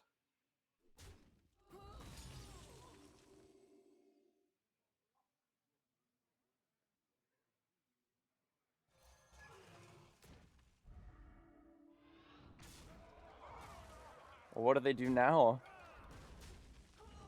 Yeah, that Wait. Flame Ward just ends the game. It heals Yo Daddy for 6. Oh man. And now since there's the man's hand, Yo Daddy will never fatigue again. I think the game's over. Wow. Yo Daddy takes the game. Oh wow. Yeah, I mean when you've been playing for a while a day, it's easy to miss lines like that. We have the advantage of like time and maybe less stress and stuff. A lot of less stress. Yep. I mean, it is not a common line for anyone to take. Yeah, that was definitely a very specific line, yeah.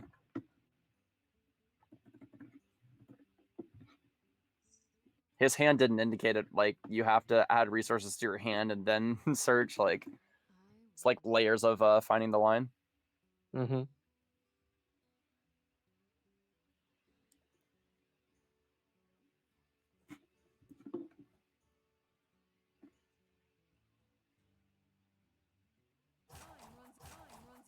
Fireball's the face. Plays Zephyrus. 4 mana, deal 12.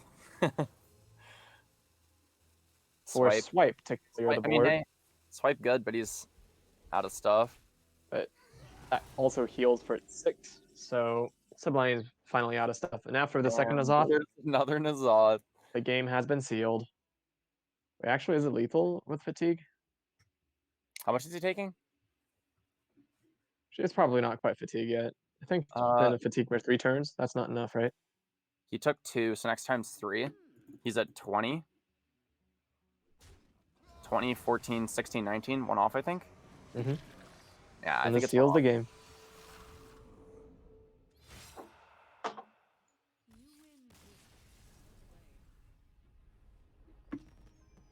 The wall of cartoons. Yo Daddy takes the first win. That was certainly a game. Yeah, that was a game. That went all the like. That's what I want to see out of these final games. Goes all the way there. All the way to fatigue and a control resource battle. Mm-hmm. And it was Reno Secret Mage and a Dead Man's Hand Warrior of all things. I know, right? 2 pretty really interesting decks. Wonder, let's see what Yo Daddy might queue next. I imagine he'll just queue the Dark Glare Warlock and get it out of the way. I actually don't quite know which one is banned. Yeah, I don't think it says. I don't see it either. Oh yeah, Odd Paladin has been banned on the Yodaddy's part, and then Sublime's Reno Warlock has been banned. Oh, okay, cool. So Odd Daddy has Dark Glare and the Rogue. Mm-hmm. Yeah. Interesting.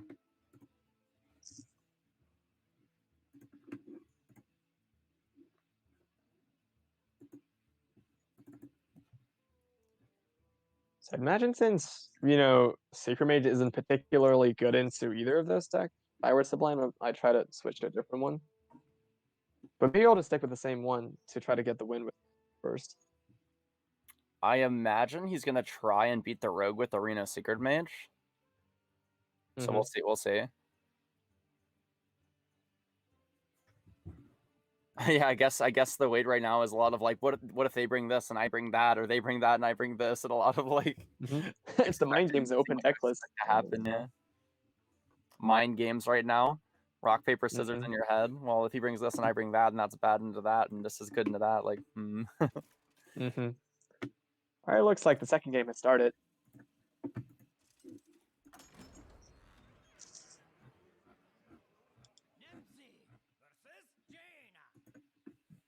And we do have Reno Secret Mage versus Dark Glare Warlock. Ooh.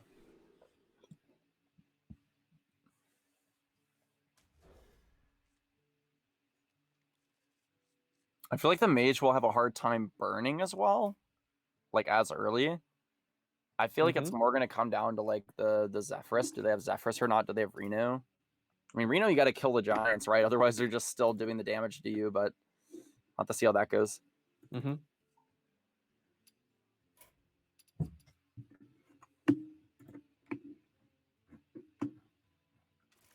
Devolving missiles could come in handy early on to transform those raised Deadpool minions. Yeah. If he decides to go for an early Dark Glare, it does shut it down. So, but I imagine he'd probably play a Backfire first. Sublime does have a very fast hand, but so does Yodaddy. No 1-drop, so no tour guide, no librarian. He would have definitely wanted to see that. Get the discounts in play already. Get the cards drawn already. Goes for the coin Dark Glare, knowing that Secret Mage has 0 ways to deal with. Okay. Interesting. I guess this way, if he draws like a librarian or something, he can get a lot of stuff in play. Because right now, I'm not seeing a lot of discount. I'm not seeing a lot of advantage to discounting in his hand. So I assume he's accounting to draw into something. He's planning on it. Imagine Sublime just goes for the 2-mana 2/3. I don't see a better line.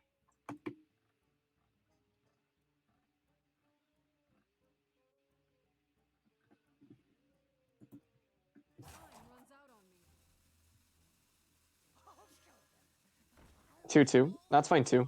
Okay, wants to get a secret into play now. His hand is tapped into. Unfortunately, didn't tap into a 1-drop. Yeah. So this Dark Glare is going to flop. That's okay. The raise that will bring it back.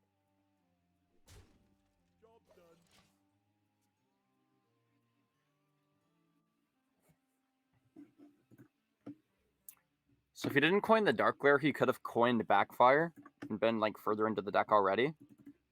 But then again, like that's this result, right? If he would have gotten a librarian or something, it would have made it pretty worth. So. And the 2/3 is. There's still a raise dead. Like he can still just raise dead the Dark Glare. There's a lot he can do. Like not even this Dark Glare, but in the future. And just the 2/3 stat line, it's really messing with Sublime's curve. Yeah. If he pings it, he really can't do much else right now. So, yeah, he's trying to do his own game plan. Decides to leave the Dark Glare alive.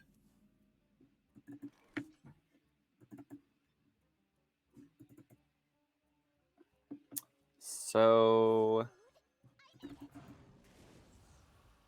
Yodaddy goes for the discount on the Flesh Giants. Yep. No Backfire quite yet. He can shoot the 2. No, because that's the first minion to die. If you shoot your own 2 and it doesn't activate. No, it does. It does. It does. Okay. So now he will be able to Now play that both those of his giants for race free type works. Oh my gosh. on turn 3. Yup, it's working out. Oh, It's working out all right. that Penflinger draw really saved GoDaddy's hand. Now this just turned into some really gross stuff. Not seeing the mage that the mage has any way to answer it right now. I'd probably lifesteal on my own face with the not play the flinger. Just lifesteal on your own face or their face too. Yeah, their face works too. Cool. Yep. Even better.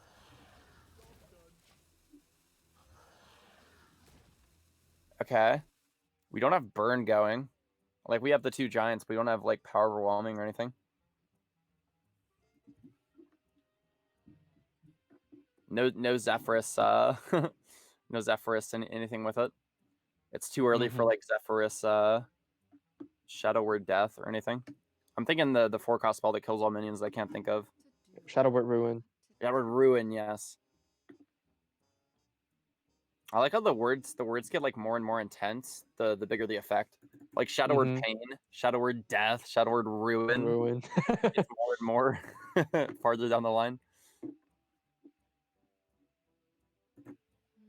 The scariest one of them all is called Shadow Essence. Has a shadow in it. Or destruction or despair or something like that. Future cards. Rename Shadow Essence to Shadow Word Essence. Shadow Big Word baddie of them all. If only this explosive runes could actively target a minion right now.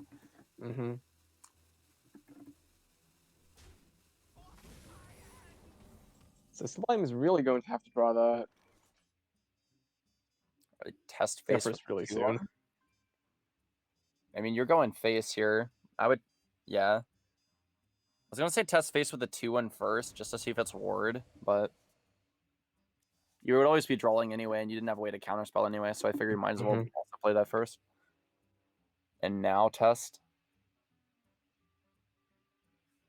I wonder if GoDaddy go for the heal or save the power overwhelming for. Looks like he's gonna save power overwhelming for lethal. And then go face. Okay. Interesting. Ward. Oops.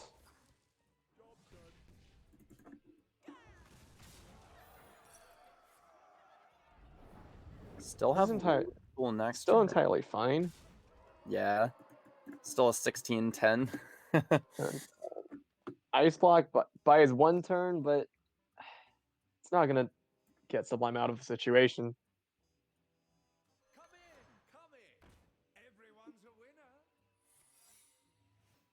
Ooh. So now they just pop and then play Spellstone. And play another giant, mind us. It's like it's got to be blocked for them to even play, and then you can just play the giant and then lifesteal. Ooh, opting to play that instead. He's trying to find maybe Soulfire if he runs it. I'm gonna check his list. Trying to get the life total a little lower, so it could be. Spirit Bomb. That's the card. Trying to get the life total a little closer. But well, giant is also fine. Problem now is they can't just like Spellstone, right? Because then, well, they still have Leroy. I would probably still Spellstone here, or go giant. No, just go giant broomstick. Yeah, giant broomstick better. Giant broomstick even better. Never die at 10. All 4 giants out by turn 5. It's too early for the mage to do 11, so yeah, I guess you don't need Spellstone. So now even Zephyrus doesn't save Sublime. Yeah. Oh, that doesn't really matter. Then Reno just rubbing it in. Hey, heal to 30, but still die. That's a sad mustache man right there. Fireball yourself, lol. Go out on your own terms.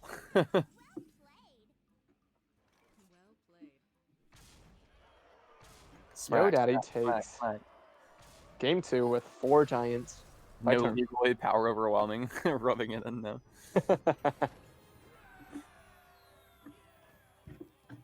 That's what you would have done, Leroy power overwhelming. Leroy PO. I Just probably would have showing gone for showing them my hand easy. potentially more conservative line last turn and just went for the healing and then kill with Leroy PO next turn. Two Giants work too. Yeah, that's what I thought about. That's what I thought about doing. I don't know how he would have done 12 realistically at that mana, so I think you didn't necessarily need to play it safe, but yeah, I would have played it safe as well.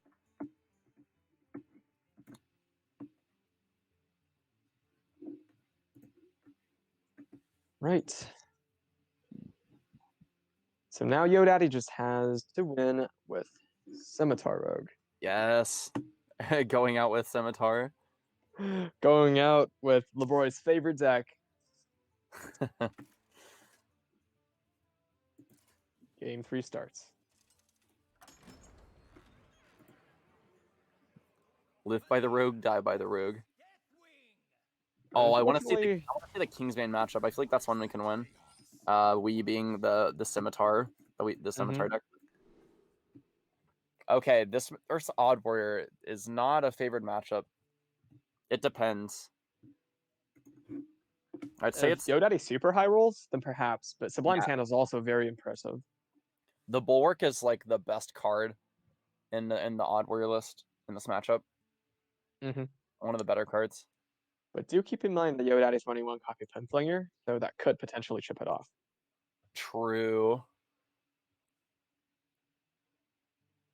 But yeah, it's definitely winnable as the Rogue, just not that easy.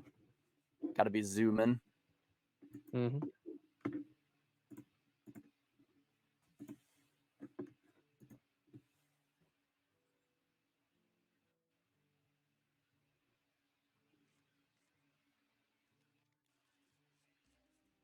Yodaddy's got Foxy Fraud into his Scimitar. I think he kept the Foxy. I think. Yep. Yeah. Happy New Year. It was Lunar New Year's today. Happy New Year to everyone.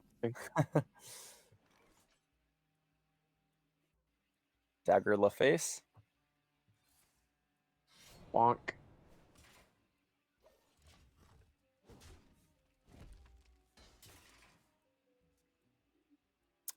Usually Foxy's better into matchups like this, like Odd Warrior into like Druid on ladder. I usually don't keep Foxy unless you have like a turn 1 pirate already or raiding party already. But like in a matchup like this, you just kind of need the extra early pressure, which is probably why he went for it. Mm-hmm. Going first, it does really help activate things. So if you were to hit, for example, already the Scimitar, he can put the Scimitar and play a turn earlier. But really what you want to hit is the raiding party. Mm-hmm. All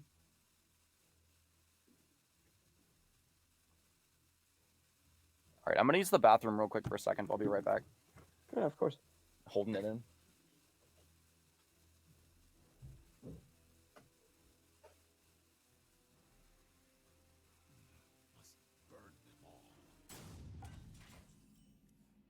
This turn is probably to be expected.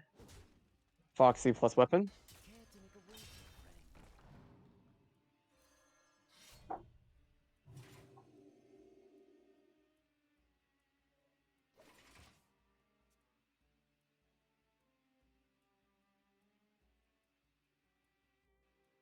And Sublime has a few options here, either to, honestly, weapon plus hero power, kill the 3/2 is okay. Just blocking is probably also okay. But weapon does immediately remove the 3/2, so imagine that's probably the better play.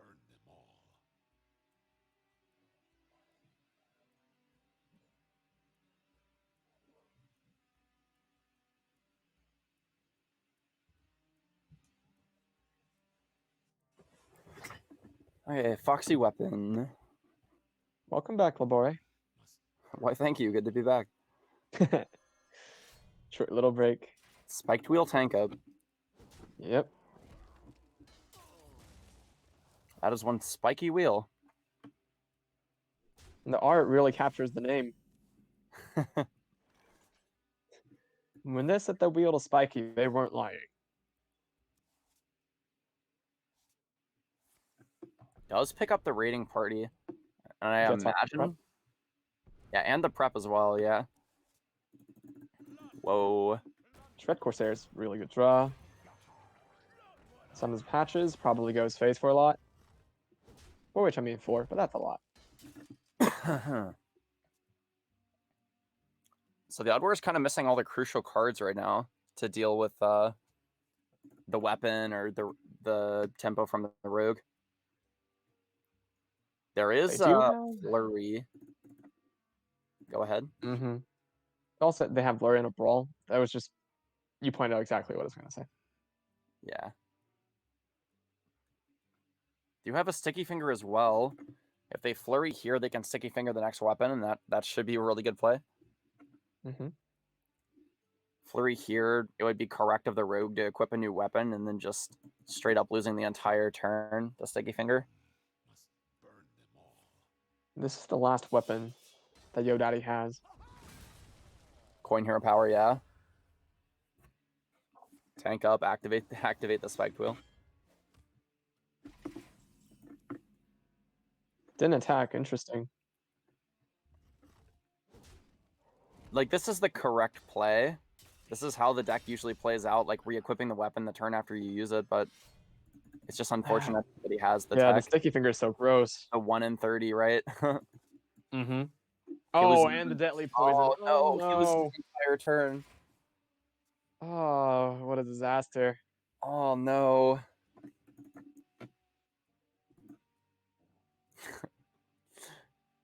He's like, gimme. It's like, nice weapon. Nice weapon, give me. It'd be a shame if it were mine.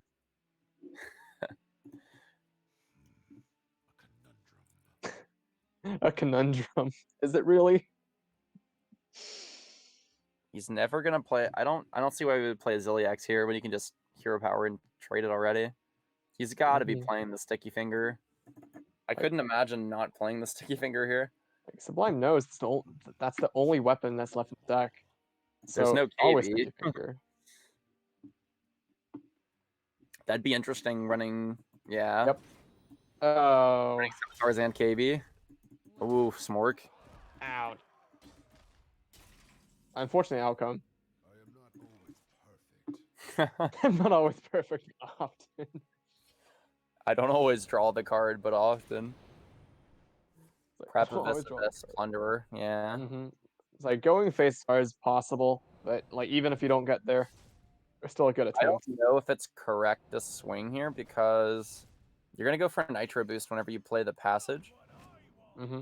Oh, I guess you have to. Cringe. Oh, I mean, it had to happen. There was no clean one there, but this game is unfortunately pretty much over, especially after Ziliac strikes the board. yeah.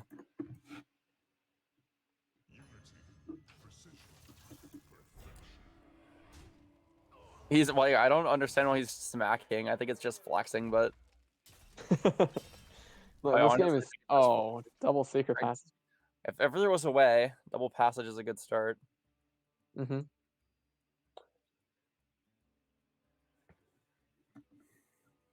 Between that and the cold lights, he should have access to most of the cards in his deck. Pinflinger. Oh, Flinger can actually get through the taunt sometimes. And this is Unfortunately, why- so we can just get a fresh weapon and then Nitro boost later. actually, do we have Yeah. enough? Yep. Okay. Seemed okay. Get the Foxy, corrupt the weapon. Actually, yeah, you can actually just weapon up right now. That makes sense. That's good. The Pinflinger's gonna have to carry pretty hard to get enough damage to win this game. Mm-hmm. There is another secret passage, so that secret passage has to get there. I kind of wonder if he's gonna go Pinflinger and then play Passage. To squeeze in one extra damage? Probably, right. The only I mean, yeah, probably. The only downside is there's 2 cutting classes, and if he doesn't get a Deadly Poison or a Nitro boost, it's just expensive at that point. Mm-hmm. It's 2 mana upon swinging, upon twirling around your cards, and then, yeah, it's expensive. But yeah, I imagine he does. Penflinger. Right. Play a Sinister Strike for additional point ping, and then Ooh, that's. I wonder if that's committing a little too much mana though. Like he could have done that later. He could the have only done part that. that he really doesn't want to see is Leroy, but everything else seems okay. So he could have Oh. 2 more mana. He could have 2 more mana here. If he just didn't shoot and then Sinister. Like he could have done that later. Yes, technically shuffling one Buccaneer back in there is not that bad. But he is running out of pirates to draw with the Raiding Party. And his opponent has the best card in his deck, the Bulwark. Which now we're out of a little limited on ways to answer things. Neither cutting class, so like there's plenty of potential to get a lot of shots off with Penflinger, but Like now we're actually just out of spells. Aside from, I believe, one last Sinister Strike. another Nitro boost? Maybe? Actually, I'm Jack not tried super playing sure. one Nitro boost so far. Yeah, okay, the 7/2 weapon was a deadly poison. So there are 2 more spells. Yeah.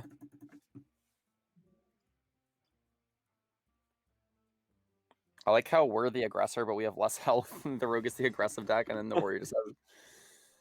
We're Oh, lower. and the Bulwark. He's beating us up, that's our thing. Yeah. Bulwark too hard to beat at this point. Tough matchup. Sublime brings the game to 1-2.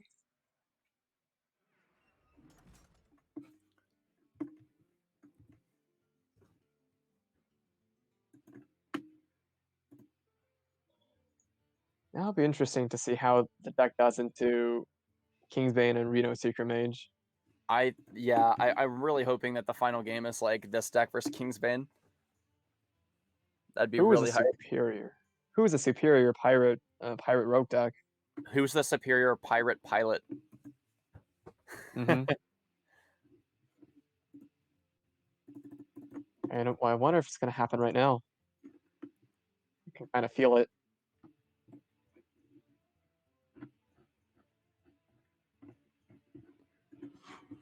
So Kingsbane is probably technically slower because the weapon doesn't immediately start out or attack. So Yeah, the you should. Corsair tempo. You should win this game a little more often as the Scimitar Rogue. Wait.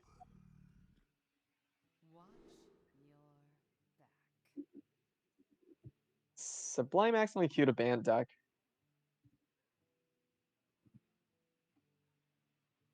I think that's why this is happening.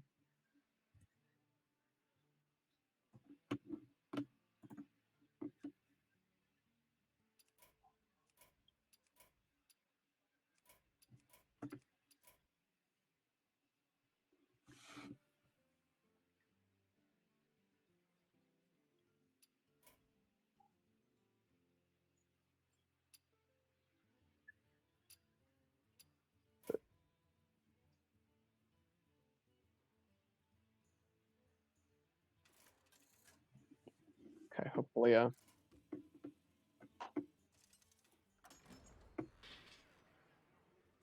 Sorry, opponent queued a band deck. Oops. All right, there we go. Sublime conceded with that one. I'm gonna leave it up to Yo Daddy to if he wants to take the W now.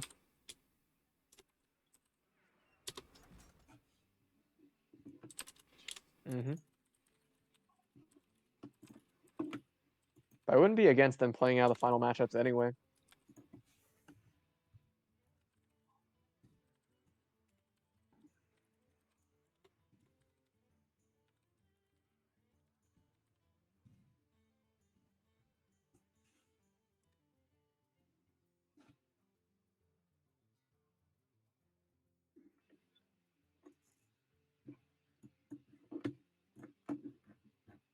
Let's see.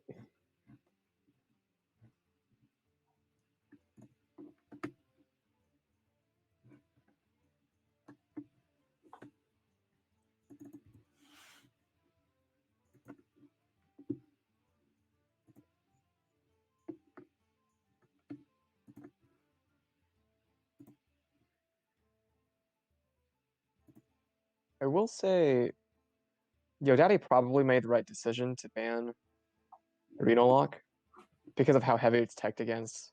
Yeah, that's true. And on top of that,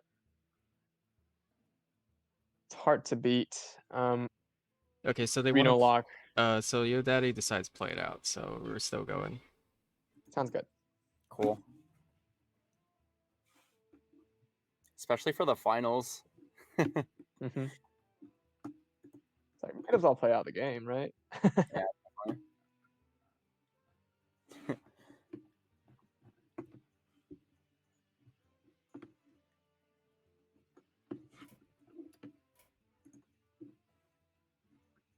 Right. Going to be heading to game 4 then.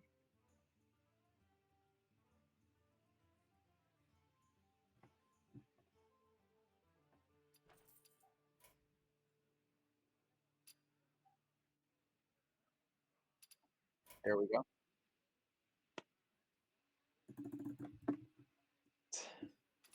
Let's see if it's Rogue versus Rogue. I believe it's Mage. Mage versus Rogue. Reasonable. You asked for it. Watch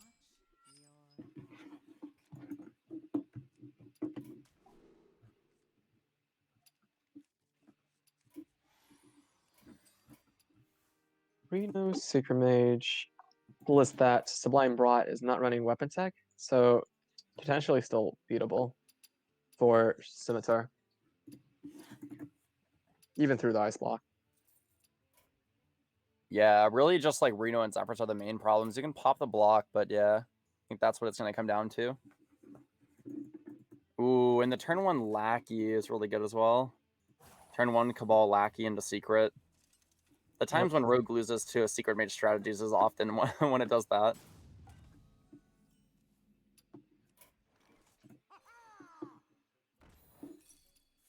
It's explosive ruins. I guess that technically makes it okay. It's not immediately drawing 3 cards. Oh, but Zephyrs is a huge picker for Sublime. Yeah, I can't see the Mage hand quite yet. Oh, there you go. Yeah, gotcha. what to do. What to do.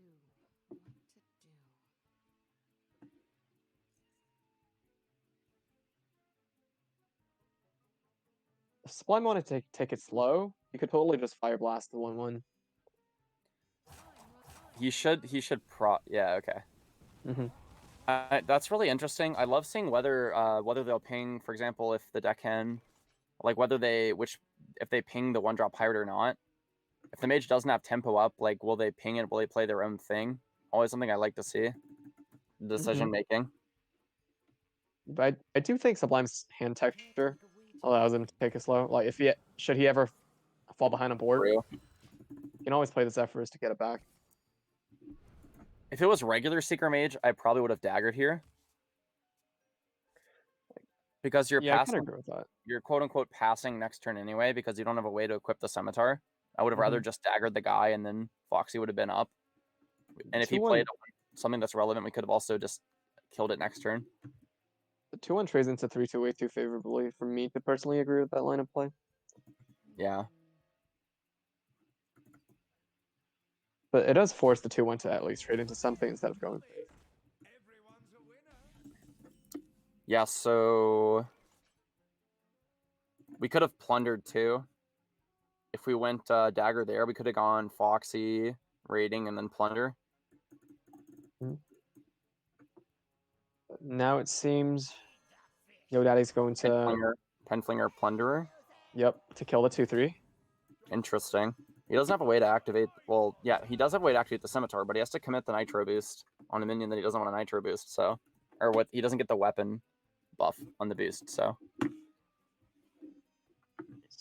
wonder if Sublime just goes for Zeph into Arcane Explosion. Seems like a good enough board to do that.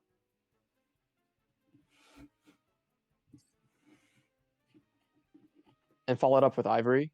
He decides to go for really interesting. Like backstab, Moonfire. Zeph knows to offer Harrison Jones at this point. What? Just for the rogue hero power, the rogue class? Interesting. Yeah, whatever he was going for, I highly doubt that he got what he wanted. So Well, I huh? But highly doubt that he got what he wanted. if you were going for backstab, it was probably just good to pick Arcane Explosion. But maybe he did plan out the Harrison Oh, Jones. okay. Well, there's the save. Really good draw.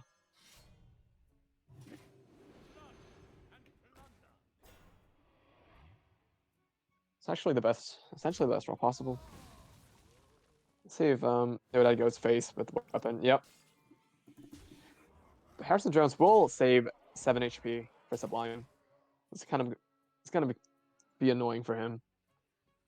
Yeah.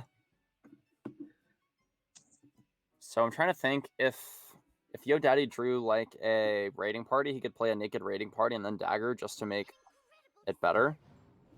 Oh, Sublime doesn't go for it.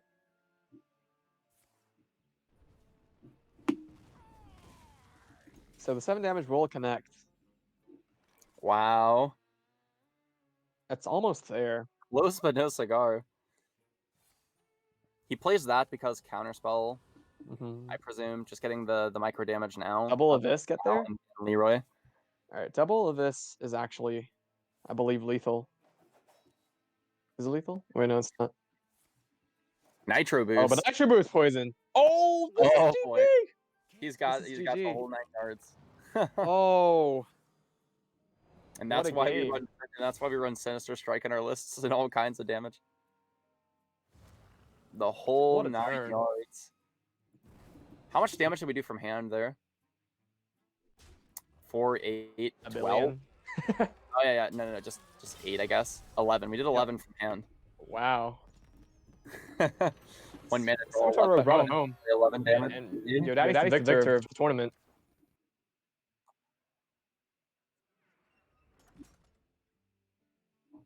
Wow, that was a really hype tournament. Most of the games went to game 5. So it was a really interesting matchups. People brought a lot of really interesting decks, and it was cool to see it conclude in such a way.